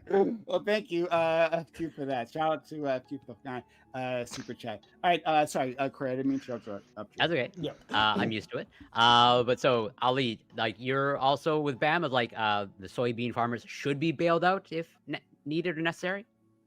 I mean, yeah, I'm pretty. I'm relatively pro bailing out like large corporations if it's needed, right? If they didn't fail due to their own incompetence, right? If like the tariffs are the reason that the soybean farmers are getting fucked over, right? If the government had its hand in destroying the company, potentially that corporation, then I believe the bailout should happen. But if it's like due to its own incompetence, then no. Well, then, okay, so I'm Does that make curious sense? how. Or no? That's not a factor. Yeah, it makes sense to me, at least cognitively. Yeah. I think. I'm curious how far this extends. Of like, Mhm. if like it seems like blanket as a rule, like voters should never be held accountable. Like, does that like the voters in Germany have no responsibility for who they voted in historically at all? Yeah, so like the reason I was thinking about this because we were having that discussion. Every with stream Pisco. must mention Hitler or rape. It Yeah. must occur. So, and I'm gonna mention Israel. I didn't mention it. I just said it. Yeah, and I'm gonna mention Israel. So like Pisco, I was having when we were having the conversation, and he brought up, he's like, oh, you don't think the voters in Israel are culpable for their vote for like the Likud party or what? Well, no, I don't. I think that their government through propaganda has convinced these people that like the surrounding countries want everyone dead and so on and so forth. So like if that's the feeling of the people, if that's the vibe of the people, and you've just tapped into that frequency, no, I'm not going to blame the people for being afraid and not being able to make like a rational choice or like what I would deem as an actual proper decision. Right? I think there's more to do with like people are so propagandized. I don't know if I can hold them an account for their vote. Like I see this with MAGA a lot. Like it's tough for me to hold MAGA voters like accountable for their vote when I feel like they've been either lied to or like just their anger has been so fueled that it's like I don't know how you want me to blame them for the vote if they're afraid or whatever it may be. Corey, I want you to continue on with this, but I have a question for the rest of the panel after you're done with this, because I think this is a really good jumping off. At least I'm going to push democracy. I'll push it even further, potentially. I was going to say, what about the voters in Gaza? Because there's none. Okay, so well, there were 18 years ago. So, because from what I understand, if in fact you say that the voters should not be held accountable at all, and that includes historical voters in Germany, then arguably the people of Germany were punished. From what I understand, I could be wrong, but like reparations were paid, and so it's like, is that a pun? Is that as in should that not have happened? Because that would be holding people accountable. Yeah, I don't know how you do things like that, like reparations with that.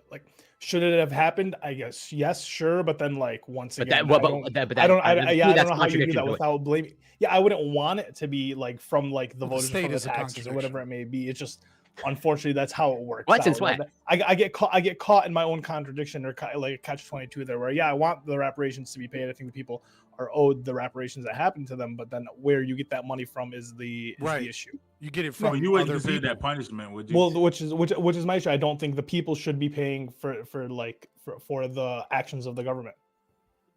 But then the government can't pay for anything because the only way the government pays for anything he acknowledged taken that from the people. Yeah. I'm clear. Hell yeah.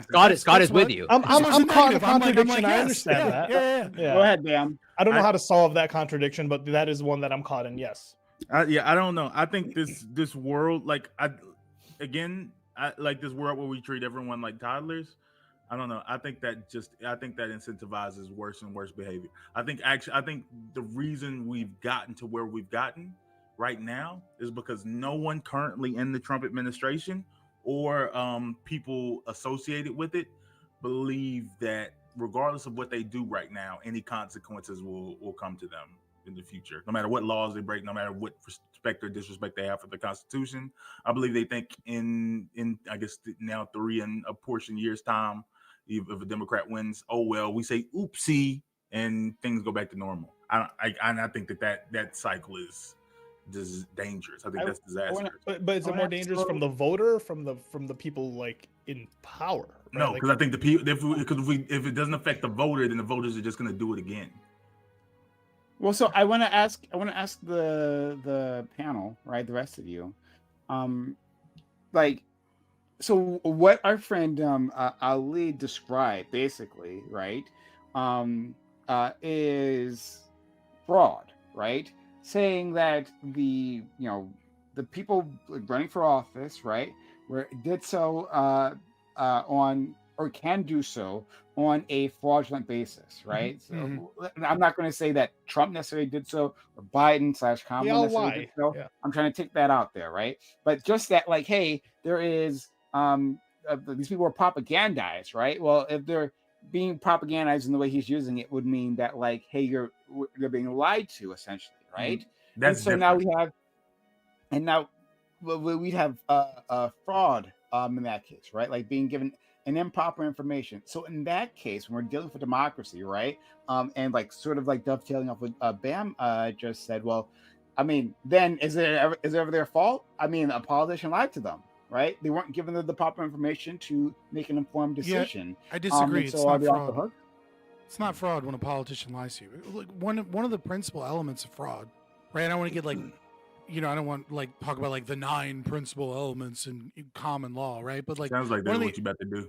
Well, I'm not going to go through all of them. You know what I mean? But like one of the principal elements is like a meaningful inability to be able to discover that like you're being lied to, right? Like if you go to buy like a vacuum, and then the person says this vacuum works great, right?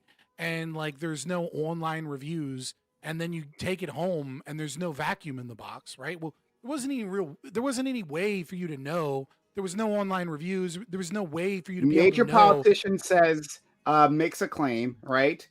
Major media organizations back that claim, and let's take the internet out of it, right? And we're just talking about like newspapers. I mean, like and whatnot. Okay, I mean, I don't know that you can take the internet out of it, but even No, if you just do like take the internet out, just like for now, just right? to make it a little bit simpler. Yeah. Even if you do, you have presumably years of knowledge of politicians absolutely lying over and over and over again, and Trump lying over and over again. If you're like an 8, I mean, like, sure. I'm not talking about Trump or anything in particular, right? So like I agree. Trump's a lie. Like Trump himself is a lie. But I'm trying to draw a principle here, right? I am. Okay. Can I make a distinction in that principle? Because it seems like before we're about to talk about 2 different things, and it may end up going on. Like I think there's like person A voted for, and I'm using Trump because he's the current president, and I hate him, but not because, but it could be anybody. I'm saying like person A voted for Trump because they thought that like, oh, Trump was gonna, I thought Trump was gonna do, like he talked about he was gonna do universal health care because he said he had a concept of a plan. And I thought he was gonna do Medicare for all or insert lefty thing. That person, do they get consequence? No, I think that person needs a helmet. Like person B votes for Trump because of trans panic. I think it's the same. Yeah, thing. no, I think person B votes for Trump because I hate trans people and brown people and I want them gone. And it's like, and that's what Trump ran on. Like they didn't lie. They just realized. No, wait. I'm just saying. Finish the sentence. They didn't this is what they voted for. They knew what Trump said it, and this is what they voted for. And now they realize he said he hates trans people and brown people. No. The voter does. Yeah, that was the voters' reason behind it. They got what they wanted, and they're saying that, wow, my life is worse because of this. Actually, MSNBC has entered the chat with their political opinions. That's not like that's something you should be like. Okay, you get wrecked. Well, except for the fact that like the mental state of these people is that not that trans people, just their kids are going to be trans, and that the brown people are taking their jobs. Like there is a lot of that comes into that like hatred. I just want to draw this principle like just for a second, right? I don't think there should be too much. Don't fight the setup, okay? All right. But I'm gonna make this up people being lied to. I'm listening. I'm gonna make this up a bit more realistic, right? Okay, right. So again, we're using generic politicians. I'm not. This is not to attack one party or another. Okay, right. Okay. So major politician makes a claim, right? Major news outlets, traditional news, like back that claim, which is what we've seen. This is not news, right? And now on the internet, we can put the internet back in, right? Now we have major capital interests who are buying up all the platforms, like the major platforms, and messing with the algorithm, right? We actually see a consolidation here. Yeah, right? for sure. And so they're like looking at that, right? This claim is being backed up by source after source after source. It's not impossible to have found the proper claim, right? But it's being backed up by those sources. And on the other side, sure, there is a politician B making a different claim, but the people voting for that person, it's not that they have better information, it's just that they're voting on ideological grounds, right? And so if there was a false claim, the first claim was a false claim, but backed up by the media, right? And then hidden, right? The true information submerged in the algorithm, is that fraud? I mean, like, there is going to be a threshold where it gets to a point where your ability to meaningfully determine the veracity of those claims goes away, right? So I don't know that that would still mean it, because like, maybe only if you're in we'd add one more thing, right?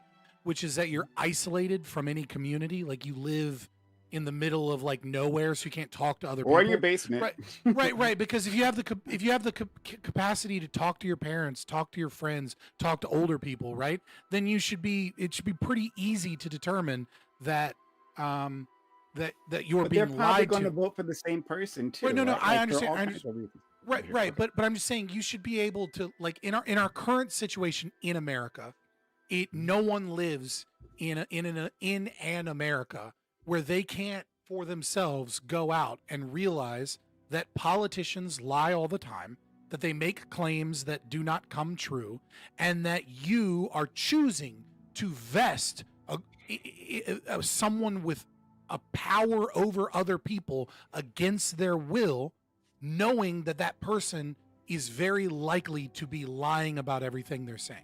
That doesn't mean that I'm saying we ought punish those people.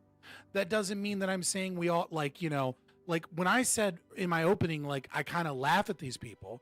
Like, yeah, I do. You voted to put a liar in power, and now it's biting you in the ass. That doesn't mean I think you should be fucked over, right? That doesn't mean I think you should suffer. I'm just saying I find it kind of funny when you're fucking suffering, when you voted to put the person in power.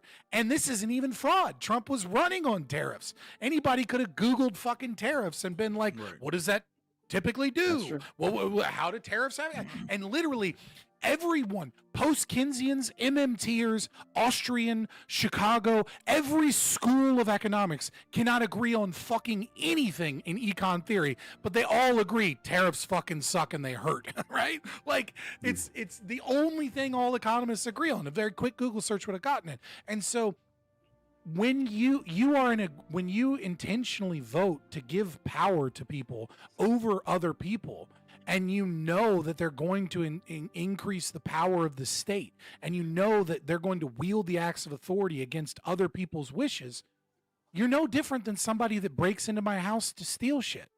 You're absolutely no different. You, right now, Prime, you're no different than a fucking thief.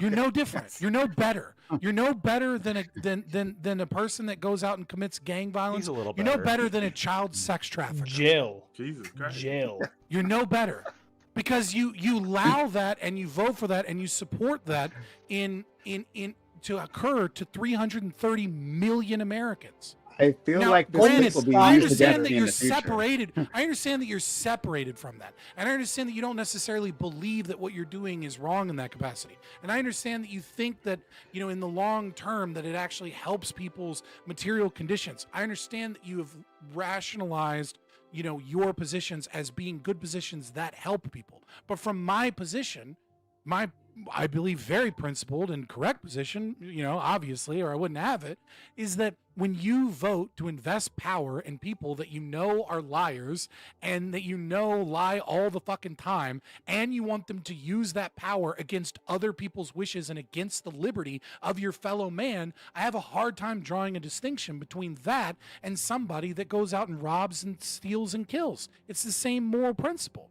It's just the difference is that they're concerned with themselves. But altruism and the evil of altruism has convinced so many with bad philosophy that if you're doing it as a sacrifice, if you're doing it for the sake of making other people's lives better, all of a sudden, all of those evils are justified. And that's why people should read more Ayn Rand. Okay, I want to let other people in too. Or see the movie. But this all hinges on the fact that, like, people know they're being lied to. So, like, Lactoid, you know, Lactoid's lowercase L libertarian. You know, he's a pretty logical person. You and him, Tiny L you know, libertarian, really. yeah. Scott and Scott, you Big and L Lactoid loser. typically come from the same point. I mean, Lactoid, do you believe that Trump is a liar and that you were lied to, and you know, or did you believe About he what? was a guy? Did you believe he was going to drain the swamp and he was anti and he was different, right? He isn't a politician. He's actually anti-government and so on and so forth. Like, what do you think is more likely? I'm sure that there were lies. It would just to be depending on what. Like I don't think he lied. Hold on, about... I can give you one. Well, I can give go you ahead. one, right? Sure. That would be, and we discussed this previously, right? Your belief that Trump was somehow anti-war, and that he was like anti-neocon, where his cabinet is full of them. You don't think he lied? Yeah. I think that if you and I went through like a substantive kind of case-by-case analysis of all the things that he's done, I think Iran, bombing of than Iran. most Republicans. Yeah, I think he's much less hawkish than most Republicans, and I think he's less hawkish than Biden. Bombing Iran, right? Yeah. Threatening to go to war with Venezuela. For Continuing most Ukraine, presidents, for most presidents, this is a Tuesday.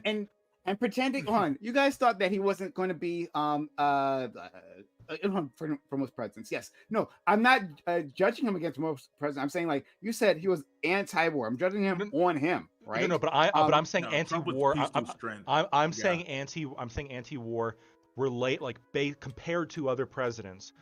Is any president going to be like a fucking peacenik? Full of neocons. No, I understand you're saying. Yes or no? No. No. Marco Rubio. Tulsi Marco Gabbard. Rubio's the only one. Tulsi Gabbard's a neocon. Tulsi Gabbard is now a neocon. Yes, No. absolutely. Yes, she has one. No, she's a Russian. Has she not She's not reversed on all of her positions? She's literally glorious reversed on all her Russian positions. ally. As soon as bam. she got tossed out of, she said, I forget what she said She's not a neocon. she said she contradicted Trump. I forget what exactly she contradicted him on, right? And then she got iced out of the inner circle. And then to get back in, she backed all his plays, including, if I'm remembering correctly, including bombing Iran. When Prom, I think the thing that people, Hold on. Right or wrong? Wrong. Right? Including, That's why I'm responding. Sorry, I'm talking to you like that. Including bombing Iran, right? Like, and he's now if I recall, on invading Venezuela. Yeah, and bombing right now, active bombing. Sorry. If I recall correctly, I do believe that Tulsi Gabbard did initially say some things about the bombing that were critical, and then kind of went back on them afterwards. Probably under pressure from Trump. That doesn't makes her a surprise hypocrite, me. not a fucking neocon, right? Like, she's right. definitely some pro-war I think stuff in her, that but, again, when you compare her and the rest, and really all the rest of Trump's actions, look, you can keep naming names. I'm saying when you compare, the neocons. when you Pete Hegseth is absolutely a neocon. What the fuck are you talking about? How is he not a neocon? I can tell you in a second. I didn't say Pete Hegseth wasn't one of these people. I think Marco Rubio definitely is one of these people. I don't think Tulsi Gabbard is. I don't think RFK is. I think that when you compare Trump's administration to prior Republican administrations, especially Bush, you want to talk about being like a war hawk. Look at Bush. Look at Obama. Even Biden. I think Biden was better than both Obama and Bush. Look at Reagan. But I think Trump's. I mean, sure. But when you look at like his actions right now, like the peace proposal to Israel, which I understand has been a little bit rocky as we kind of expected it, but to be clear. But no, the peace. Okay, no, it's I not disagree. A peace proposal. It's strictly it's strictly a ceasefire proposal. It's not a peace proposal. Okay, those are two different things. I disagree. We can, I guess, have a whole different discussion about that. I think the 22 point or whatever peace proposal was was very logical. I think it was a important first step on getting the ceasefire. I think that his little bit like less hawkish view towards Ukraine has been good. I think that's been smart. I think that you go through all the conflicts that he was wildly on Ukraine, right? I understand that, but you compare like when you look at the actual on the ground metrics of funding compared to under the Biden administration, it's not even close. Biden gave him 200 billion. Yeah. What's Trump at? A few billion? Hun. Right? Like to say that, well, there are people who are worse. Well, yeah, like Joe Biden was straight up genocidal. He was straight up genocidal, right? Like Joe Biden's a low bar, right? That's to so clear. crazy. It's Trump other is better than Biden presidents' on- prime. Yes, No, I you would said he prefer was to vote for me, but I'm anti-war. not going to win. You were talking. Okay, Comparably to I feel like you're moving comparably the to other goalposts presidents. here. I think No! I think you're moving the goalposts. I'm not. Talking about What, before you how think he I was anti-war. fucking electing John Lennon? I know he was a fucking politician. He's not out there singing Kumbaya. But I'm the comparing thing is- him to prior presidents. That's But what he I was also- talking about. Trump didn't run this way. That's what I'm saying. That like what I'm doing, like Trump kept started on the like peace through strength, like people respect me in the world because I'm super tough and I'll blow you up. But Trump never ran on cool like as a hippie. That's not his position.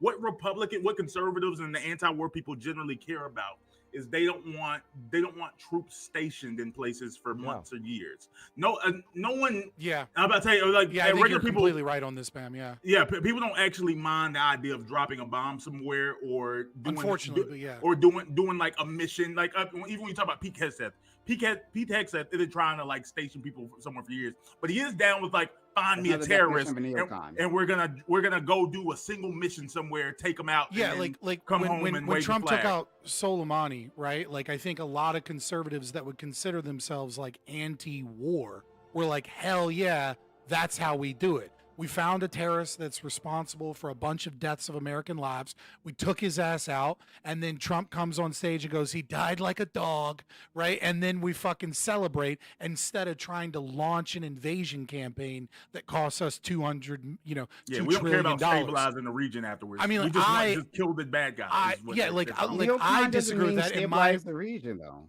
like.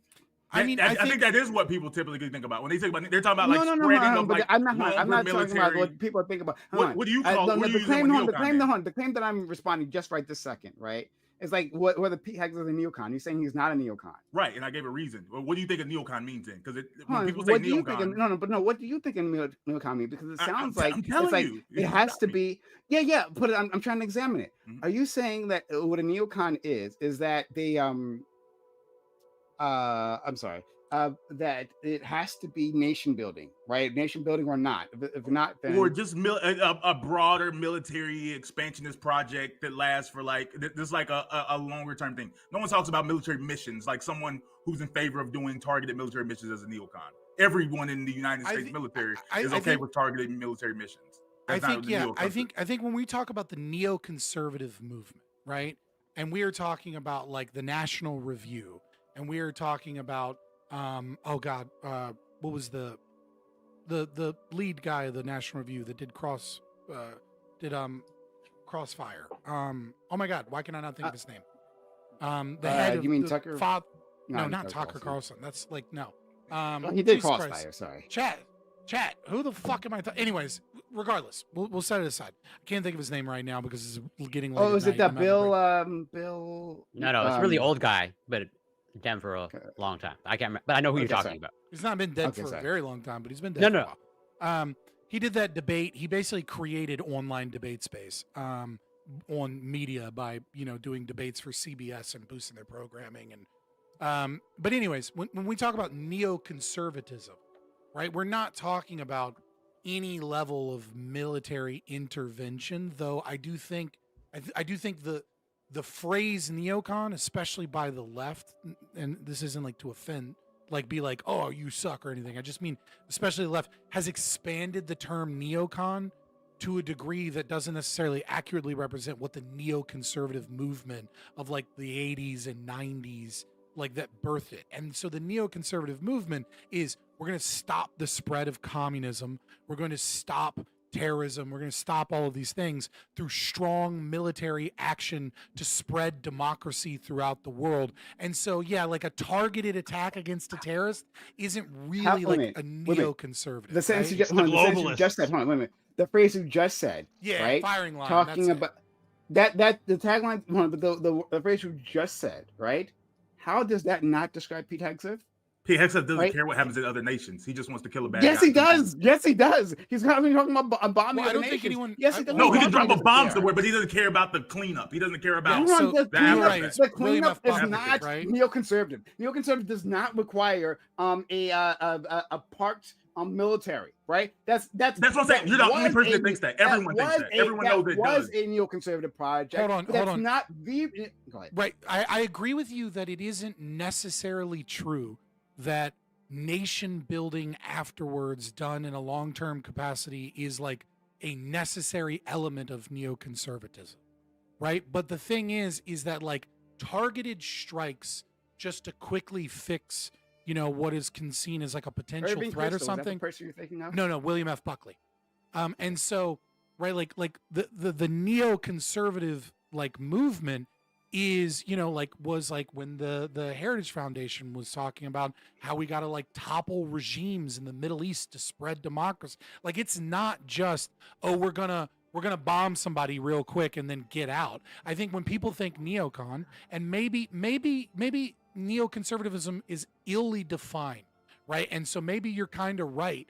What I'm saying is most people, when they think of neocon, and I think Bam, like I agree with you, when they think of neocon or the neoconservative movement, they're thinking about going into Iraq and changing the government and building a new country. What Or about they're Venezuela? Again, going Yes, into We're a not country, staying in everyone- Venezuela any every- serious way. But that's- everyone, hold on. First of all, if it's doing a regime everyone change, here that has might, agreed that Pete stay. Hegseth is likely a neocon.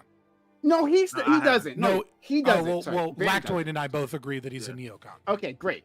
Sorry, Yeah, he's sorry. I was arguing talking, Bam and I right was, now, Right, but I think the point of that contention was the idea that Tulsi Gabbard is a neocon, No, and like that really well, gets it really gets to watering down what Well, a neocon is, where it's like anyone that supports military action abroad and like and things like that is a neocon. I'll give you It's, that like, so I kind can of- it keep waters yelling it at Bam. Thank you. Great. So Bam, once You again, think we're about to be in Pete Hegseth's Venezuela a the next fucking 20 years? neocon. Is that what you're saying? Sorry, Make that what? statement and stick by it. You think we're Sorry, about to sorry, be I in didn't hear Venezuela for the next 20 years? Bam, I'm not going to make that fucking statement because Bam, what I already said is that parking the military in a nation isn't And I disagree with. I said killing one guy is not neoconservative. So I didn't say hold on, definitions. hold on. Venezuela, hold on. An invasion of Venezuela. Do you We're think not it's gonna going to invade involve Venezuela. killing one guy? We're Do you gonna think it's kill, a like- targeted assassination? They're talking about the invasion of Venezuela. We're Is that not what you think is being invading. discussed? That's not gonna Is that happen. why? Is that why we're having a massive military buildup in the Caribbean? Do you think Yes. that's why we're sending Yes. the largest aircraft carrier in the world to the Caribbeans? Right? Correct. Do you think that's a targeted assassination? Yes, that's Is that exactly what's going to happen. Yes, that's what's going to happen. Okay. All right. No, Sure. wait. Okay. Put it That's on what the that means. Then go on the record right now. We're going Literally, to do a Lindsey full-scale- Graham was on TV Wait, just stop yesterday. talking so I can It's gonna be stop talking so I can amazing. tell you what you said was stupid. So you can be on the record for being stupid. We're gonna do a full-scale invasion of Venezuela. We're gonna have 100,000 troops in Venezuela. That's what we're gonna It's do. gotta be 100,000. 100,000? Why it doesn't? Like, don't set the bar 20,000. too high. I 10,000. mean, like it's already kind of a pretty big claim that we're going to invade Venezuela. Just say invade. You know what I mean? Like, Well, because Yes. Brom's gonna say he's gonna it- find 3 troops on the ground like we invaded. No. It doesn't. Hold on. A land invasion. you know what? That's fair, but 100,000's a lot. Sure. I'm just asking, like, Brom, what do you think? Hold on, I'm gonna invade answer. Venezuela. I'm gonna fucking answer you, Answer. right? But like, okay. So we have a range of possibilities just being discussed. Like I just mentioned with the Lindsey Graham interview, right? When he's talking about what they're thinking about, right? And Lindsey so Graham is a I don't fucking care what they say. neocon. Well, He's what's not gonna in happen? Trump's Lindsey administration. Graham's a neocon, and he's very much tied with the Trump administration, right? But he's Very not by much everyone's ass, to be tied? fair. He loves. Yeah, I mean, okay, whatever. I'm not gonna argue this. So what they're talking about, right, is I don't care what they're talking about. What positioning. are they gonna do? Hold on.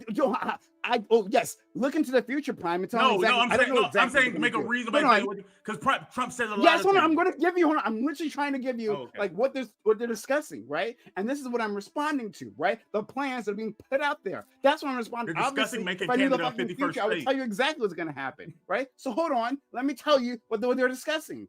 It was literally just on Meet the Press or whatever. Yes, and they were discussing making Canada 51st state. Okay, great.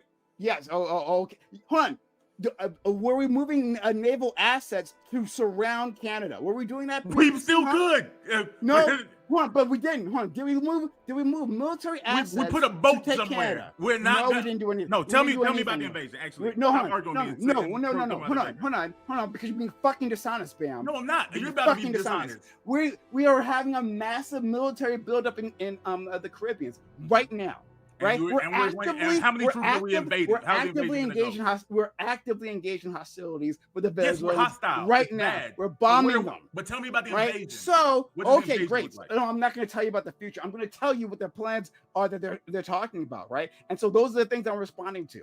Obviously, I can't respond to anything else. So the things they're talking about is arraying the Navy off the coast of Venezuela, launching missiles into Venezuela, hoping to destabilize it, right? So, like, that's one option, right? Up to a land invasion, up to an actual invasion of boots on the ground, right? Now, they're trying to avoid that, right? Like, Lindsey Graham is trying to use weasel words to get out of saying specifically boots on the ground.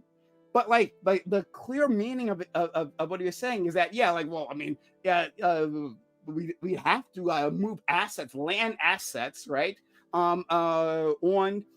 into Venezuela, right? So yes, there could be. So I was trying to give you a range here, right? There could be just a bombing campaign, extended bombing campaign to disrupt the regime, right?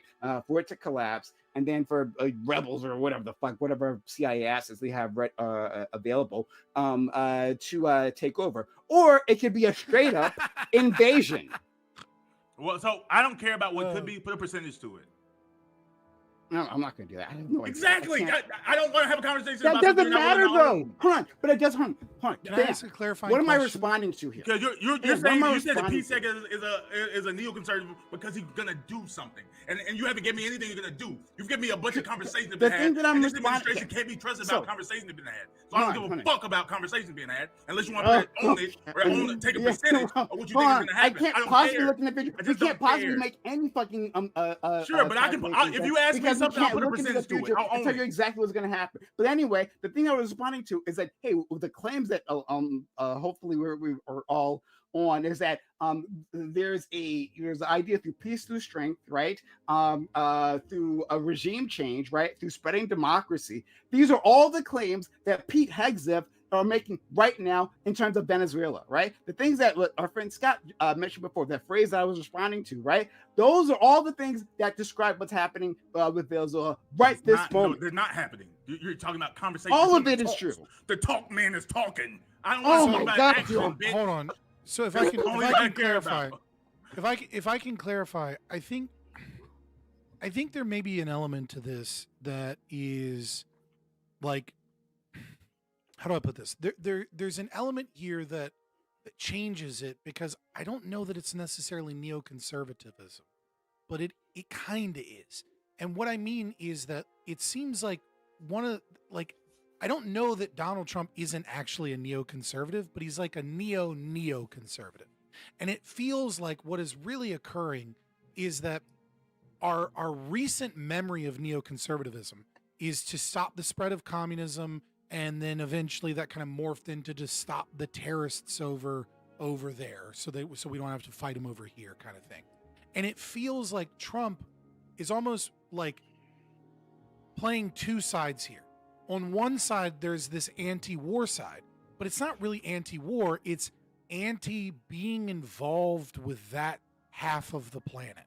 Like being deeply involved in regime change wars in the Middle East and Africa, or being, tied to NATO and Ukraine and Russia situation, etc. And then there's this kind of other thing, which is something that has almost always been kind of a quieter part of neoconservatism, which is engaging in actions in South America and the American empire. And it is a very peace through strength kind of neocon move. It's both simultaneously, right? If he invades or does a bombing campaign in Venezuela, that's a very neocon thing to do, without a doubt, right? But if he is engaged in rhetoric to try and strong arm and bully whilst the deep state is engaged in, and the CIA is engaged in, manipulating social media and rebel groups and secret incursions to train rebel groups in that area and, different corporate things. That's also kind of neocon, but it's also something different when it's focused more on our shores. I hear you. And it's kind of almost more, I don't want to say passive, but it's not the same active military thing that we associate. No, I hear you. With the I hear what you're trying to say. I hear you saying that, like, I mean, like, it changes, I guess, maybe based on intent, and maybe if it's all bluster, then it might be different. Something... When you say neocon, it harkens to like Vietnam and it harkens to like stop communism and it harkens to like long-term this is also stop communism, right? Like the way they put it, like Maduro, right? Yeah, of course, are communists, right? Like all like literally all those objectives, right? Count when we're talking about Venezuela. Yeah, I'm trying to meet you halfway. That I think that I think you're kind of right, but I think the word almost is starting to lose meaning because we're looking at something that's like a new way of looking, a new way of doing right? Bam, right? You talked about how it's useless to judge by words and not by actions. In particular, yeah. Correct? Okay, great. So I want to ask you, how is anyone a neocon who is not a military general or the president? Meaning they don't have the ability to actually put military words like military plans into action. How is anyone a really neocon? Good question. How is anyone? I mean, when we speak to neocons, are we talking about Joe from Walmart's a neocon? I mean, I guess technically we can, but typically we're talking about politicians. Well, William F. Buckley is the father of neoconservatism, and all he did is write the National Review and make arguments. Because he wasn't in that position though, right? Right, but for sure he was a neocon, despite the fact that he wasn't engaged in those actions. But I do think the flip side is that, like, when they have that power, well, then the actions kind of matter because they're showing more true intention. Fair, but hold on. But like Pete Hegseth, right, has years on the Fox and Friends couch, right, talking about his desires, right, and those were neocon desires, right, like and everything that he has said previously, like his ideology hasn't changed one bit, as far as I can tell, right. It's been a lot of time seeing a lot of the Pete Hegseth clips, right. I'm not new to this individual, and he's been cheerleading neocon talking points the entire time. And so let's pretend we're in a different universe. Pete Hegseth is never put into the Secretary of War, right? Mm-hmm. He's not the Secretary of War. Okay, is Pete Hegseth a neocon? When I speak to these things, I'm typically talking about people with positions of effect, or at least having the ear or access to the people's effect. But if you want to go a step further, I don't know. Okay. I guess you could make the argument like, yeah, I believe if he was in a position, he would be. But now that he's actually in the position, we have more information. And more information. We'll have more, and we'll find out more when he actually takes an action. But hold on.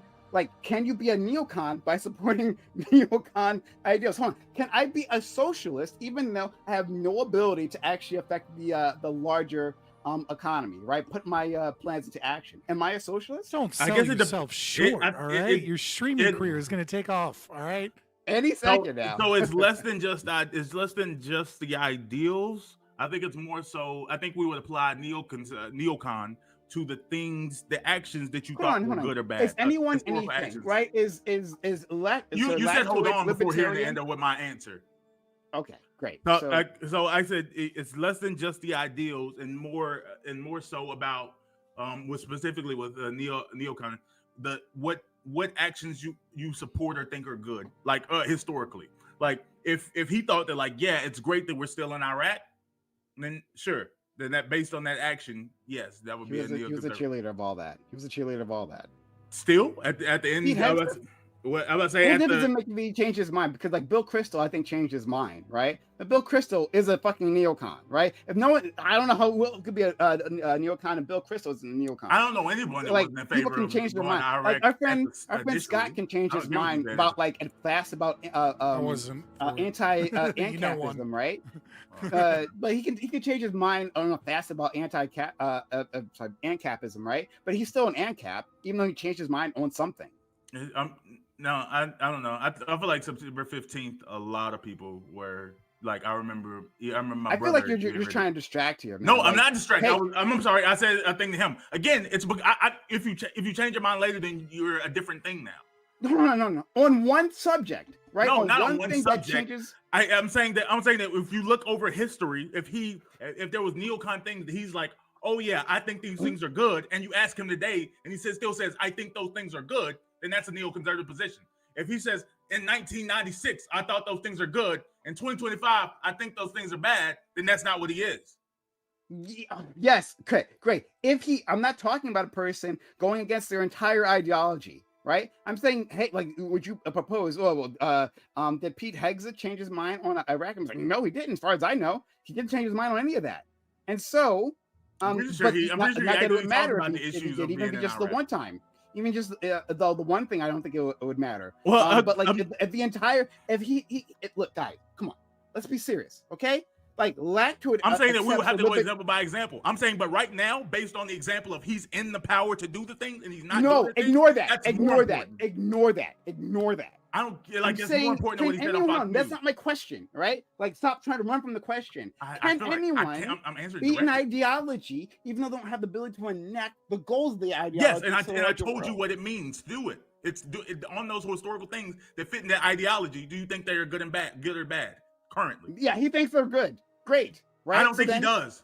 That's where now we have to speak specific. Give me because one piece of evidence to say that. The most important piece of evidence is what he thinks is good doesn't matter because he's actually in the position to do things now. No, he's not doing them. Man. Come on, stop being fucking. No, why would that not be more important? Why would that not be the most important? First of all, are you a killer? He's given. Sorry, what? First of all, like, you'll still have to provide me proof that, like, within the Secretary of War position, We're right? not doing he's changed anything, right? You're gonna have to give me proof of that. So I'm gonna wait on that one, right? I'll be holding my breath on that, right? But then I'm saying I'm like, stop trying to move it into a position of power. I'm saying for anyone, right? Like, you can be of an ideology without being able to. And I said yes if you think the things that fit that ideology are good, and then you're applying that to Pete Hegseth, but you can't because now if we're applying it to him, I'm telling you, he's got over a decade on the couch. No, you're not. Because I tell you why you can't. Because he has political power. You can't say we can't talk about political power. I'm gonna map it onto an example and tell you why that's stupid. Someone can believe that. I'm not a coward. I'm answering you directly. No, I'm not. I'm answering you as directly as possible. I'm telling you exactly. Someone can think that it's like you can say like, oh, someone's in favor, someone's a killer, and then you give them a gun and you give them an actual gun. You put them in front of someone to kill, and they don't kill. Now they're not a killer. I don't care what they felt before. Now that you actually put them. Give me any. Okay. Going on your bullshit. I've answered you directly.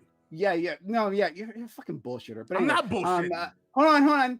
But I'm going to work with your bullshit, right? I'm gonna make some gold out of your bullshit. Okay, right? So you're gonna have to provide me a reason to doubt that within his tenure as Secretary of War, to imply that he doesn't believe those things anymore, right? Working within your lens, right? Your bullshit lens, give me evidence that he's changed his mind. Because he wants to pull out of basically every conflict we are dealing with. He's made open statements against Ukraine. He's talked about how he would never put he wouldn't put people involved in like boots on the ground involved in Israel. They ask him constantly about like war fighters. He's like, yeah, we want to get the bullshit out of the way. We don't want to have people stay in there, they have families. We want to be efficient. We want to get in, get the bad guys, create all these rules of war and get out and get back home. He's quick on in and out. Like, he hasn't talked about like, no, this is a strong long-term strategic plan. We have to place people here. We have to be really careful about the way that we influence and involve ourselves in the culture. We have to talk about what happens afterwards to the people we kill. We don't want to destabilize regions. He doesn't care about any of that.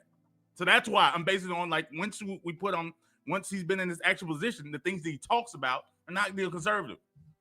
And you can say that's because of Trump's influence, but that's the way he's moving. I guess my response. Marco Rubio isn't though. Marco Rubio is still very neocon.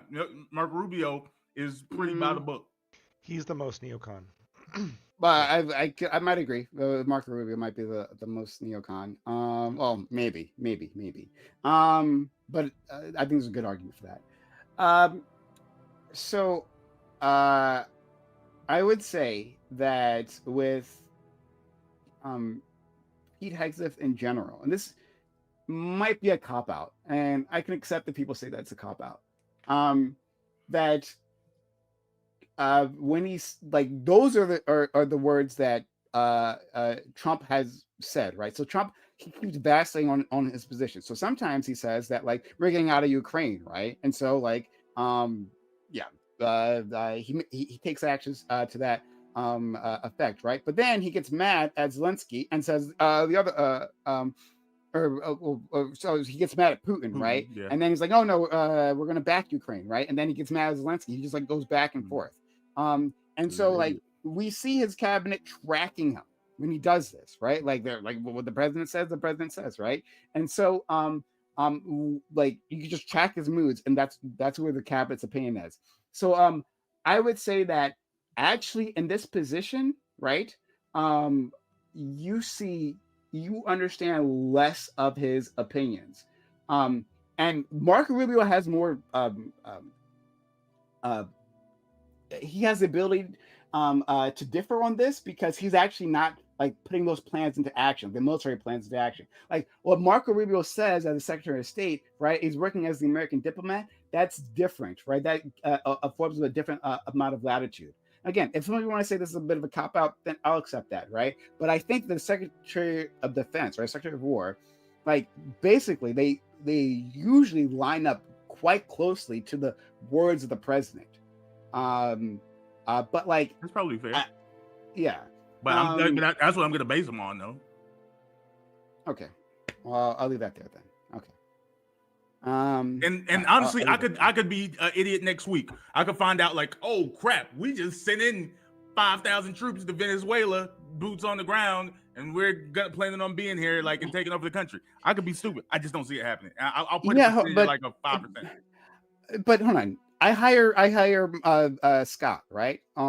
Scott, he's gonna work under me. All right, I'm paying him so much money. I'm paying him so much fucking money, right? Like his kids, like don't worry about college. Done, right? Already paid off first year. Okay, right? I'm paying him so much fucking money. I'm gonna pay him a lot of money. Well, actually, I shouldn't probably use Scott. Scott's probably a worse example for this. He's gonna fight me on this. So let me use Lactoid instead, right? A consummate capitalist, as we figured out last week. I'm gonna pay Lactoid boku amounts of money, right?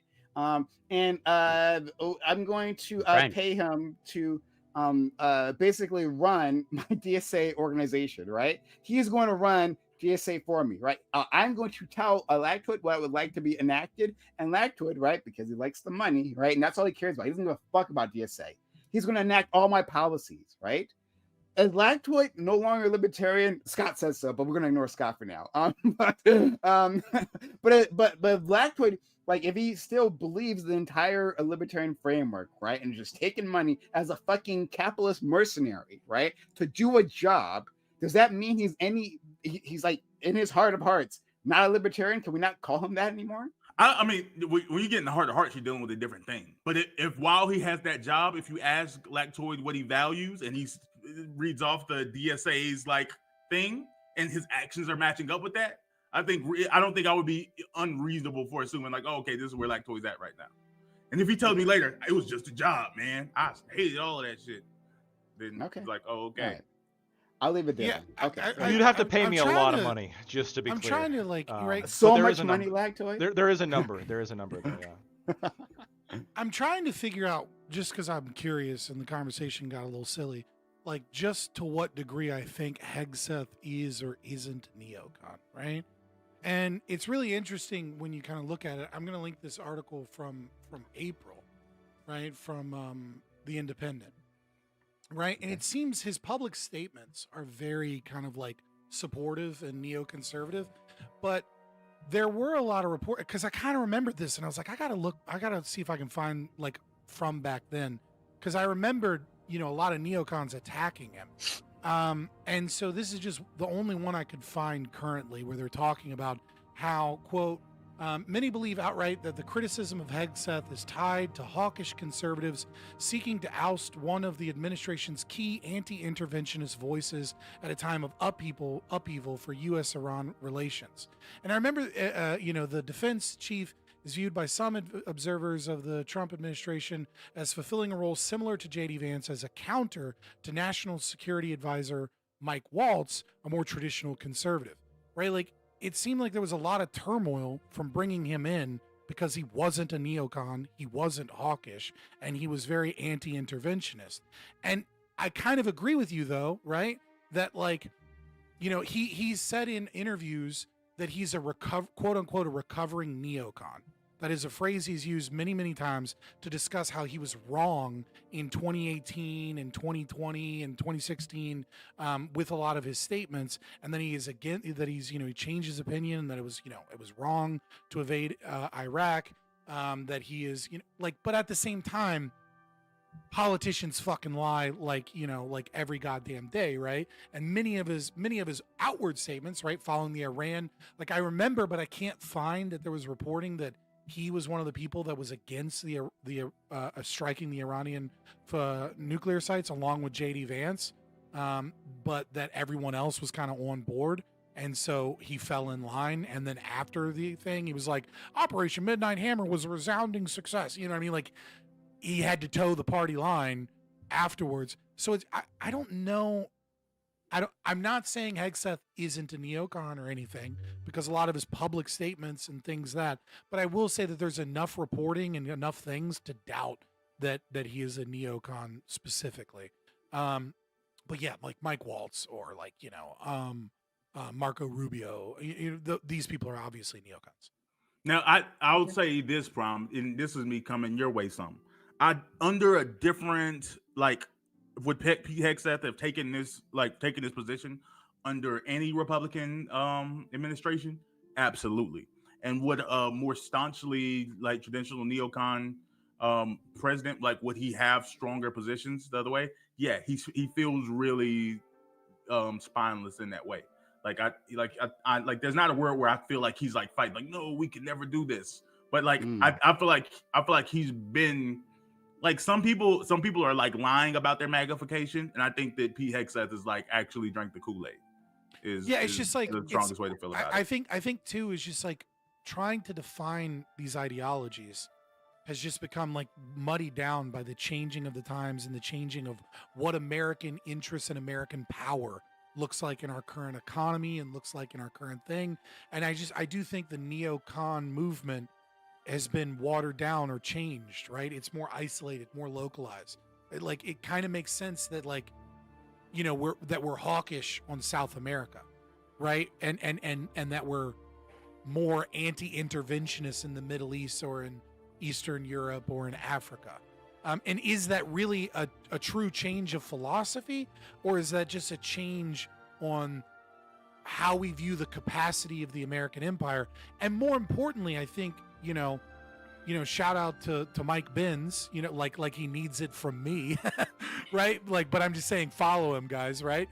Understanding how the deep state has radically changed from, the 1980s of outright assassinations and, funding of, rebel groups and things like that towards, a whole of society approach and funding corporate interests to change algorithms in social media and to, ally with local universities and to propagandize people to an extent where we can cause revolutions without ever having to put boots on the ground, also kind of changes what neoconservatism looks like. Because why is the philosophy really changed? Because we decide that we're not going to send in 100,000 troops and restructure the government when we can just cause an Arab Spring. Yeah. I think they're and I don't mean to reopen the argument, right? I just think the tactics are available or wider, right? We're talking the goal here, the stated goal, is regime change, right? And not only are we using moving military assets, we know where. One, he specifically gave authorization for the CIA to do covert actions within Venezuela, right? That was one of the things that he did. And That's so funny because like we hear about it type shit, and it's like, fair enough. yeah, cool. That's when we let you know that we gave them permission. That's Because that's the a fair CIA point. That's doesn't a fair even point. need permission. They got black They sites just do it anyways, and yeah. cloistered off groups all over the world. That's actually a really good point. I don't know. That seems like actually that's a really good point because that feels like that's like a public signaling there, right? Like, oh, I'm doing That's something. letting us So, know, hey, we're doing something. very good point. But in any case, yeah. So that's happening. And we know we have like an inside of Venezuela, like a dissident right wing that has asked for help. Right, the woman who just earned who received the Nobel Peace Prize, Well, the right? dead babies from starvation can't She's ask been for help. begging. She's been begging for U.S. intervention the entire time, right? Anti-war again, wonderful, right? She's been begging the U.S. for intervention, and wants American private companies to come exploit Venezuelan resources. So there is some sort of a group within there. I don't know how armed they are, right? But they're going to be working together if military action is taken in concert to try to bring down the government. That sounds like a neocon goal to Maybe me, think of it even this if we're way. not. I think of it like this way. When I see neocon, what I think of more than anything is old school, inefficient waste of money. It's not like these new peace through strength, quote unquote, conservatives are any less for regime change or any less for American interests and excising American power. Rather, they see the neoconservative movement as an old guard of conservatives that want to have us economically tied down in wasteful spending and inefficient ways of utilizing the American empire. Whereas people like Pete Hegseth, they're not morally against stopping communism in Venezuela because it might cause some tax revenue or because, whatever. What they want is they want an efficient surgical scalpel-like system utilizing new systems, utilizing technology, and recognizing the economic and like recognizing that we don't quite have the same superpower status that we once had. Like, we're still the world superpower, but like we don't have the money or the means to be embroiled in 3 more 10-year wars. We just don't have that anymore. They just don't want to get out the car. Like, can we do it from the AC? Like, can we just drop a bomb across the thing? And it's like, why is someone else saying get out of the car when we don't need to do that? When we have drones, when we have surgical strikes, when we have CIA missions, when we have the ability to control social media algorithms, when we have the ability to do all these other tools that are more likely to succeed, more likely to be kept secret so that people don't even know if we fuck up, and are just way cheaper.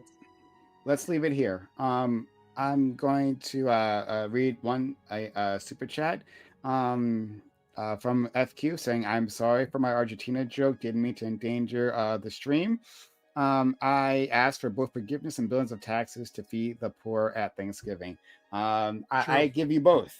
Right? Lactwood's so free with the U.S. Treasury, so free with his money, right? So I give you Lactwood's money to do that, right? I mean, as long as you say you're Argentinian, Lactwood will hand it over. So thank you for that, for the kind, and no worries, FQ, we're fine. And I thank you. I thank everyone who supported through super chats, right? Through supporting the channel, through resubbing. Thank you, Aiko, for resubbing. And trying to helping them keep the stream alive. Much appreciated to every single one of you. And I'm going to give an outro to all these amazing individuals. So thanks, guys. Oh, hit the follow button in case you haven't done so yet, right? Hit the follow button on Twitch, subscribe button on YouTube. Be part of this channel. We do this all the time. It's a lot of fun. We have great conversations. We get frustrated at each other, right? Various periods of people get frustrated at each other. And it's a lot of fun to watch. So yeah, consider supporting the channel, sticking around if you could. All right, so thank you, Lactwood, for being here. Yeah. To summarize, I don't think we should give a bailout to soybean farmers because there's not a crisis sufficient even to consider a bailout, even if you do believe that you can bail shit out, and even then, I don't think I don't know. I understand soybeans aren't. I'm not saying they're like not important. I just don't think they're critical enough to warrant such a Hey, very quickly, large very, endeavor. very quickly. There was apparently a bailout in the first Trump administration for farmers. Do you think that was a big enough crisis? No. Okay. No, my line is pretty high, and I am more comfortable with like businesses that don't plan for contingencies and don't factor that into their day-to-day operations to take hits. The only time that like I would be comfortable intervening is if like it actually is like a critical like our country's in like at stake, like our country's in danger. There is like a massive critical interest, and more good news proving that once again Trump is the most libertarian president in the past 100 years. Food stamps are ending for at least for a little bit in November. Pretty base. Thank you, right? Democrats, for ending food stamps. Well, Yeah. I don't know. People are going to starve. Hooray.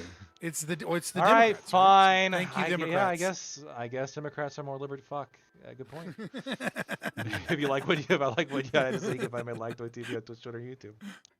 Hooray, starving children. We love that, right? But like, no, to be clear, it is Trump's decision doing this, right? Because there are contingency funds available. The USDA is choosing, they say otherwise, but they're choosing not to use those contingency funds when they are within the bylaws. Yes, they can use the contingency funds to fill in this to be a stopgap here. But they're just making the active choice. Why don't the Democrats just vote yes? What's up with that?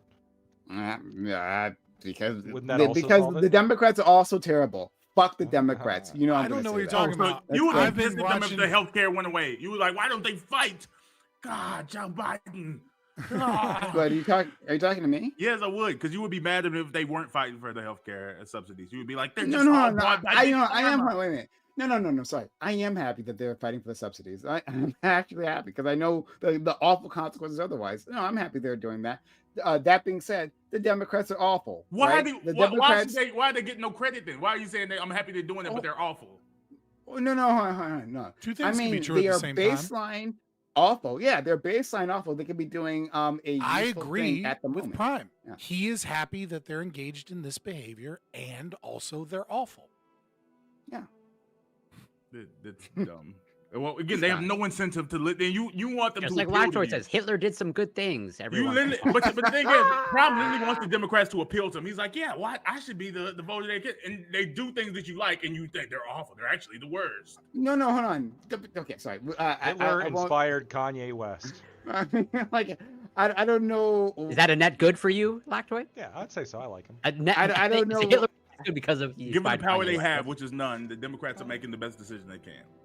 Hold on. I'm not talking about their current decisions. I'm saying as a total assessment of the party, they suck. I don't know why you're surprised that I would say that. But that why doesn't- aren't we and dealing I'm with not them saying right you need now? to pander to me at all, right? I'm saying what they're doing now is good. I already just said that. I don't know what to tell you. Okay. All right. Let's go to Scott. This is not hard to follow. It's pretty simple.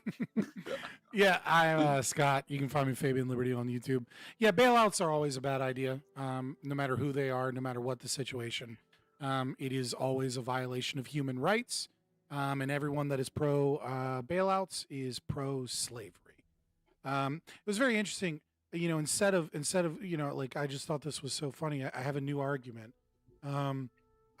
I saw on Twitter these people that were really fighting again that food is a human right, right? And it's kind of like what Prime was saying, you know, it's so wrong that children are starving that we need to use government resources, et cetera. And, you know, and the idea is, you know, food is a human right, et cetera. And it really reminds me of the 1858 King Cotton speech from Henry Hammond, right?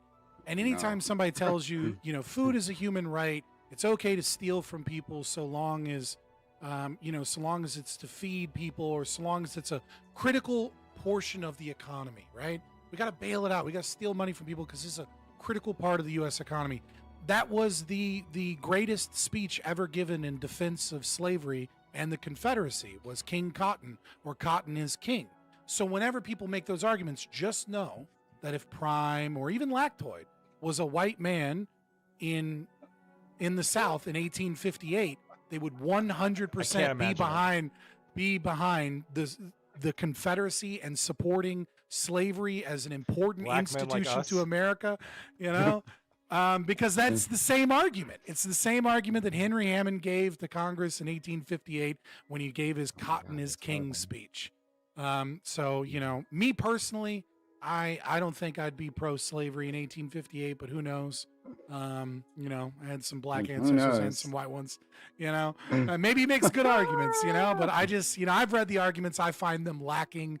The socialists here, that are supporting bailouts and critical infrastructure parts of the economy, you know, they disagree. They tend to think that cotton is king and that we should keep all black people enslaved, so that we can maintain critical portions of the I US do tend to think that. Thank you.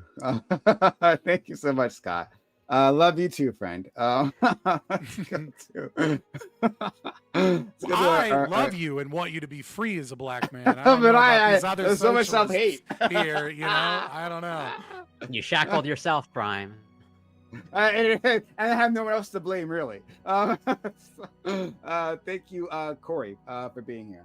Yeah, always grateful to be here as usual. This is a wild ride, you know. In the beginning, you know, lactoid. In the beginning, It of was you the know, word. we went The over word that. was God. That scenario of like, you know, the person that booby trapped their house because you know they didn't want to prevent burglary, and then at some point, you know, Scott was saying like, you Prime, since you vote, you are literally no different than someone who breaks into Scott's house. So I think the only natural conclusion, Scott would agree that means that voting booths should be booby trapped with shotguns. That's the only Yes. Yes. Based. way. I knew you'd agree with that. Based. So There has to be a line, though, for people that vote to reduce the size and scope of the state, and that is the only portion that you do not get shot in the face with a shotgun. Every other one, you vote Democrat, you vote Republican, right? Straight to the So face. they asked you beforehand which party you're going to vote for. You're going to vote for the Libertarian Party, right? And you Right, go right. to the non-booby trapped booth. Got it. Exactly.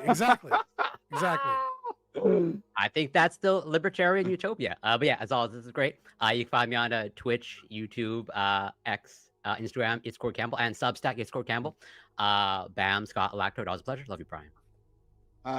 Same to you, friend. And also to my kind friend. Okay, we're done with outros. I don't know who this other guy is. No, just kidding. Okay. My kind friend Bam. Sorry, I was looking at something. But my kind friend Bam. Thank you for being here. Always fun to spar with you. Absolutely. I don't know how you're having fun. I have fun, but now you're fun losing week after week. But no, thanks for having me. Always good conversation, fun topic. Yeah, I think we attacked from a lot of different angles. It's crazy. I know something was wrong because me and Lactoid were agreeing a little too much. I don't like it. Let's not make this a regular thing. If I'm about to say for people out there, if you're movie people, go see Shelby Oaks. I'm technically. I heard it's pretty mid. Yeah, it's mid, but I have a production credit for it. So. Oh, nice. Well, it was a crowdfunded movie, but so my name pops up in the credits. It's pretty cool. It's fun. You know, it's definitely a horror movie. Hey, what would that name be? So everyone can keep a lookout. I said it. Shelby Oaks. Oh, my name? No. But it's in there. Are you credited as Sam, Black American Made? Yep, that's it. Just look for Black American Made in there. You almost got me. But no. I'd say it's a movie.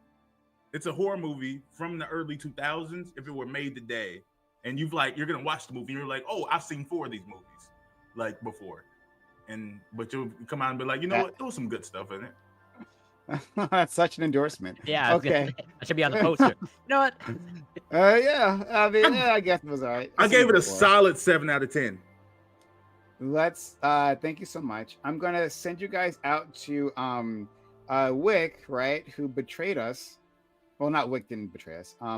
Gibbs betrayed us because he's on Wix now, right? Not on our panel. But we're going to still support our friend Wick, who's always been kind to us. We're gonna raid him, not a female, unfortunately. But we're going to actually what Wick is doing, he's being part of someone else's panel. I can see that now. And got some unsavory people there. Doesn't matter. I'm gonna send you out. Bye. All right, guys. Dude, you know what I Yep. really kind of want to do? I don't do street interview content, but I kind of think it'd be really funny to do street interview content and just describe Hitler's policies and ask people on the street if they support them. Of course, that sounds like fun to you. Right, like, because like I'm pretty sure I can get most people to go on board with like the Strength Through Joy program, right?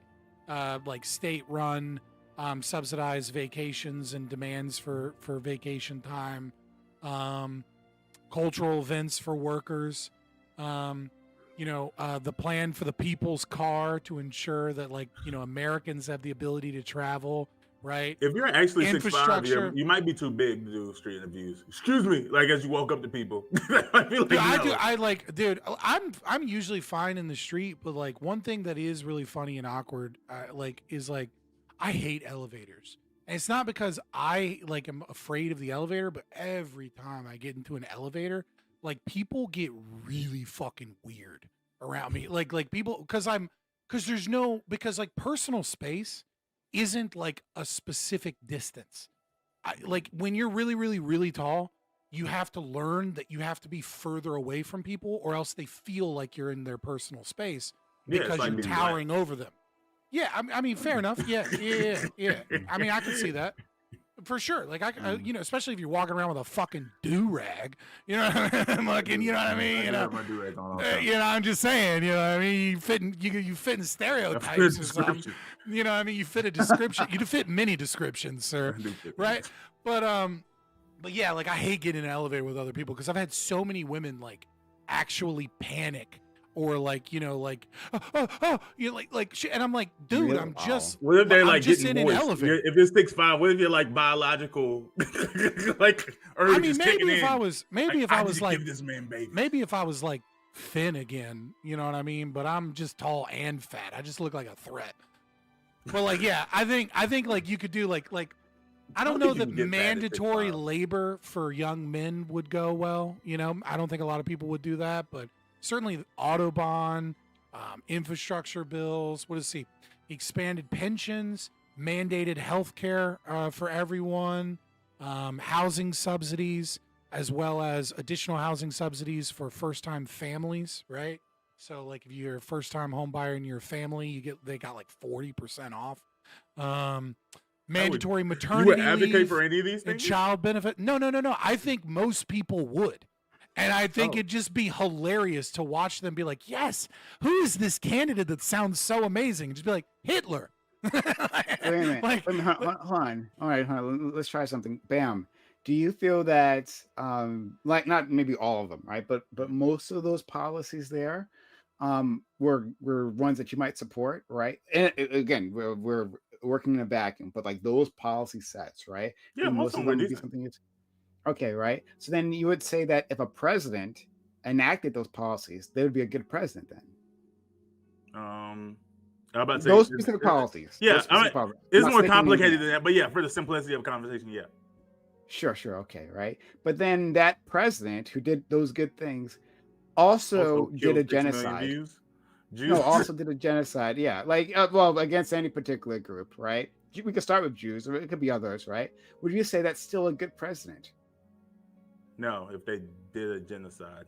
No. Oh, really? Really? Huh. Yes. Okay. Well, they just supported the genocide, right? Well, they've done everything to make that genocide possible. They supported the genocide, so they didn't. Is this say- supposed to be Wait, is this supposed to be yeah, like is a this supposed to be a dub dig at on Biden? my like street interview idea?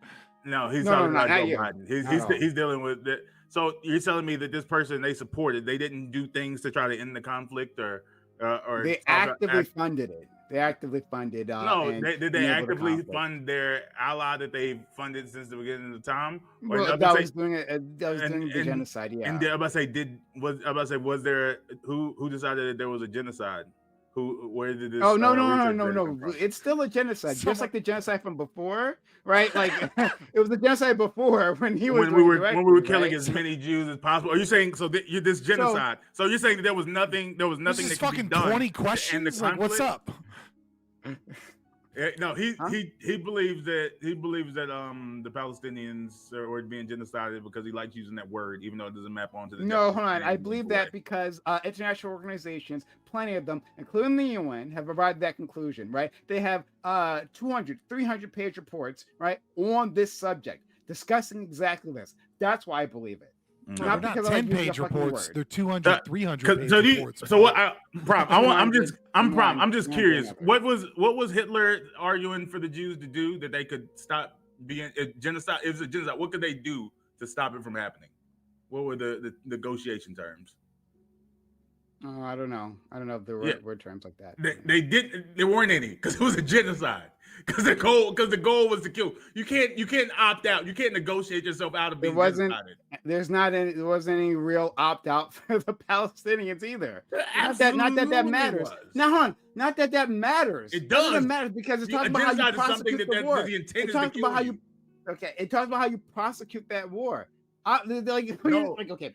So, hold on. Yes, hold on. The Jews, hold on. No, the other. All I can think of right now is Anne Frank, like in an attic with an SS soldier held captive, being like, I'm just thinking of like Jews in like the Warsaw ghettos, like with like 100 fucking SS soldiers, like we will not give up the hostages.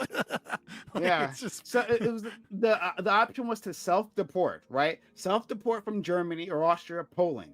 That was the option. That was the opt-out right there. That was not the option. They were wrangling them up. People were trying to go there. In the beginning, they to be fair, in the beginning, they did allow them to self-deport.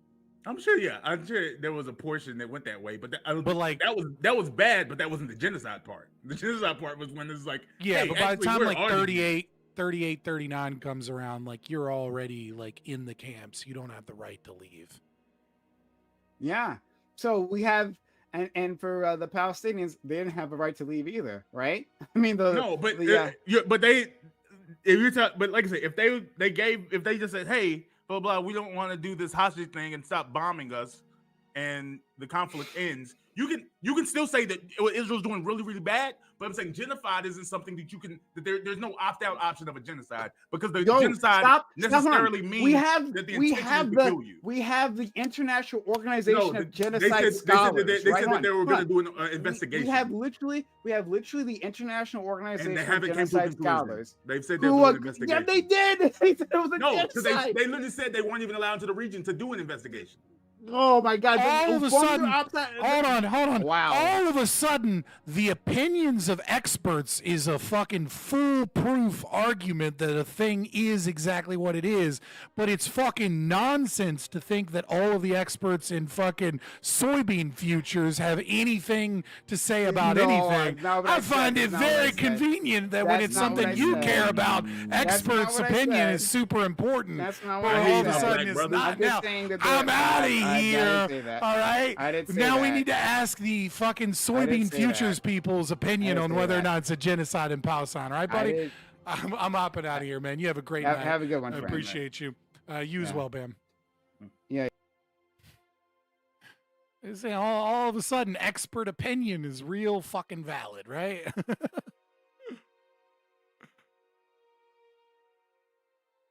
All right, boys.